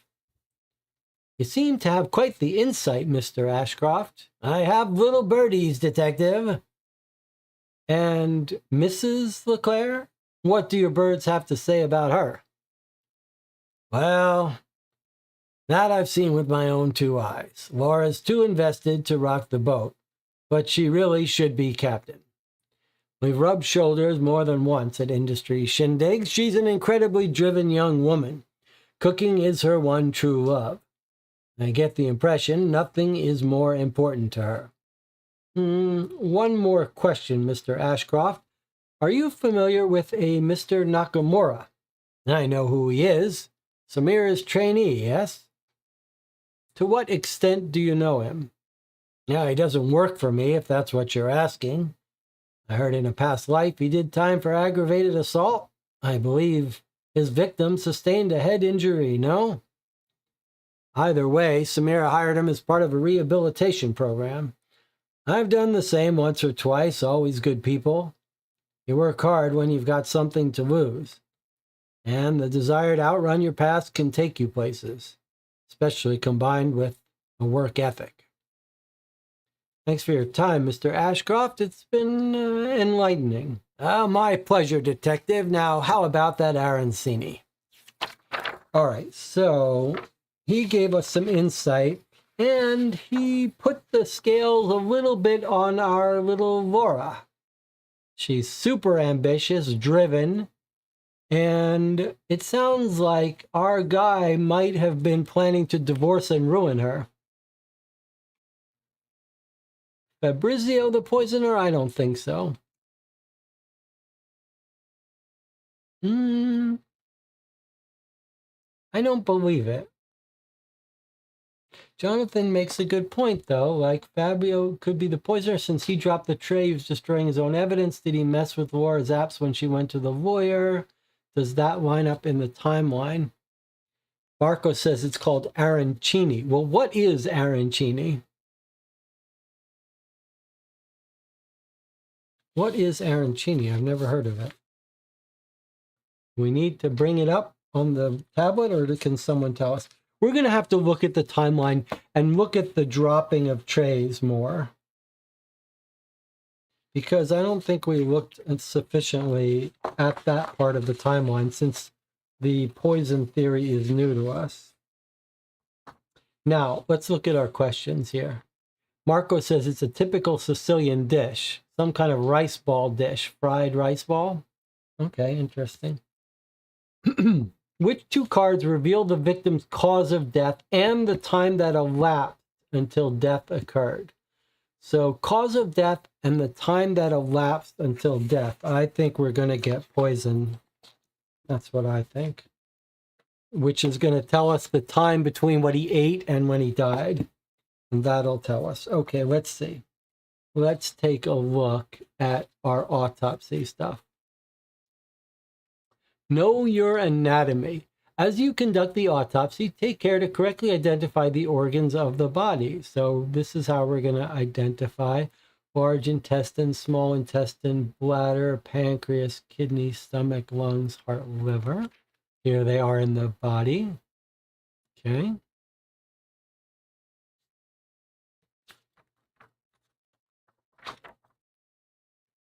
Autopsy stage 3, examining the chest cavity. Having undertaken both an initial visual inspection of the body and explored any wounds or injuries to the head, you should commence with a full examination of the victim's internal organs. A complete autopsy may reveal any number of conditions, anomalies, or forensic evidence that require additional study and investigation. These include, but are not limited to, soft tissue discoloration, spotting, or patination, inflammation, swelling, broken or fractured bones, internal bleeding, foreign objects or materials such as a bullet or fragment of glass. Performing an examination. Begin by making opening incisions that span the height and width of the area under inspection. The torso should be capped by a V incision to facilitate opening of the chest cavity. Fold back the tissues and any obstructive musculature along the exploratory incisions to reveal the internal organs. Examine the condition of each in turn. If applicable, surgically detach and extract any organs with signs of anomalies for further analysis. To assess the results of the autopsy, draw a definitive conclusion. Turn to the flowchart at the rear of the section to input your data. Okay. And Marco says arancini is a bowl of rice with the heart of meat and peas, then fried. It's very good. Street food mainly. That sounds, well, to a vegetarian, I'm not going to be eating it, but I like the sound of it except for the meat inside it. All right, here we go. Let's get out our equipment.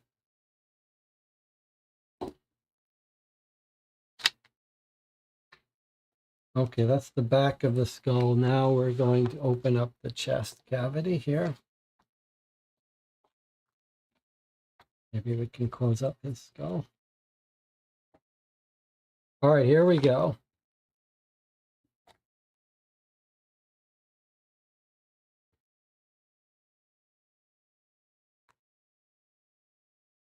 And make our Y incision.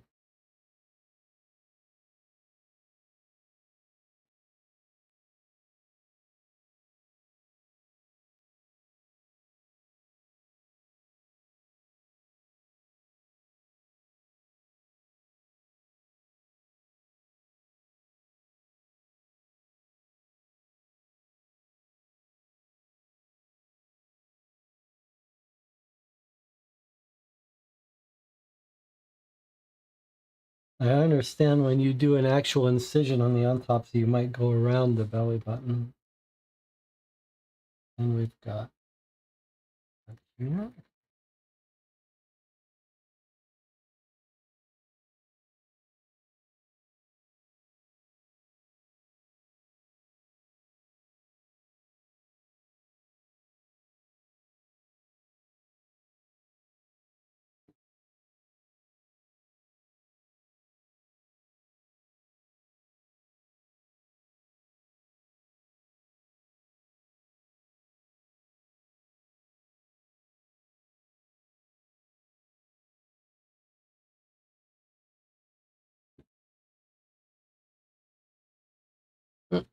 Got some musculature sticking.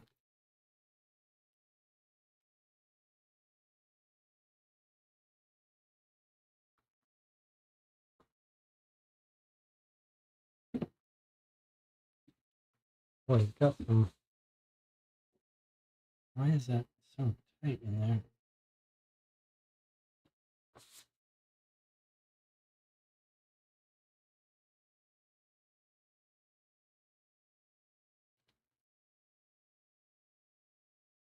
Feels like it's something that shouldn't be there, like some glue.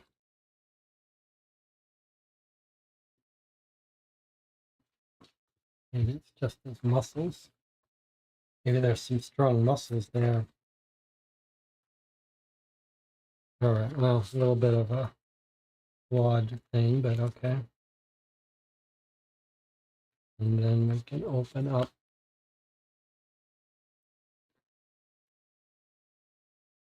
Doesn't open up further below, no. All right, well, just it feels like there's glue where there shouldn't be. I don't know why there's glue in this area. Like, why is there not glue just above the cuts? It seems like that's a little bit of a mistake. Like, probably they meant to glue here and the glue seeped into this area. But okay, look at the chest muscle. We're going to have to dig into that now.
Oh, look at that. Look at all those organs in there.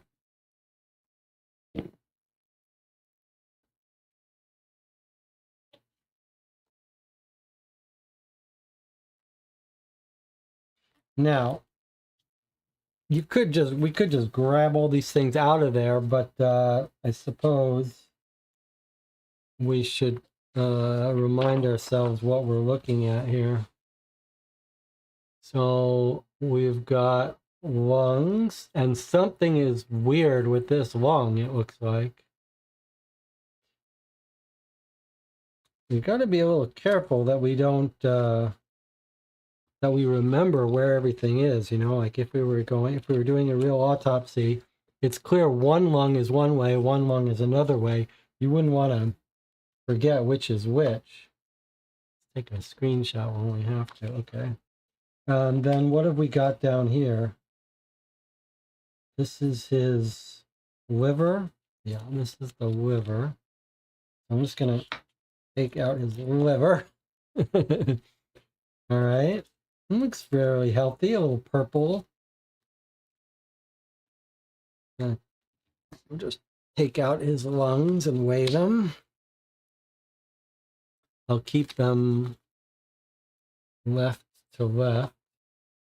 Maybe this liver does look not so great. It's a little discolored. Okay, what have we got in here? All right, well, there's the heart. This is going to be the what? Large intestine. And then we have small intestine. Now, ribs are all broken, but we would have had to break them to get into here. So I guess we should assume that we broke them. Boy, look at that. Now we can take out his large intestine. Okay. Put that up there. And then his small intestine. How long is the small intestine all coiled up? Pretty long. Whoa, this does not look healthy. I mean, heart, is it enlarged or anything? I can't really say. But this does not look healthy. That's what, the pancreas? Or the stomach? Yikes. So here's his bladder. Bladder looks okay. But this looks weird.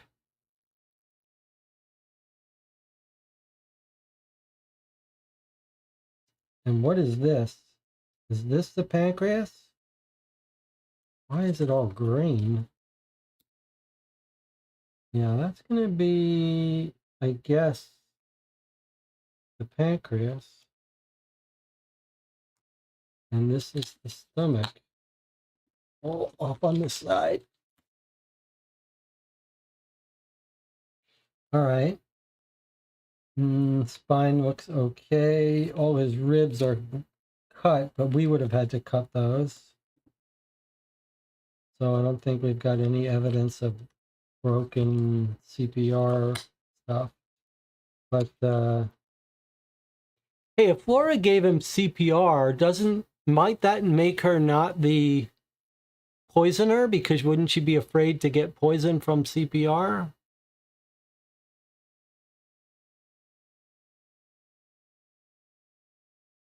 I left the kidneys in? Where are the kidneys? Where are the kidneys? Oh yeah, thank you. There are some kidneys. I don't know. There's one kidney on the left side. You see, they're way back there. Doesn't make sense. That would not be good for your performance review if you left the kidneys in. All right, well, I don't see any other organs that have been left in. All right, so we've got all our organs here. We'll just spread them out. Maybe we can just put them on the table. We don't really need his body anymore.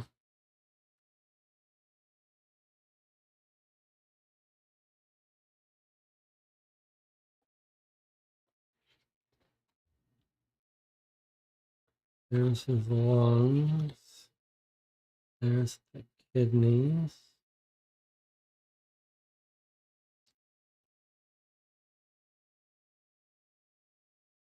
There's his stomach, his gallbladder.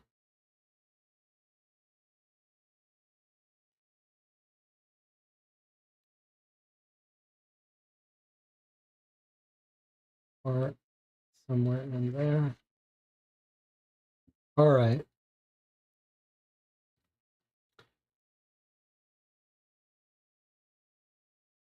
So we've got some things that are weird to our naked eye.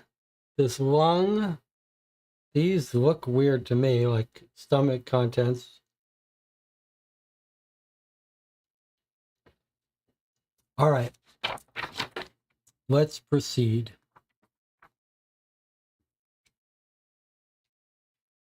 So in our coroner's handbook for stage 3, which is the chest cavity, we've got these documents.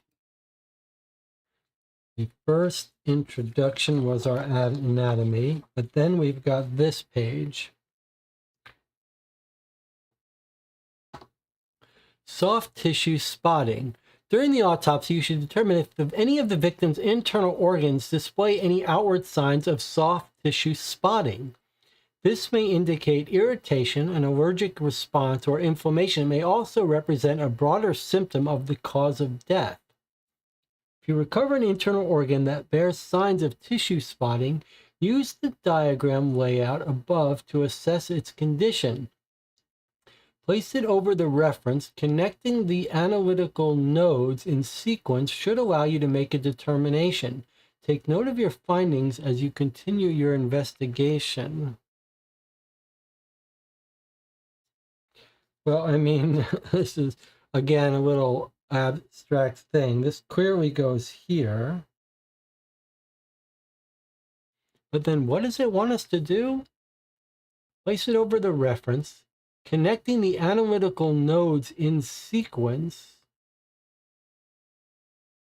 should allow you to make a determination. Take note of your findings as you continue.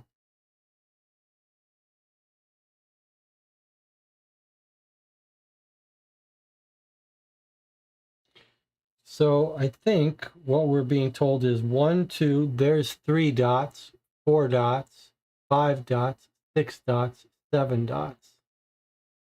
So I think that what it's telling us, maybe the next page is going to tell us what to do, but it looks like 3, 4, and 5 on his lung are spotted. Points 1, 2, 3, 4, 5, 6, 7. All right, let's see if the next page tells us how to make sense of it. No, it doesn't. All right, well, that's one item here. This is left lung.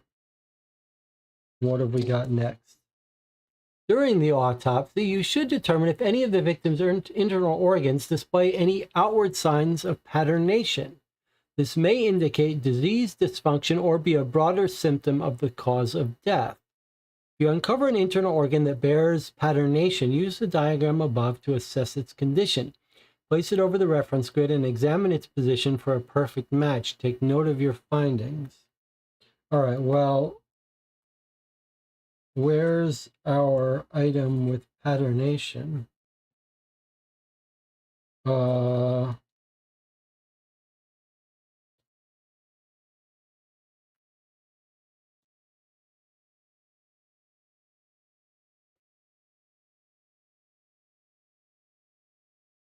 Hmm. Oh, there we go. Good thing you caught me before I missed this. So he's got a kidney. What pattern is it? Let's do a closer up view. Maybe you guys can help me.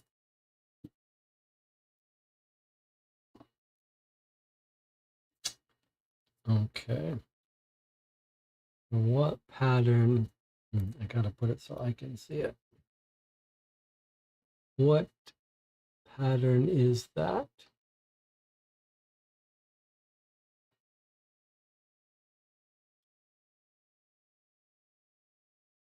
Suppose it depends on which way you orient it.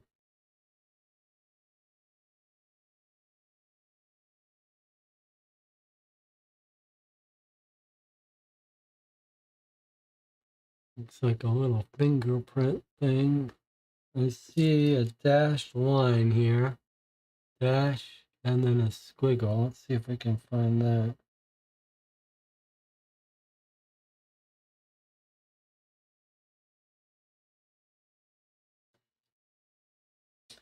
This would be another thing that would stand out. I don't see that. Where's my dash and squiggle?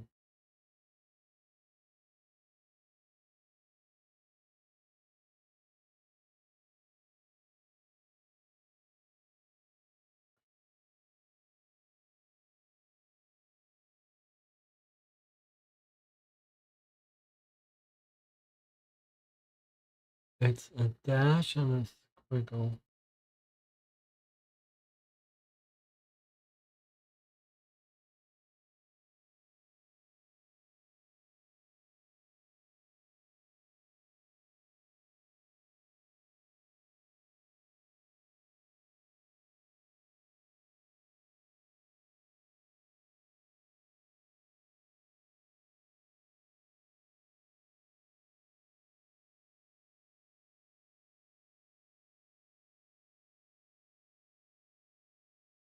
Is this it like this?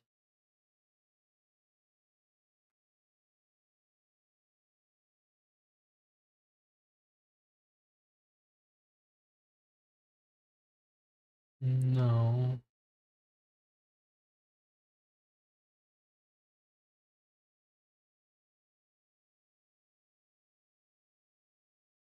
I think it matches with this fourth one, huh?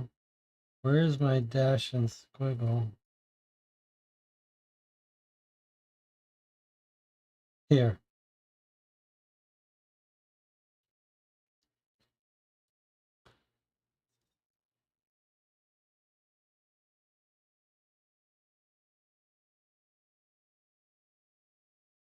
So look, here's this little curve.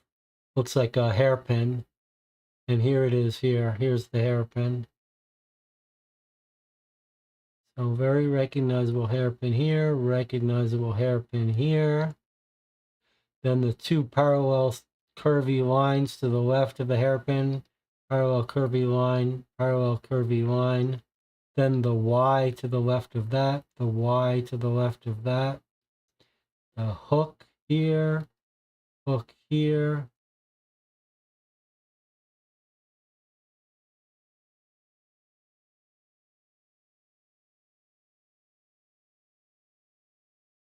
So yeah, here are these two lines here, these two lines here. Okay, so we got it. Good work, Marco. All right, so 4. So with our kidney,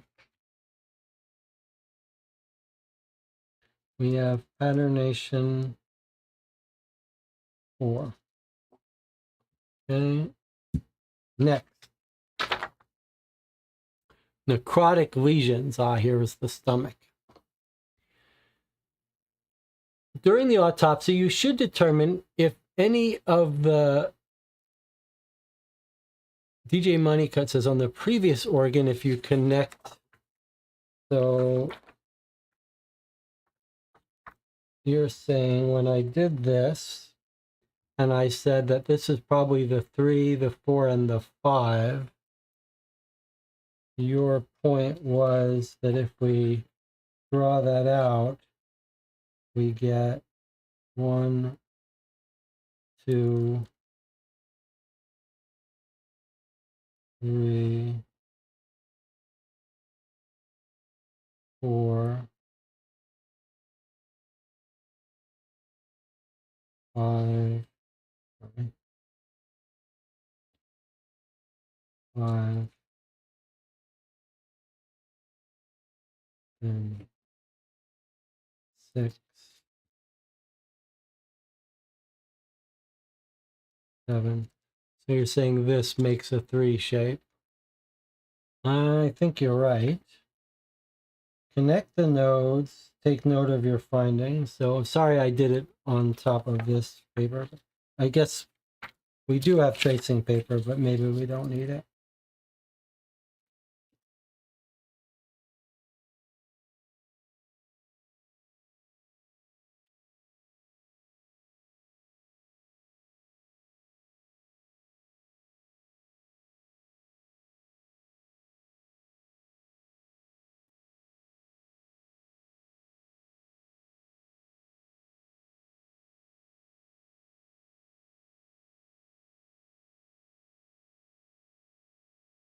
One, two, three, four, five, six, seven. Okay, so there's the three. Okay, that's good. This was the lung. Okay, so lung 3, kidney 4. Okay, good catch. All right, necrotic lesions. You should determine if any of the victim's internal organs display any outward signs of patchy discoloration, desaturation, or spots of dull discoloration. This may indicate a reaction or immune system response to a foreign compound or infection, or be a broader symptom. Okay, so where's our stomach?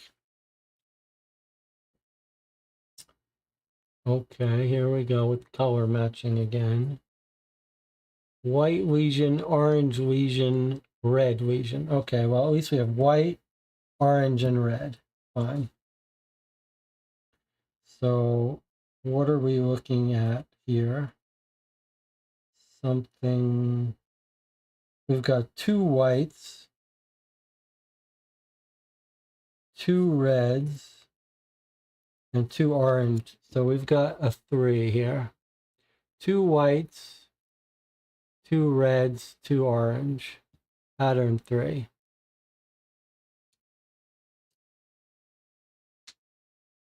And does it match? Does it match this? I think it matches it if you go this way. I mean, does the position matter? Because if position matters, it's a little more tricky.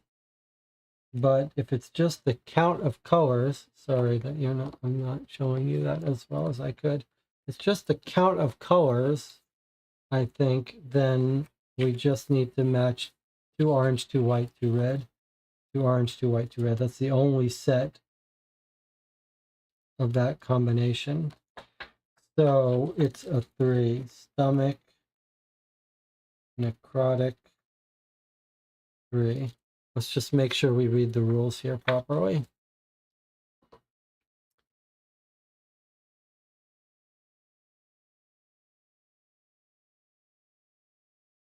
Determine if it matches. Sign of patchy spots. Clusters. Use the reference above. Match it. Take note of your findings. Okay. Next up, heart inflammation. During the autopsy, you should determine the heart if the heart demonstrates signs of inflammation or shrinkage.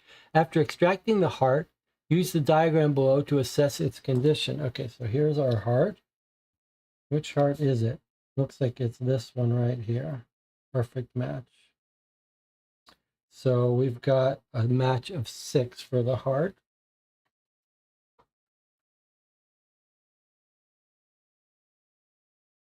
That looks like it's enlarged.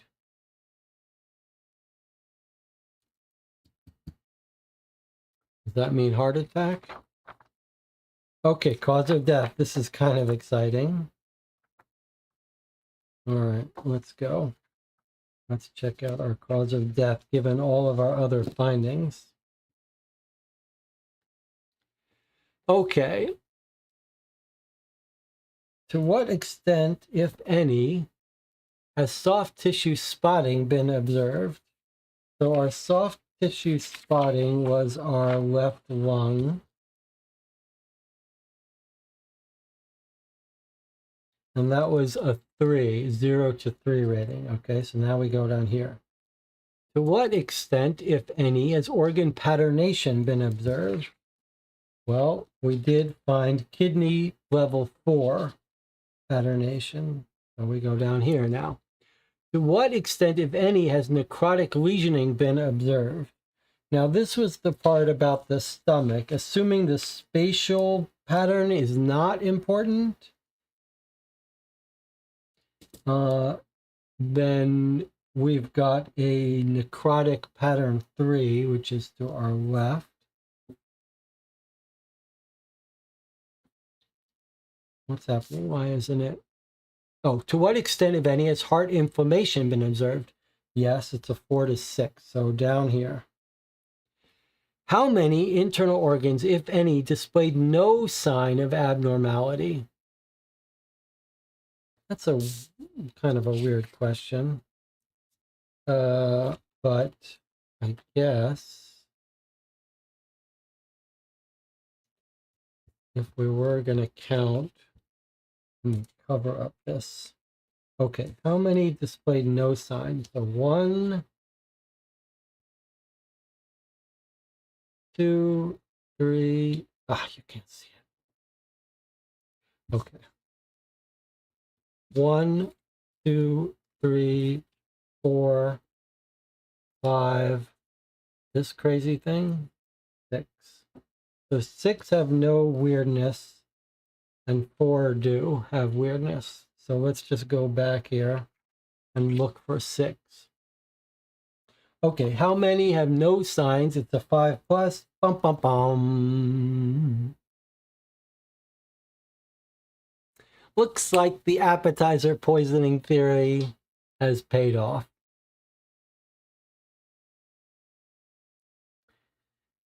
Now, maybe 7. Okay, calculating time elapsed. Okay, poison. We examined all the body, all the organs, and we got poison. That's exciting. All right, let's take a look at this. Upon positively determining a cause of death, you may turn your analysis to establishing the time elapsed between instigating cause of death event and the moment death occurred. Locate the cause of death on the table below. Identify an accurate approximation of the time elapsed by recognizing a matching autopsy result. One anomaly's result will correspond with your observations. If cause of death has not yet been established, return to the autopsy handbook. Continue your analysis. Okay, so there's our causes of death, and we know we've got poisoning. Now,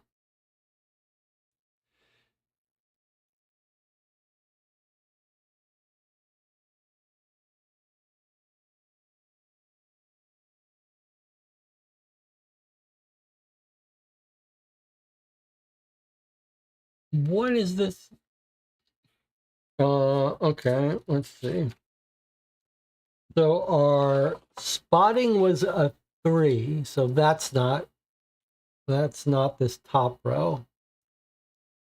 Our patternation in the kidney was a 4, so that doesn't match that.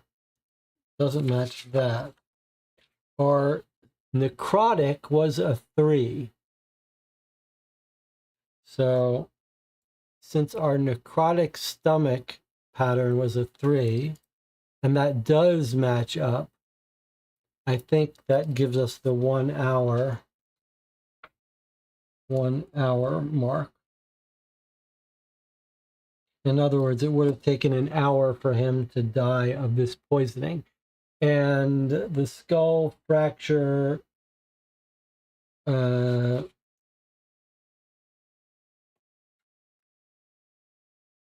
skull fracture pattern was a 4. So that rules that out. Okay, so we've got a 1 hour timeline to death. So given that, even though I don't think we really needed that, but I suppose if you look at what we were asked to discover, to answer on this file. Which two cards reveal the victim's cause of death and the time? So we know the answer to that now. We know it's poisoning within an hour. So let's answer that. We still have other stuff to answer, surely. So we've got our 1 hour.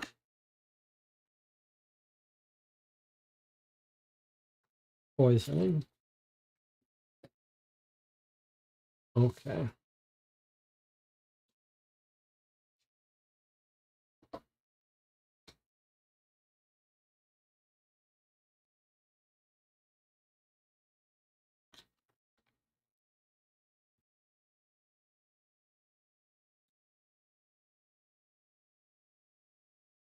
All right. Poisoning, which took 1 hour to kill him. All right. So we've solved file 3, and then we've got a final report, which has got a bunch of questions in it. So we'll take a break here. We'll come back for our final short session where we'll read the questions, debate them. It feels like we still have to work out the timeline. We think probably he was given the appetizers and died within an hour, but we still have to figure out who we think poisoned the appetizers. That will be interesting. I mean, I think, well, we'll talk about it when we come back in 8 minutes. I'll see you then.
We are back ready to solve this case. We did guess that it was poisoning before it was proven, but now I'm starting to wonder. Now we've got a very clear time before death, and now we're going to try to figure out who could have poisoned him. And I was pretty hot on the appetizer theory, but now I'm trying to think, does the timeline match better with the smoke break?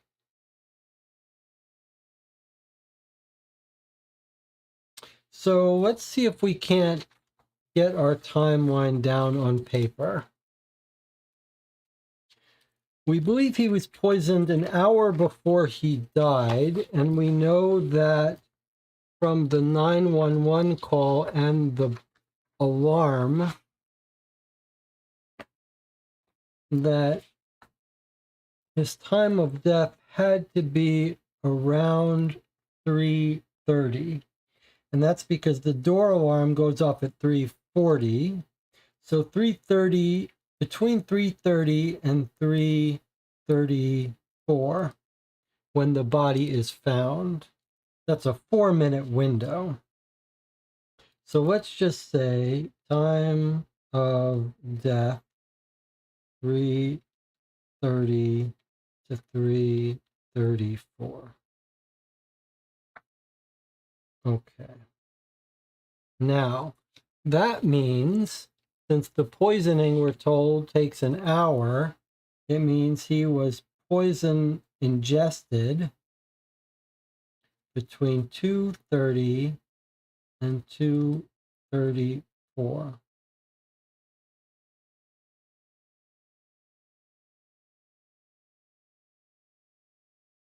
Yes, okay. So now we need to recreate when he was smoking and when he was tasting his appetizers. Between 2:30. So let's see what we've written down for him.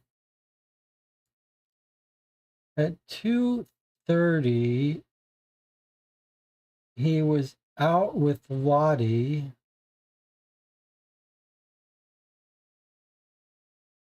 At 3 p.m., he's out back smoking with the black eye. So I don't think it is the smoking. I believe our notes have him smoking at 3 p.m.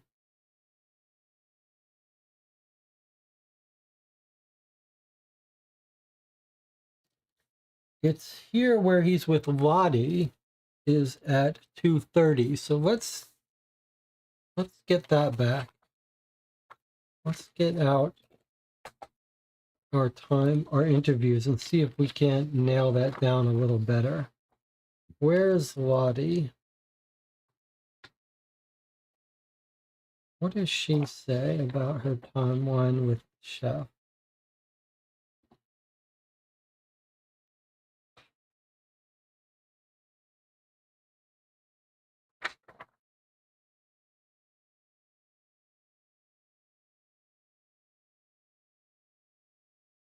They went to lunch to Azure.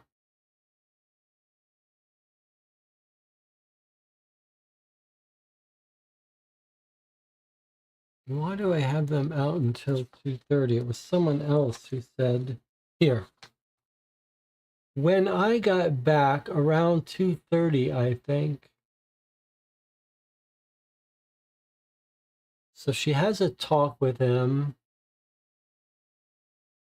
When she gets back at 2:30, she goes in the bathroom.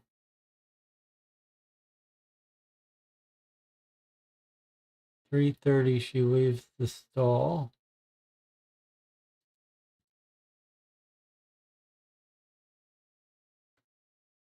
So she's not with the chef at 2:30. When I got back. Okay.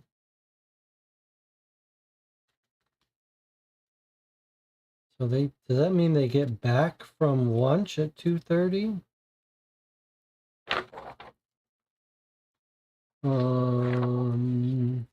Let's find where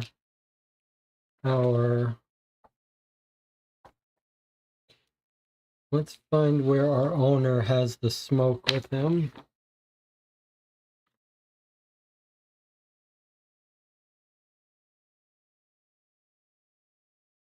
Okay, so 3 p.m., why did you come back? She comes back at 3 to collect the fire extinguisher. Chris was being snippy, threatened to leave.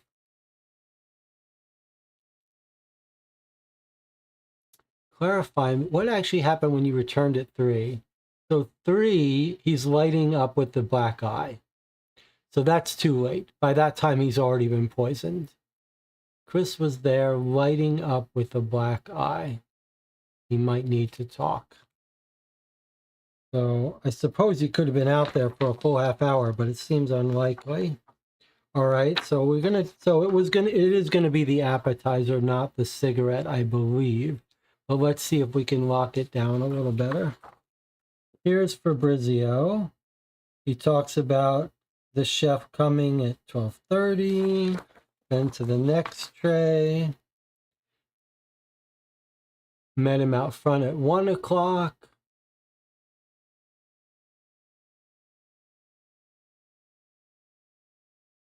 You got a call from Sam around 2 p.m. Everything's all right. She saw Laura out at the lawyer's office. Okay. Hero punched him. What started the incident? Said I was preoccupied. Laura and I were in the kitchen. Sam was back by then. Saw her leaving the rear exit with a fire extinguisher. Let's look at Hero's timeline.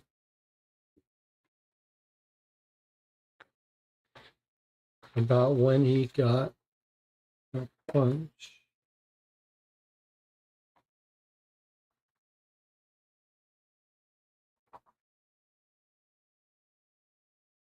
Okay, saw her out back, quieter. We were both just head down working, except for a phone call. Fab went to get it. What time was that? 2 p.m. Sam left again after dropping off the boxes. Vladi and Chef must have come back around 2:30, not long after he pulled his little stunt. So 2:30, when we think he's been poisoned shortly after that. Okay, so Chef is back at 2:30, shortly after he pulled his little stunt. Okay, what stunt does he pull? This is the tasting and spitting out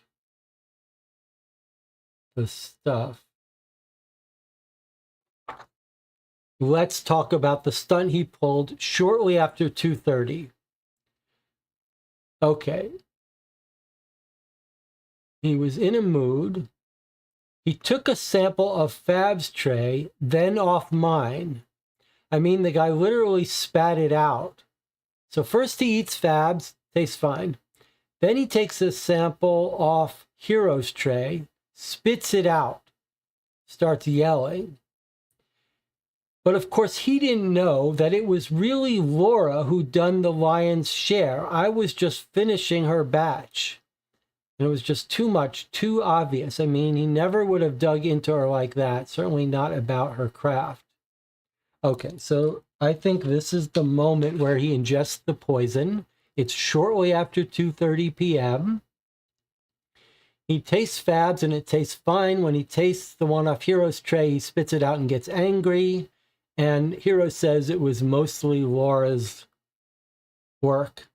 And his reaction seems like it wasn't poison. Like if he had poisoned it and the chef spat it back at him, he would just shut his mouth, right? It's Laura.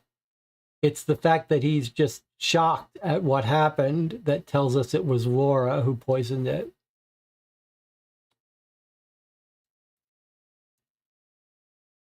And Laura is the one with the motive, not this guy, really. And I think his reaction shows us that they're not working together. DJ says, Moneycut says he thinks that the menu might tell us who made it because several people worked on them. You might guess that. I'm not sure how we could assume that, though. But there's the LeClaire special.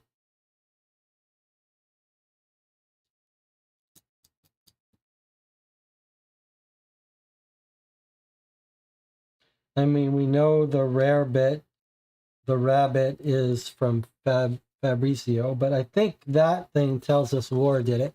Now let's look at Laura's explanation, since this is our suspect.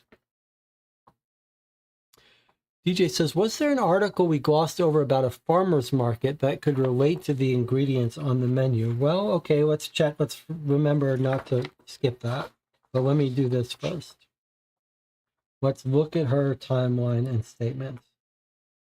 Okay, so she prepared 10:50. She prepared apps for an hour and a half till about noon. Chris came to taste the trays. Then I had a meeting with Chris. I felt unwell, left to take some air. She was gone for an hour and a half, didn't return till 3. She walks in on an altercation. It's a little weird that she says at 3 p.m. she walks into an altercation, but does that mean he didn't eat the poison till closer to 3?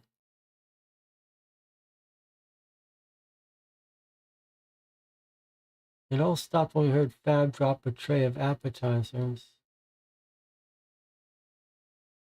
So this is a little confusing to me, because at that time I walked in on an altercation in the kitchen. So according to Laura,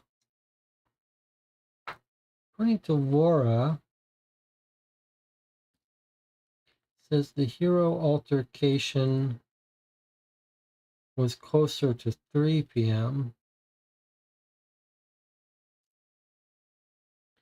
But I wonder if we could catch that being a lie. Maybe someone else tells us she gets back sooner.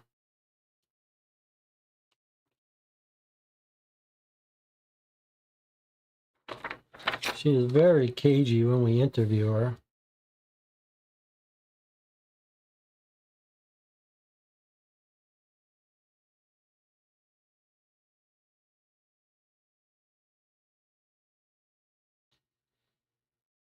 She says, I went back to get between them. Then I was about to tell Chris to walk away when we heard a crash. She says, I'd only been there a minute or two, so 3 p.m. or thereabouts, maybe just after. So she's putting the tasting at 3 p.m., which would put it too late.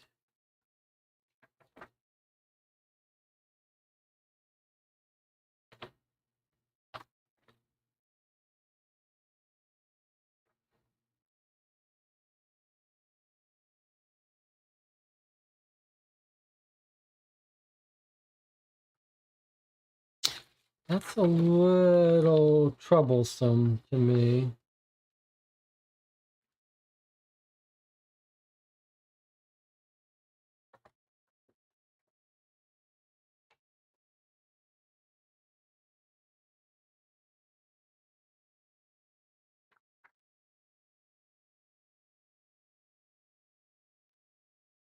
Laura says she sees the fighting with Hero at 3 p.m. So if that's when he tasted the stuff, that would be too late for the poisoning. But he doesn't smoke until after that, so it's definitely not the smoking. Smoking comes after the punching. However, this is just Laura saying it's 3 p.m. So if we can find someone else that says Laura got back at 2:30, then it's all copacetic.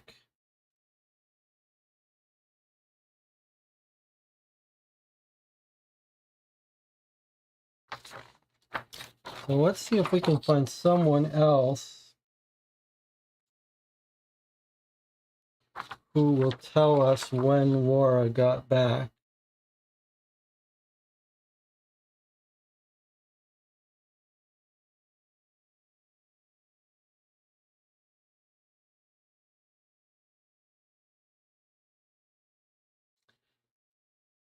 Okay, look at this. She says she gets back around 2:30, shut myself in the bathroom, that or go home, which I must have done. And then she says,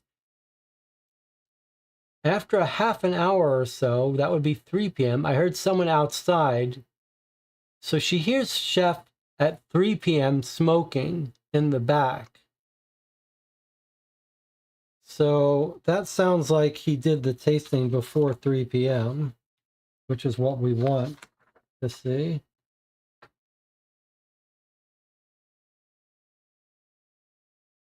Where's Hero again? Does he give us...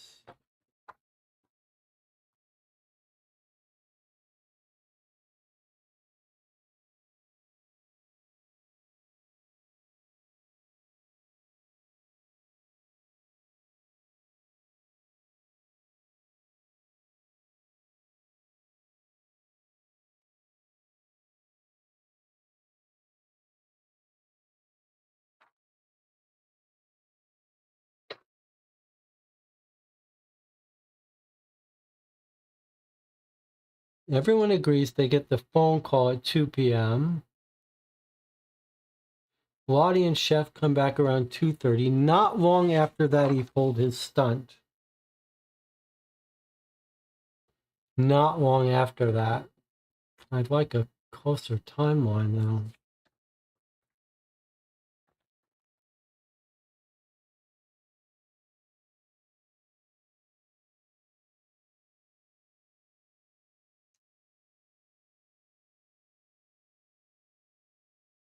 It's going to be nice cover for Laura with her apps.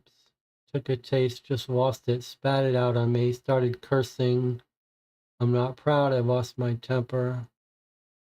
Laura showed up.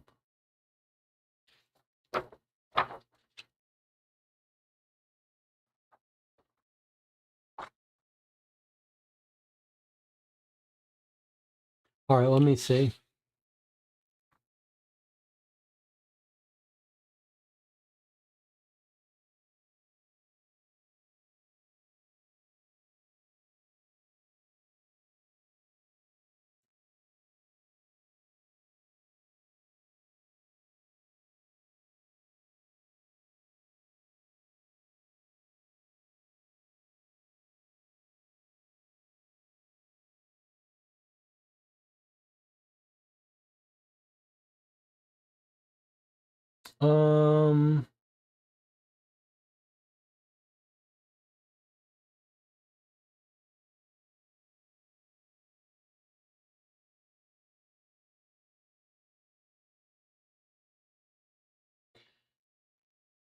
I mean, the scary thing is that if he's gotten back from lunch at 2:30, is it possible that the other chef poisoned him?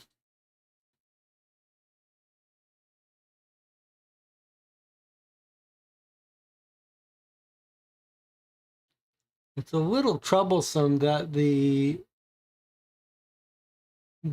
time we think he took the poison is right on the cusp of between when he got back from lunch and when he tasted the appetizers. Sort of depends on whose timeline you believe.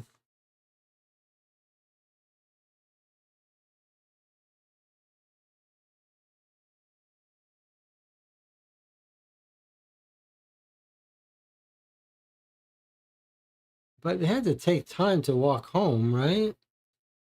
So I don't see how he could have gotten poisoned at the other restaurant. Let me see if this guy gives us a timeline here.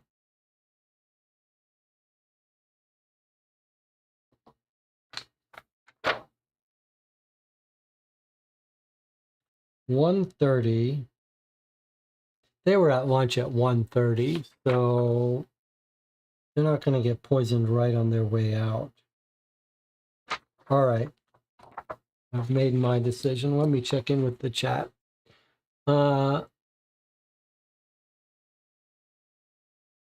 Different point. Was Fabio at the morning meeting? Should he know the code? During the call, doesn't Hero thank him for telling Hero the code? Just making sure that's consistent.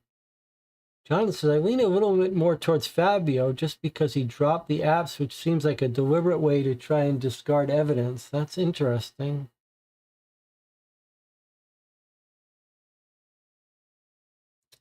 That's an interesting point. So we're told about who was at the meeting, although I don't remember it. I should have written it down. And then you were saying you wanted to look at the original call to see who talks about the code. I'm not sure I know how the code can help us.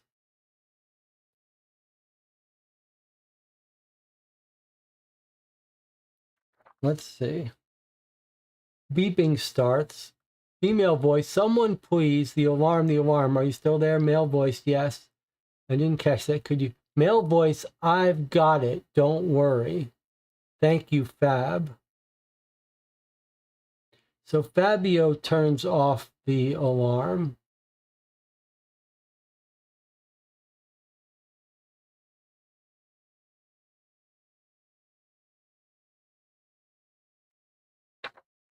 And so your question is, should he have known the code? I really don't feel like the code can be that significant. Like other people could have been told the code.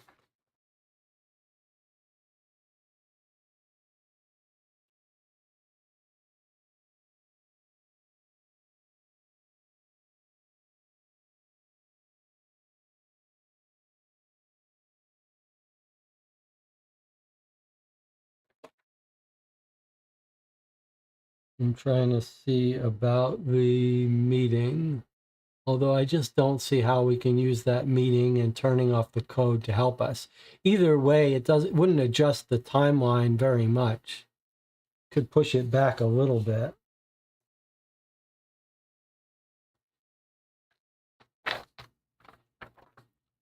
Was it Lottie who talks about the meeting? If you really want to know the meeting, let's see.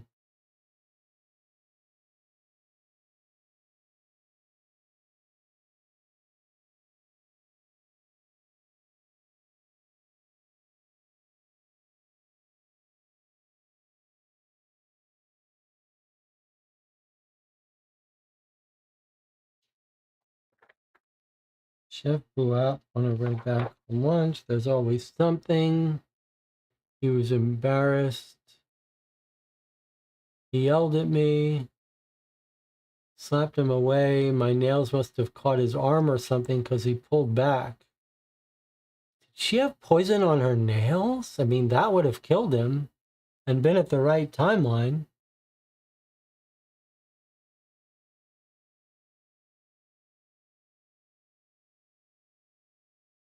But why would she kill him? That's crazy.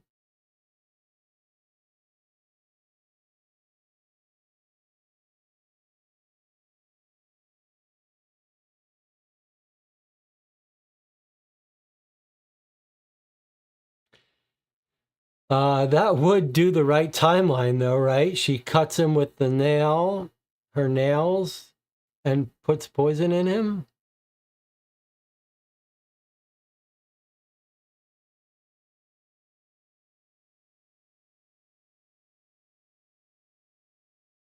I think the tearing up of the picture is that he calls her into the office. He says, I have proof you're having an affair with Hero. I'm going to ruin both of you. She grabs it and rips it up.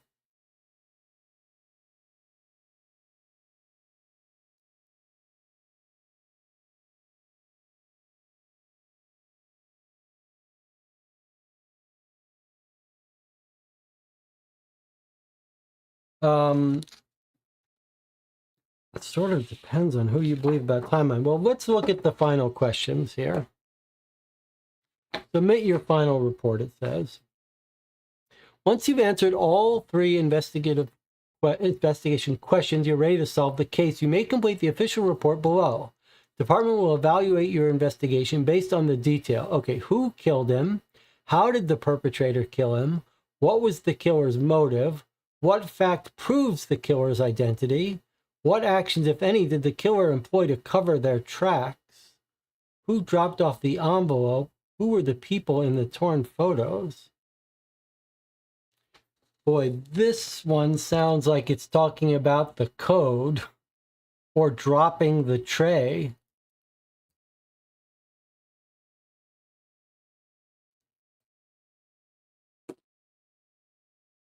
Now I'm nervous.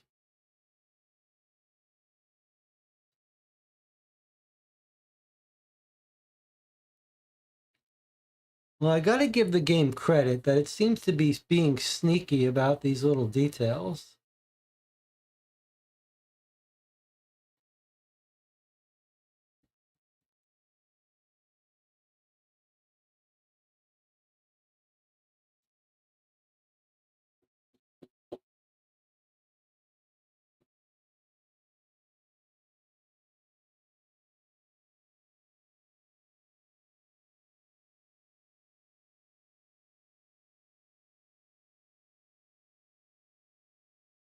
I feel like we don't know these answers. I feel like we're gonna be stretching guesses for these answers. I'm not confident about most of them. That's troubling to me.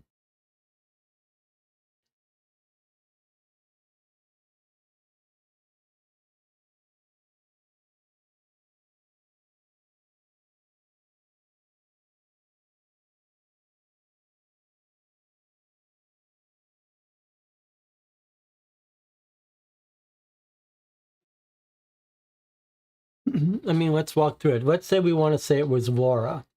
Who killed him?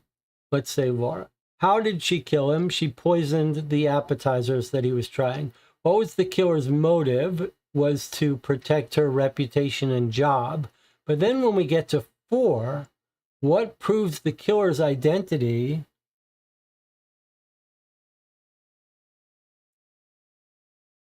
I don't know how to answer that. Timeline? That's just a very awkward question to answer. And then what actions, if any, did the killer employ to cover their tracks? I don't have an answer to that.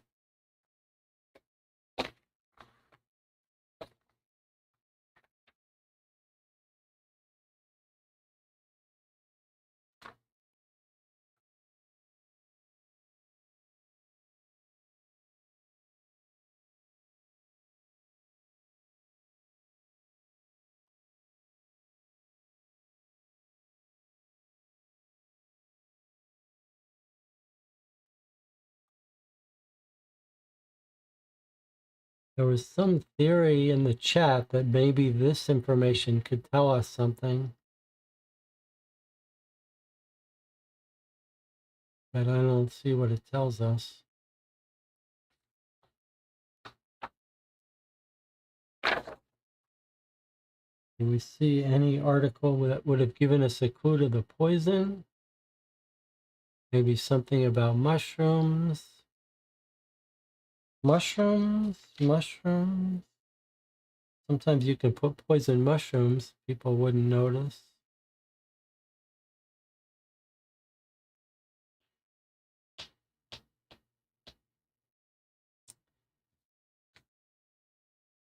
So what proves their identity and what actions, if any, did the killer employ to cover their tracks? I don't know how to answer that. Who dropped off the envelope? Sure, that was the detective agency. That's a stupid question. It's labeled on the envelope. And then who were the people in the torn photo? We think we know that's Laura and Hero.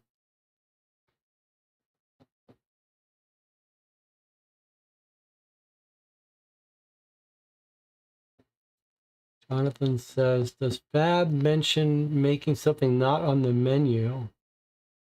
So he shouldn't have been making it. Same with Laura. I don't think we're told what they're making, but we can study the menu some more.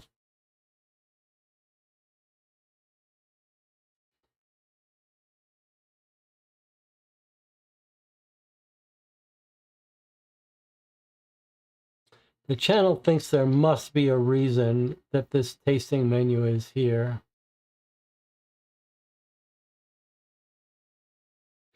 What I can tell you is that this is Fabio's recipe that Leclerc is taking credit for.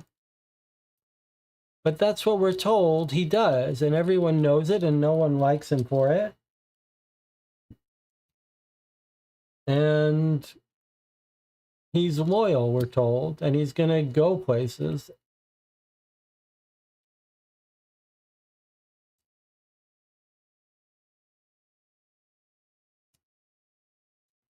And we looked at the menu back. No, there's nothing on the back of the menu.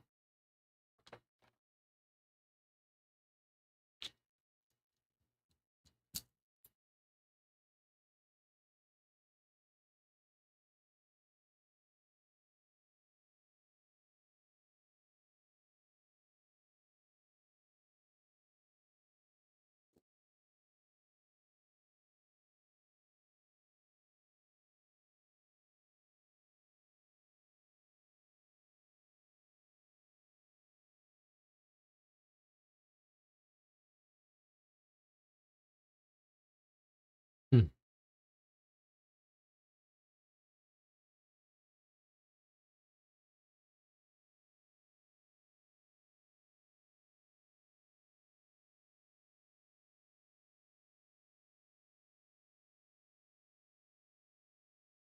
Something in the newspaper we overlooked? I don't think so. Always possible, though. Wouldn't be the first time.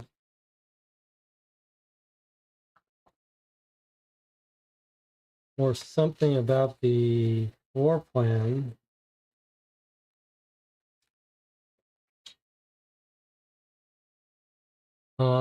We do have a newspaper. Let's look at this first. We read this. We read this. This is about Fabio's dish.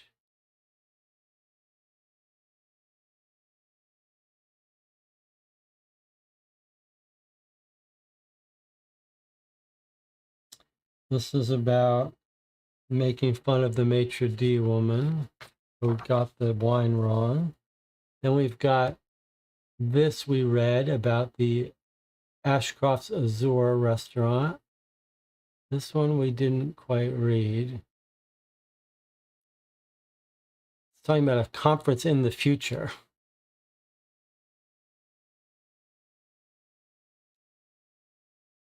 And then some reviews for a coffee shop, a dessert shop,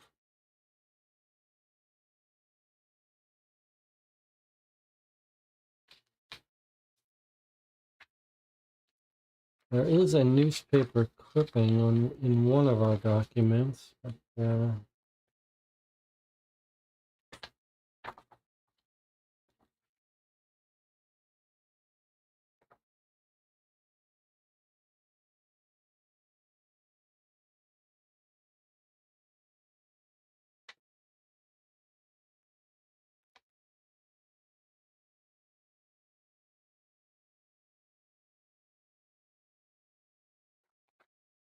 here's the newspaper. All this stuff about delays, I don't see how that has any effect on us. Seems to be like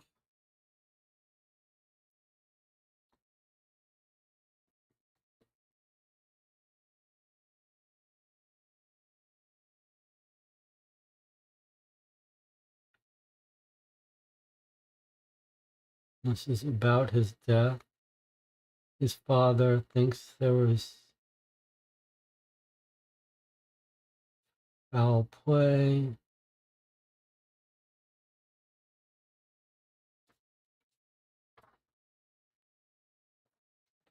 Oh.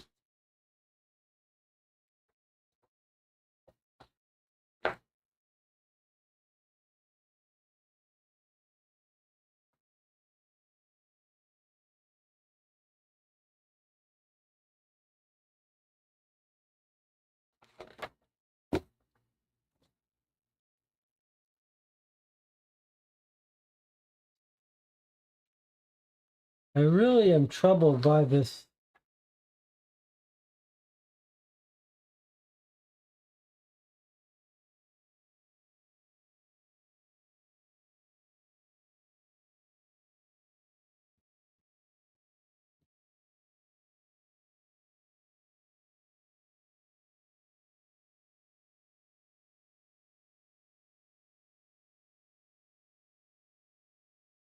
I mean, I suppose what you could say about the menu is that the menus do come in at 2 p.m. or so. So Fabrizio may have seen the menu and gotten mad that Leclerc is taking credit for his rabbit, his super special dish.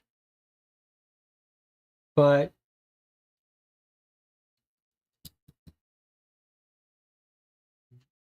that would mean he'd have to plan the poisoning right from there. Let's see. Rossi's personal dish.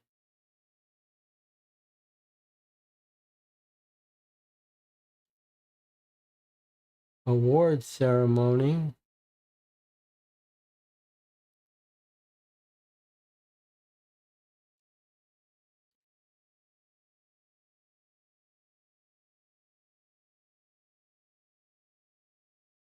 Creative milk-fed rabbit was a thing of beauty. From the moment he's offering grace at the judge's table, it was evident Rossi had poured his soul into every element.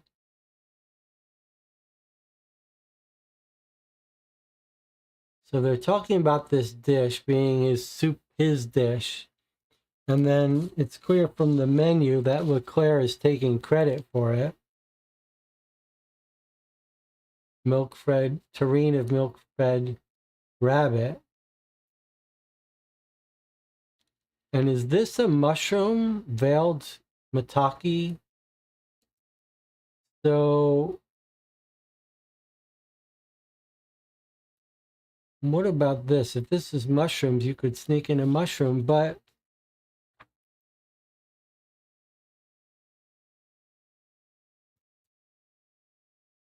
I just don't. It would make sense why he dumped the.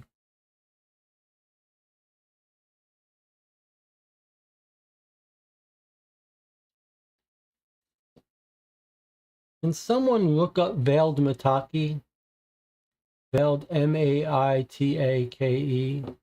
I don't. The oysters is not the way you poison someone with oysters. I just don't see it. But veiled maitake.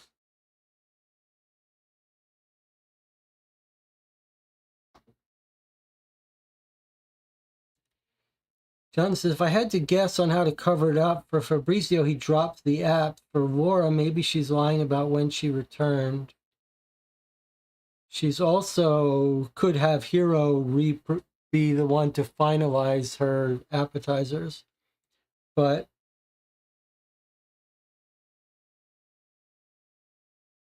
that would be dangerous. What if Hero tasted one? She'd be killing her boyfriend. And I agree, the Fabrizio dropping his tray does seem more suspicious as a way of covering it up. But, boy, his motive does not seem so good.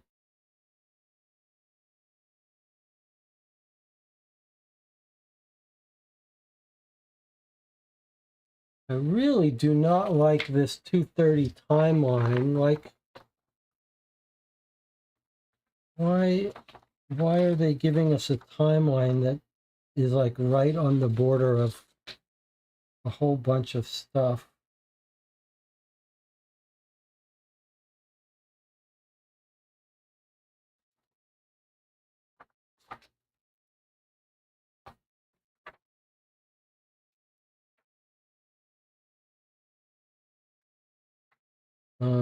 Let's see. Maybe we need to look at Fabrizio again. Keep thinking somehow it's my fault, he says.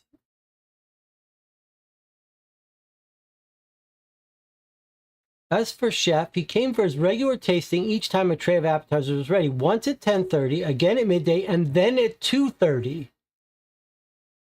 And then at 2:30.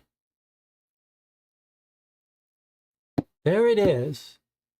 There is the tasting at 2:30. There's when he died at 2:30 during the appetizer tasting. So he for sure died in the appetizer tasting. But is he now admitting that Chef tasted his appetizers at 2:30 and tasted Hero's appetizers later? Noah says, never seen Jesse this tilted.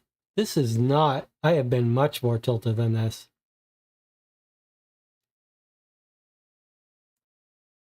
We got the boxes. Hero showed me the new menus. Looked nice. I think Jonathan was right. It is Fabrizio. Look at this. Hero showed me the new menus from an open box. Looked nice. No, that's not how he would react to having his year-long special dish show up stolen by Chef.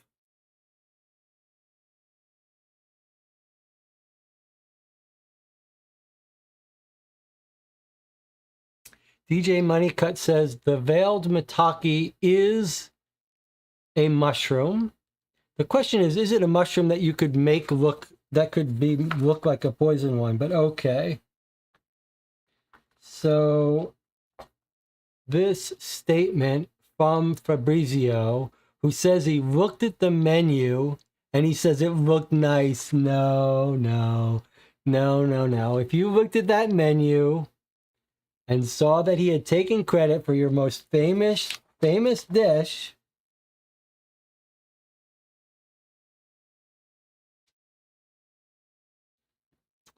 I don't think you would just say it looked nice. Let's see what else he says.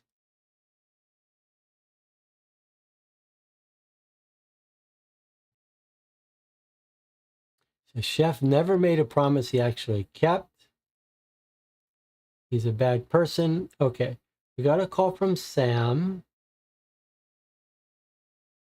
You took the call in the office, just hearing me on the site. It rang for a minute before I realized there was no one else to pick up.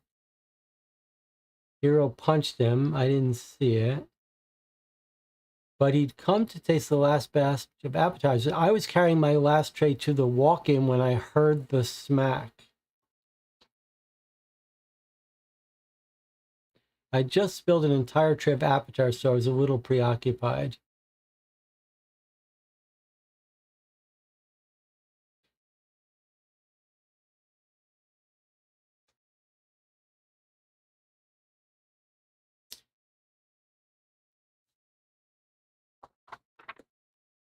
All right, I'm ready to change my vote to Fabrizio.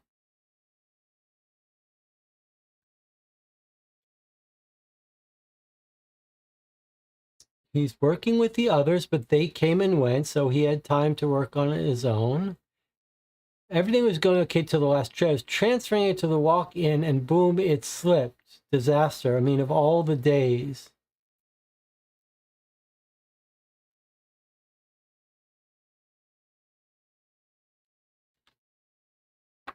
So it does give us an answer to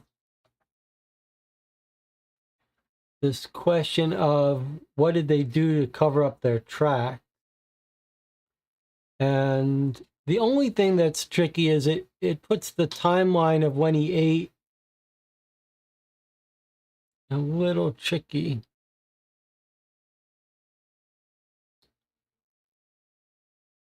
In the Laura interview, she said Hero finished her dish, if I'm not mistaken. Well, yes, but how is that relevant? Yes, Hero finishes making her dish.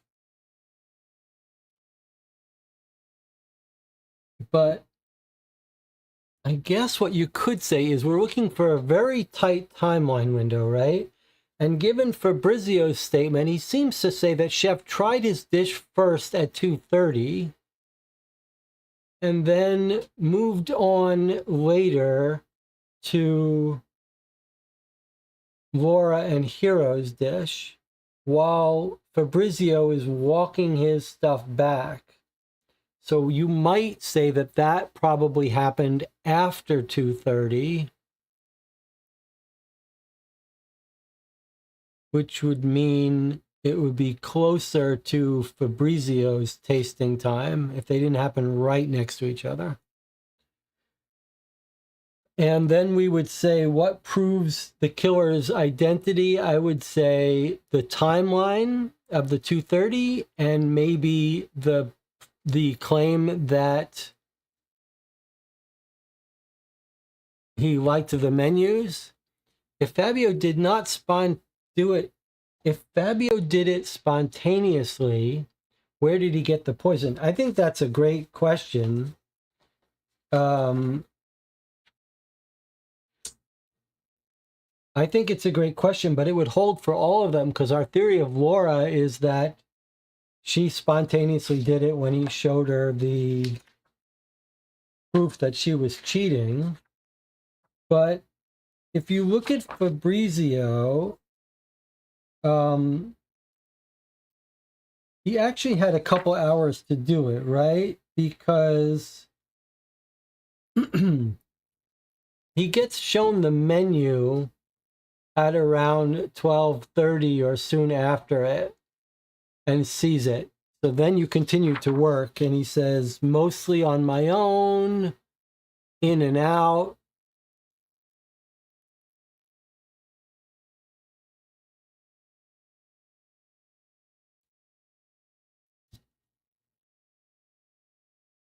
So he had some time.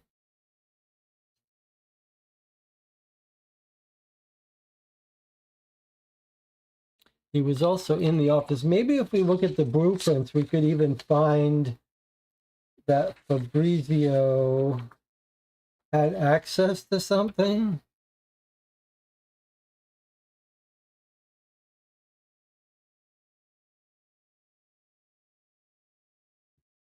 Maybe cleaning supplies. Hazardous chemicals, PO5.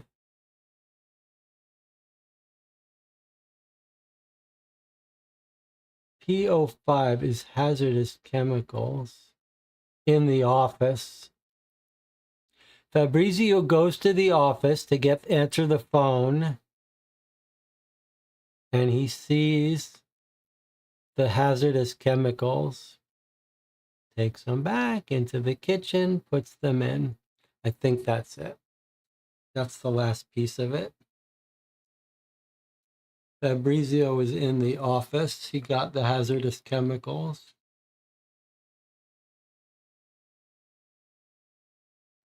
All right, let's come up with our answers here.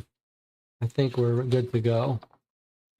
It's not cleaning supplies, but it's close. And the chat was smart to think about answering that question. But I think we do have this little last piece, putting Fabrizio in the office, answering the phone next to the chemicals. All right, let's try to answer these now.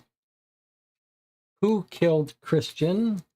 We're saying it was Fabrizio. How did he kill him? We're going to say hazardous poison in the last appetizer tray. What was the killer's motive? How are we explaining the motive? Revenge for stealing dish and broken promises.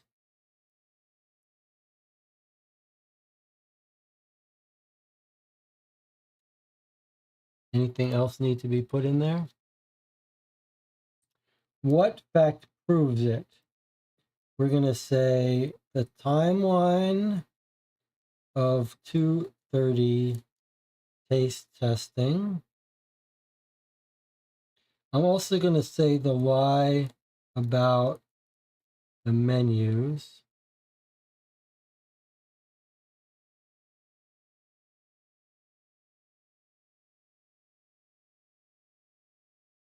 What action did the killer employ to cover their tracks? We're going to say spilling the appetizer tray.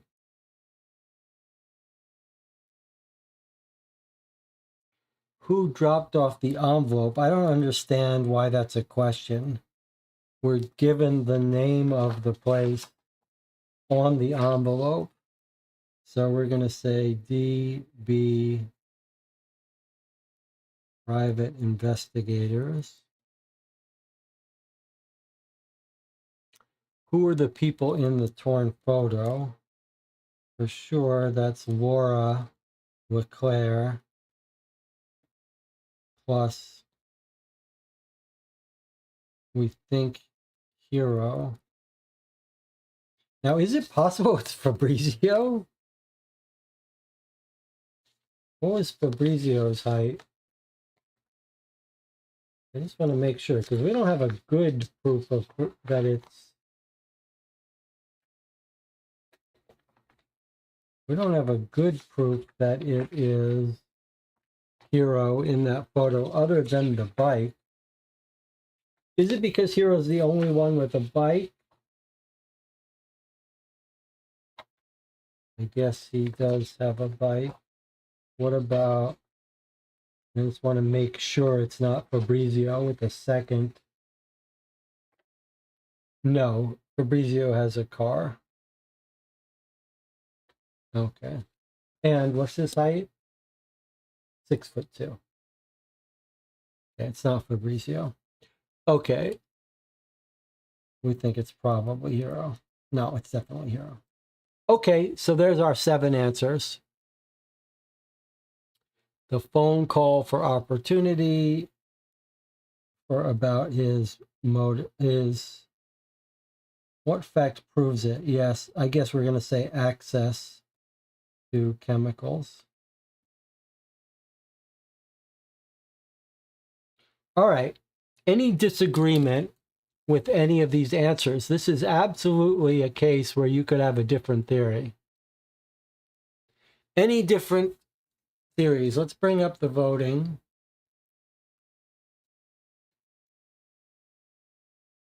There you go. So what's it going to be? Does anyone want to disagree about any of those? And let me check in with the chat.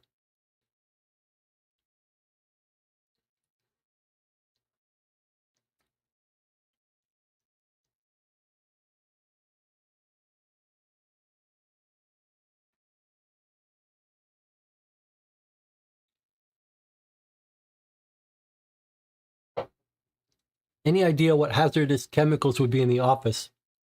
Rat poison?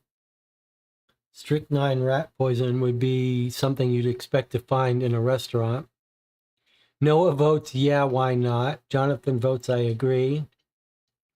Jonathan was the one that really pointed to the dropping of the trays by Fabrizio as being suspicious. I was sort of psychologically ruling out Fabrizio, but when I caught him lying about the menus is when I really changed my opinion about Fabrizio.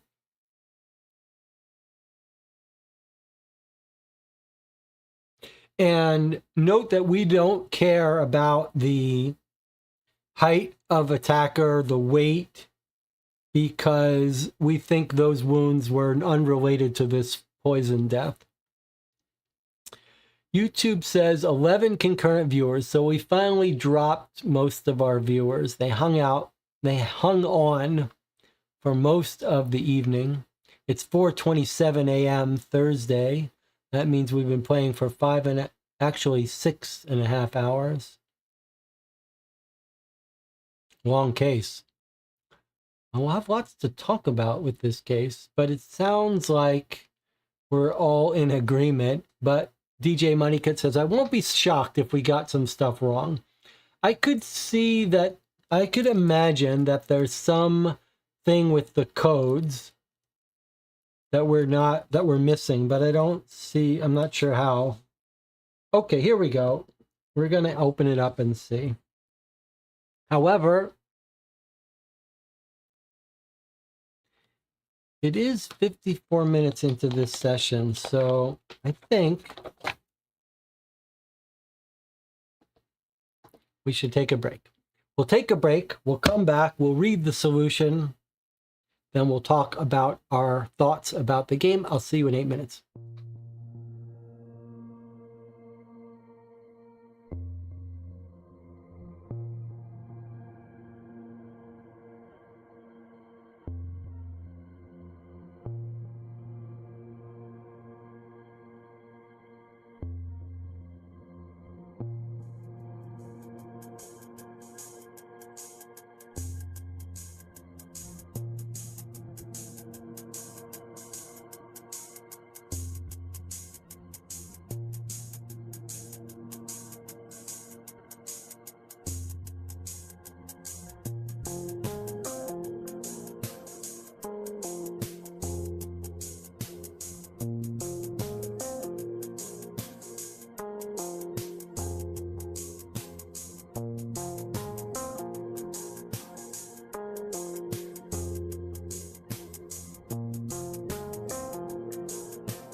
We are back for our finale of Body of Evidence, Best Served Cold. It's 4:36 a.m., 6.5 hours streaming, 13 viewers surviving till this point. I was just talking in the chat that I do think that the fact that Fabrizio, there are only 3 people at the meeting. Fabrizio is one of them. He does say he gets in at 9 a.m. He attends the meeting. I do think that this helps cement him in because he was at this meeting, and look at what this meeting says. It talks about the walk-in alarm. I think that's going to be a red herring. I don't think anyone knew he was going to die in the freezer. But it's this part. All door access codes, including the office, have been changed. Keep it to yourselves. I think this is, we are told that he got himself into the office, but we believe that the office is where, and notice it's this 2-part thing, the office is where the hazardous chemicals are. I think this is another clue that very few people could have gotten into the hazardous chemicals in the office. Basically, only Sammy, Lottie, and Fabrizio, and we don't think Sammy has a motive, or Lottie really. So our girl Laura, who's our second best suspect, didn't have access to that. And you can imagine a scenario where Fabrizio sees the menus, gets super angry, everyone's gone, he gets a phone call, he realizes, hey, it's just a crime of opportunity. He realizes, hey, I can get the rat poison from here. No one's around. I have every opportunity to put in my appetizers to poison him. No one will know it's me. And he takes the opportunity. So I feel very good about our guesses now. I would be very surprised if we're wrong. All right, here we go.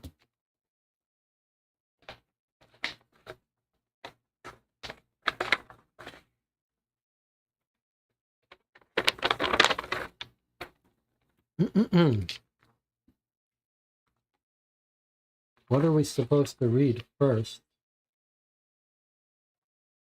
Don't look. I'm trying to decide what we're supposed to read first.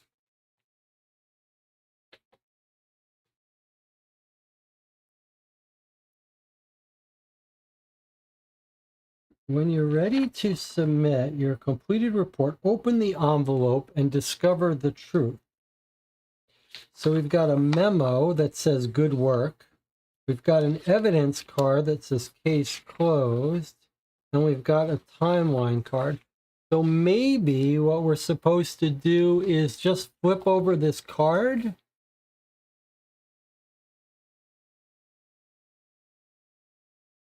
I don't like that. Let me just look at it. All right, you ready? Is everyone ready in the chat to flip over this card? DJ Moneycut says, Laura did go into the office to speak with Chris. She might have been able to get poisoned. No, he was in there with her. She couldn't get anything while he was in there. He was showing her the photos.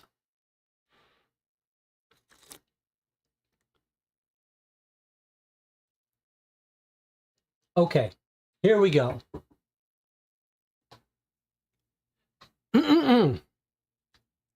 Final card. The killer, Fabrizio Rossi.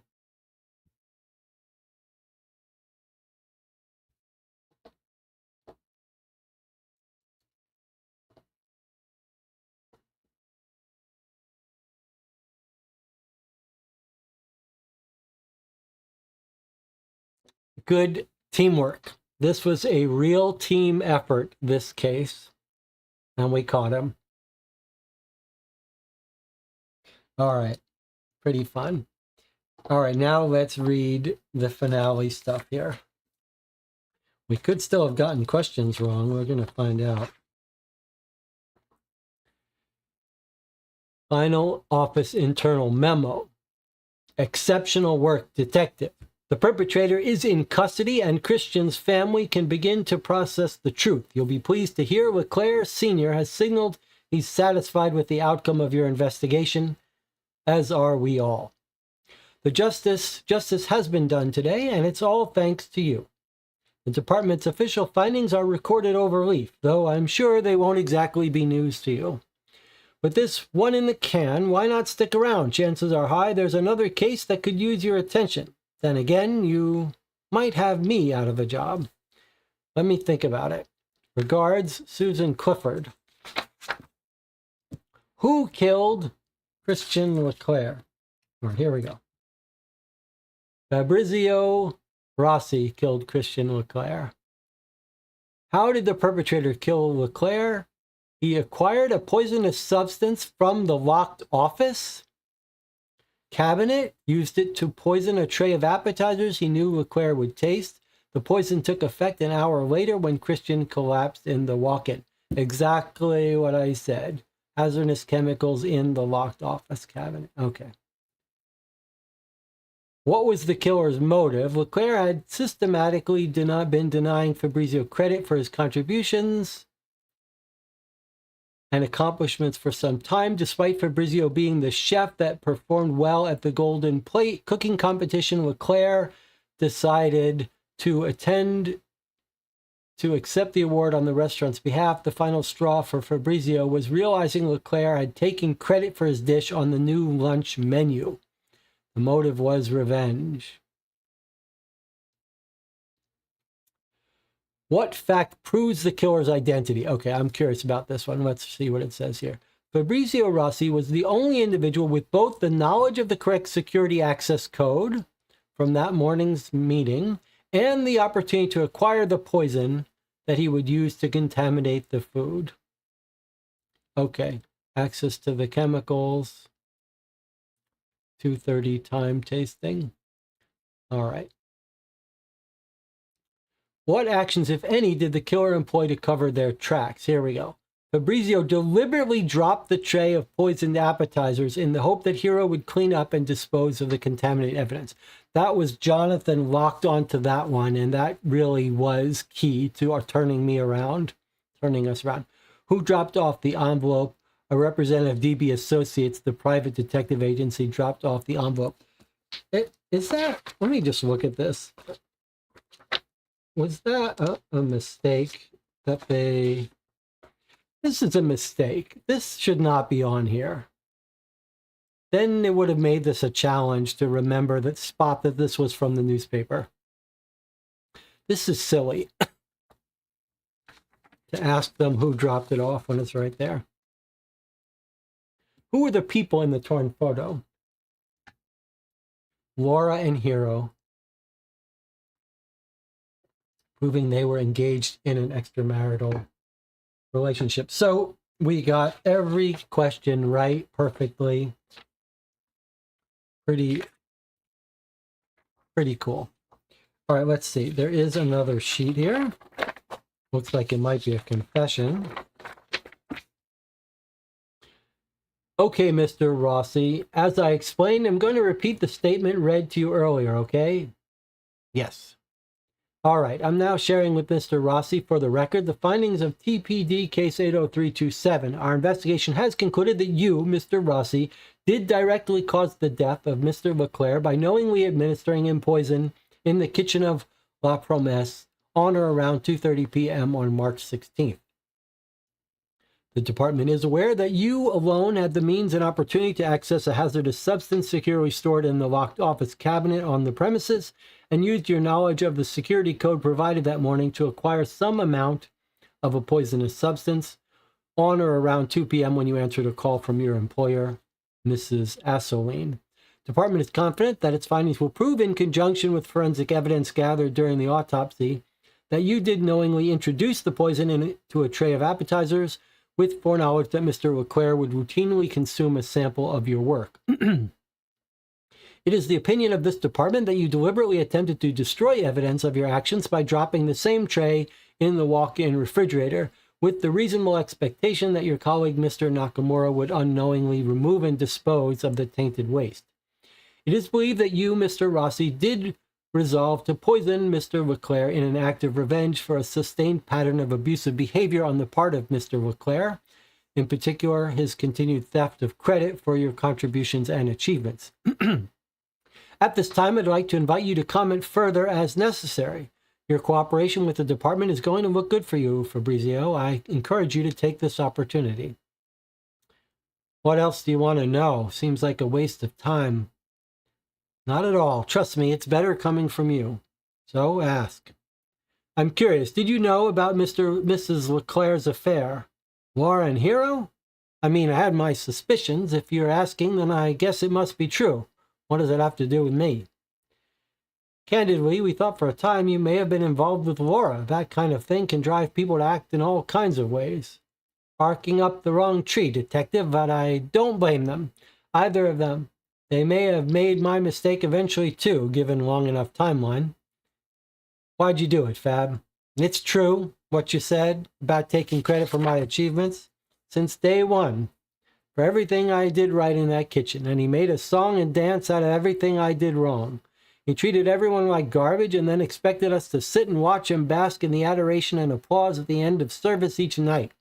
He promised me, over and over, every time he put his name on my work and touted it as his own, that it would be the last.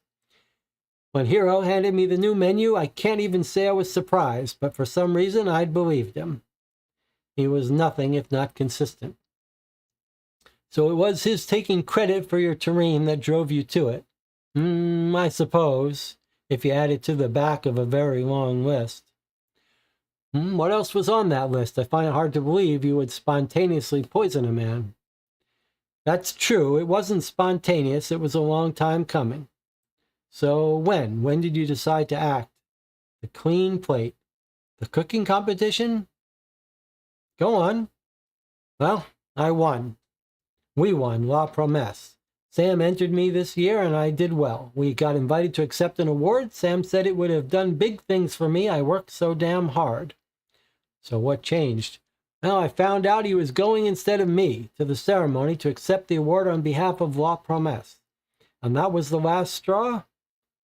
Detective, listen. Believe me or don't, but for what it's worth, I didn't mean to kill him. Please explain, Mr. Rossi. It's important. Well, that's what I'm trying to tell you. Yes, when I came in that day, I was already mad and wanted him to suffer. When I saw the new menu, I just snapped. I thought if I messed him up, he wouldn't be able to attend the ceremony, and I'd get to go after all. Couldn't you have just accompanied him? And sit in the crowd while he stood on stage? Not a chance. I thought I could, I don't know, make him sick for a few hours, puke his guts out. I don't know anything about poison. Detective, I prepare edible food. I more or less guessed at how much I put into the mix. I thought it'd be enough to put him out of action. I had no idea it would be lethal. As it occurred to you, Fabrizio, that he may not have wanted to attend the ceremony anyway after being struck by Mr. Nakamura. He received quite the black eye, not a great look for a poster child. Yeah, cruel, isn't it? But it was already done. Hero hit him right after he ate my sample. If he'd eaten Hero's sample first instead of mine, I could have dropped the tray there and none of this might have happened. Makes no difference, does it? Actions we could have taken. Unfortunately, your actions have had grave consequences, Fabrizio. Did I say otherwise? I know what I did was wrong, but believe me, Detective, I didn't mean for this.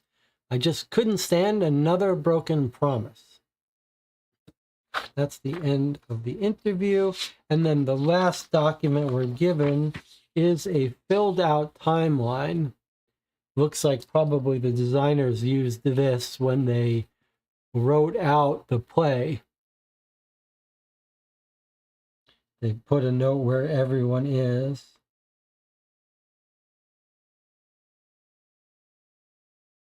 So Laura visited the lawyer's office.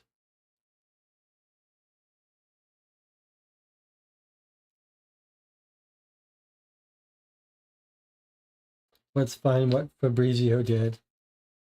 He goes to the meeting, tastes his app, prepares, tastes his app.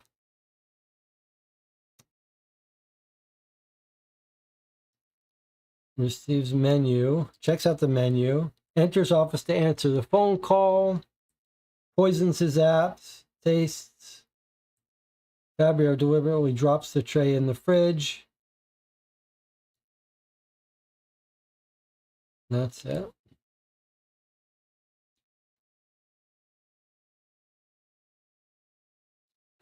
Was there a hint system? No, no hints.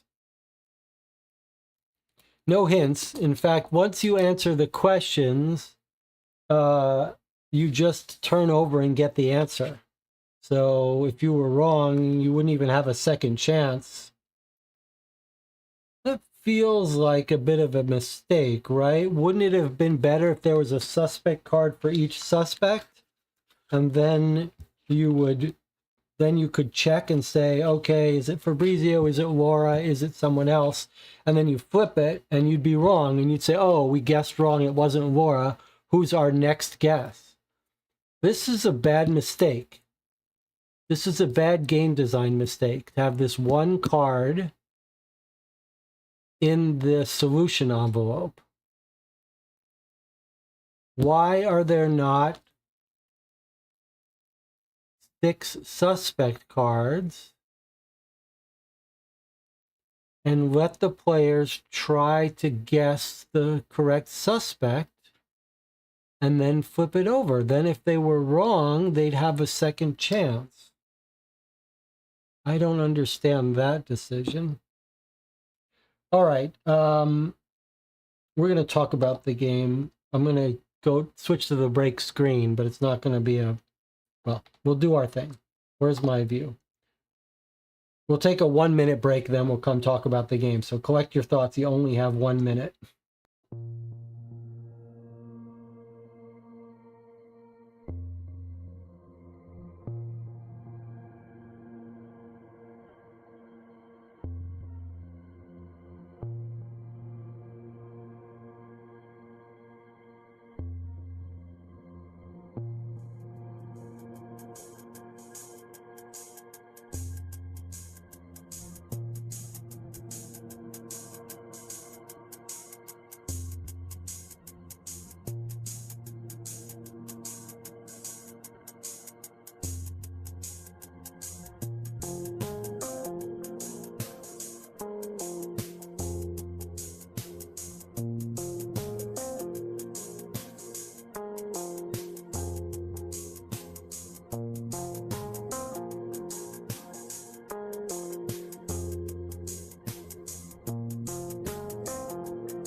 Okay, we're back to talk about the game. Let me see what the chat has to say.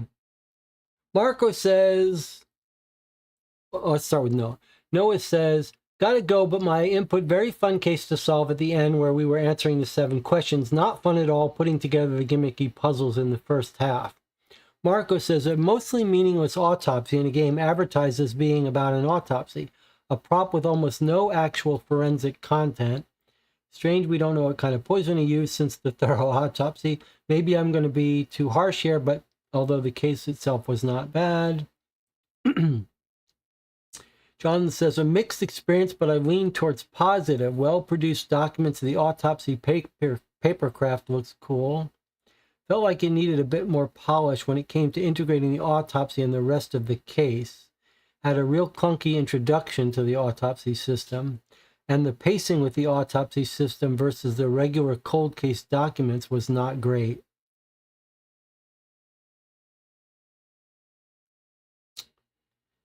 DJ Moneycut says, everything up to the final questions was pretty easy, but somebody could miss something small and be totally wrong at the end. The body gimmick wasn't worth its weight. Good story, though.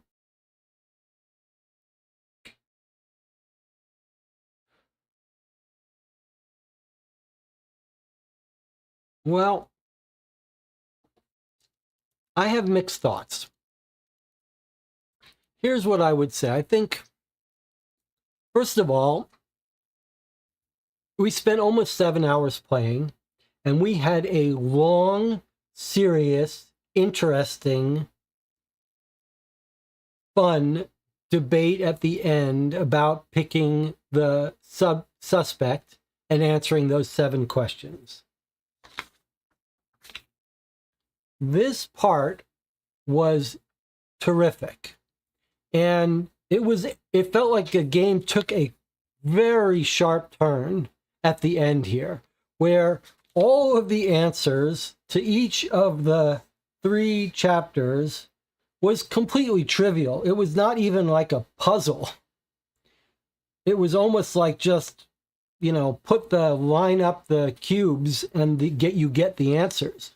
None of these required any deduction, and you could barely call these puzzle solving. In fact, the very first set of puzzles were broken. That bruise color thing was broken. And it was totally unrelated to any science. It was just a bizarre choice.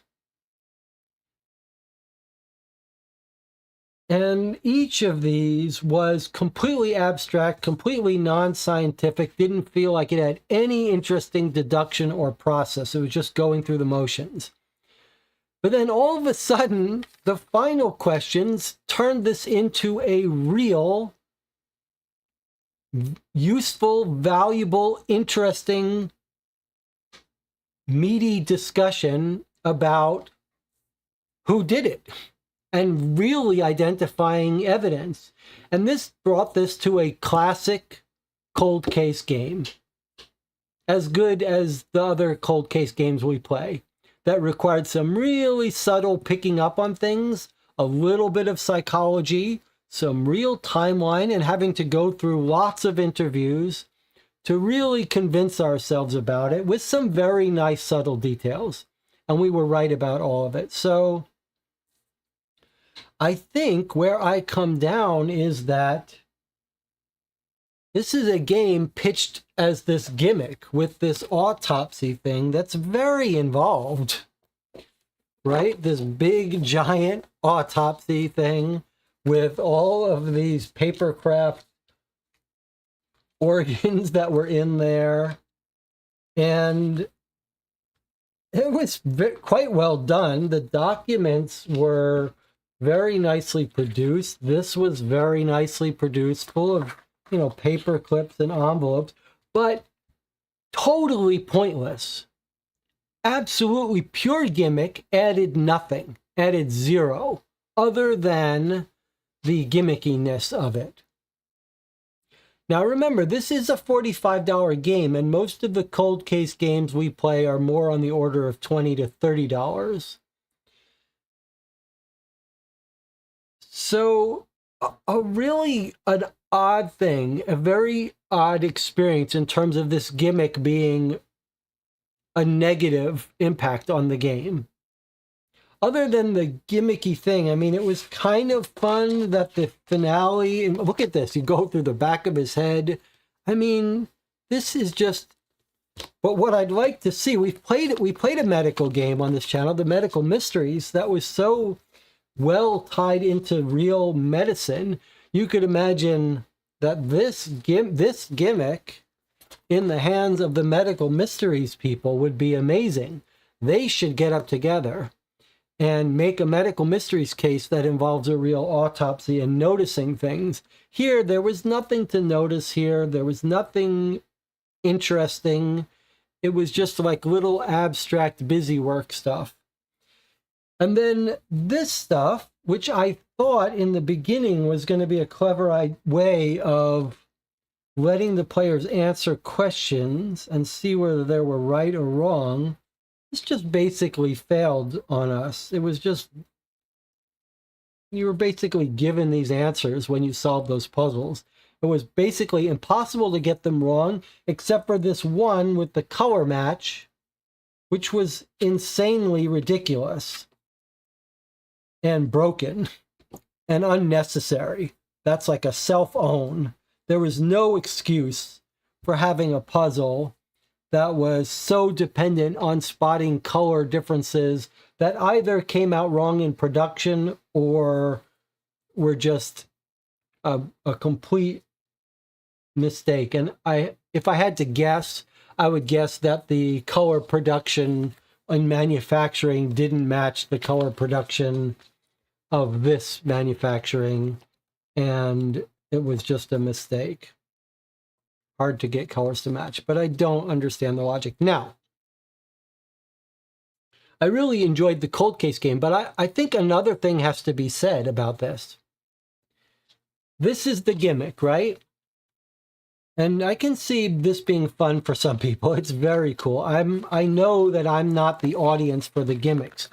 But let me point out another problem here. It's not just the added cost this adds, right? Bringing a $20 game up to a $45 game. But what else is the consequence of this? You can see the consequence right here in front of us, right? The consequence is you can't pass it along. I mean, you could just shove it back in there and say, don't worry about it, it's not important. But you're basically turning a cold case game that you can normally pass along into a game that's going to be hard to pass along in trade.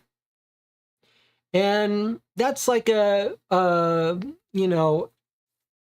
added insult to injury, that you've got this gimmick that serves no real purpose except perhaps in making it impossible to pass along. So that rubs me a little bit the wrong way. Mostly a missed opportunity. Mostly high production quality, although it did feel like there were some instructions that could have been done a little better, and that I don't know how to explain the playtesting. Now, I would play more if they took this kind of feedback to heart about the autopsy stuff. I think Jonathan had a point about the pacing as well. I might almost say this. Here's what, if I was talking to the designers, I might say, look, in an ideal world, you're making 2 more of these cases, right? Okay, so let's say we're giving game design advice to the authors. And this has come up a little bit in one of the suggestions. I would say, look, in an ideal world, you have a really meaningful autopsy where you can spot things that help you solve the deduction of the case. Little subtle details that you might miss. None of these are abstract puzzles that make no sense science-wise and add nothing, right? These are just silly little puzzles that were just more than anything busy work. Now, so I would say in the best case scenario, change over to an autopsy that's logical, deductive puzzles and spotting clever hints, kind of in the way that the medical mysteries do.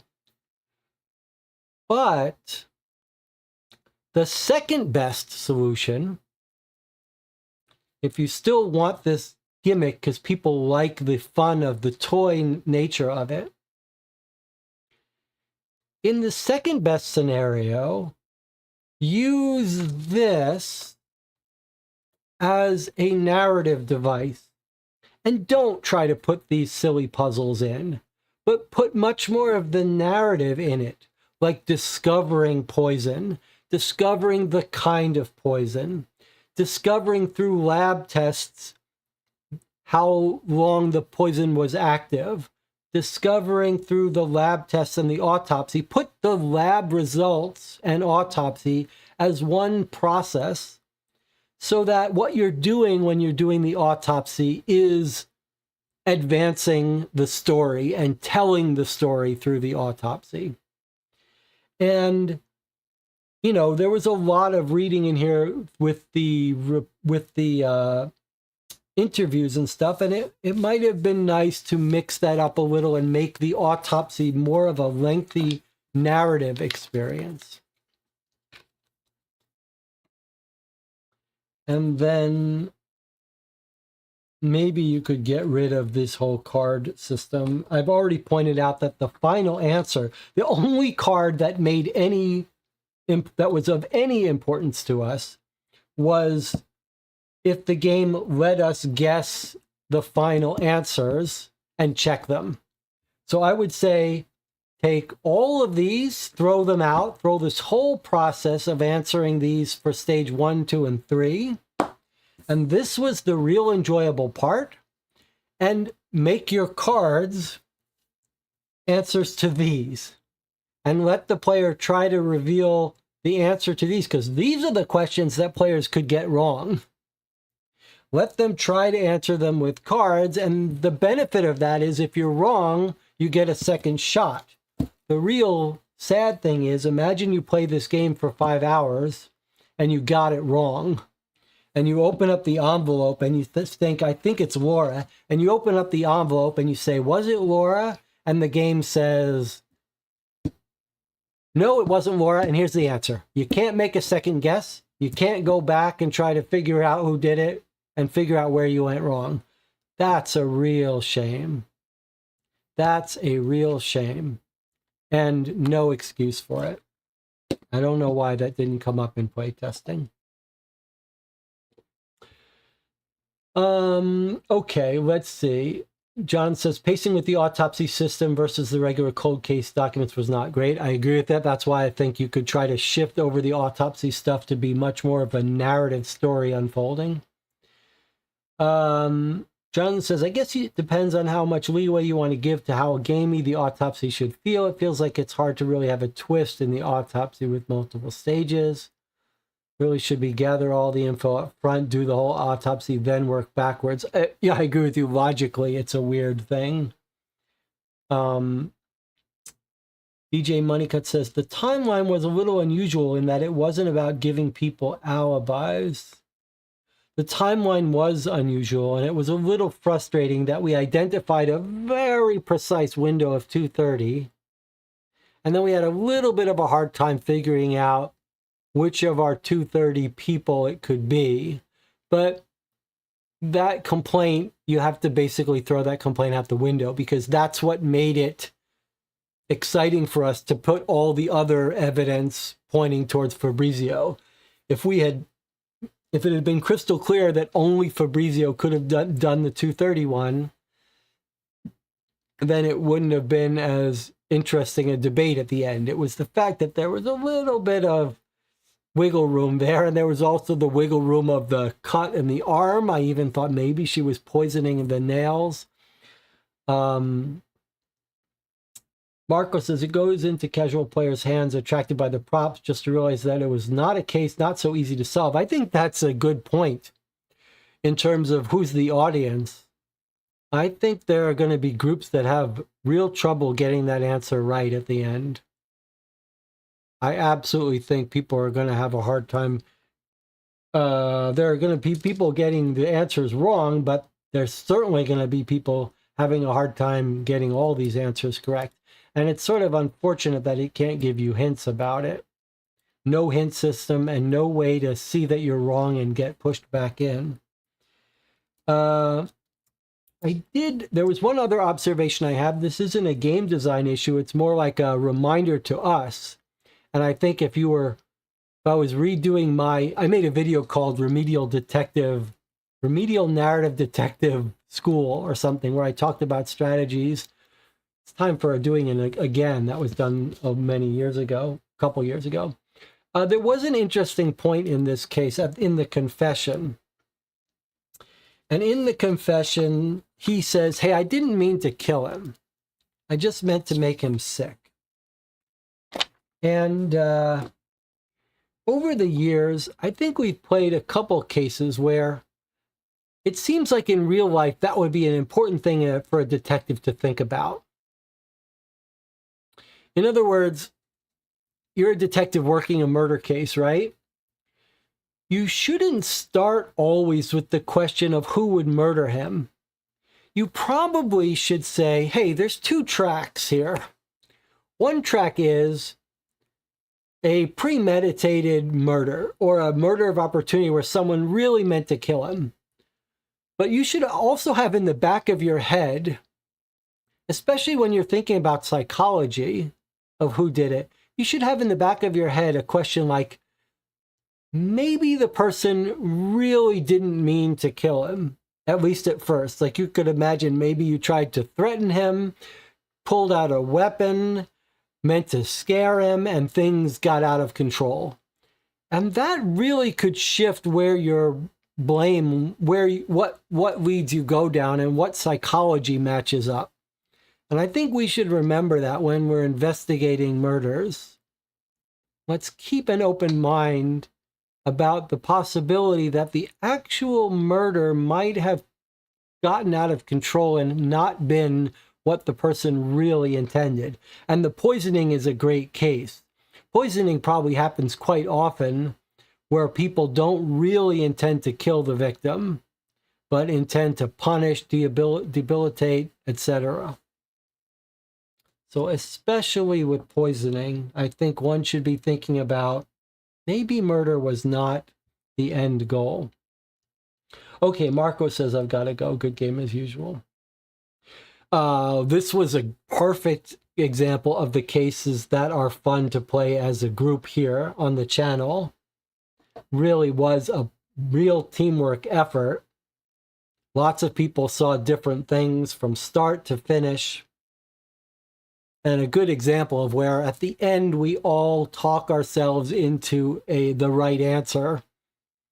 And I think this also is I'm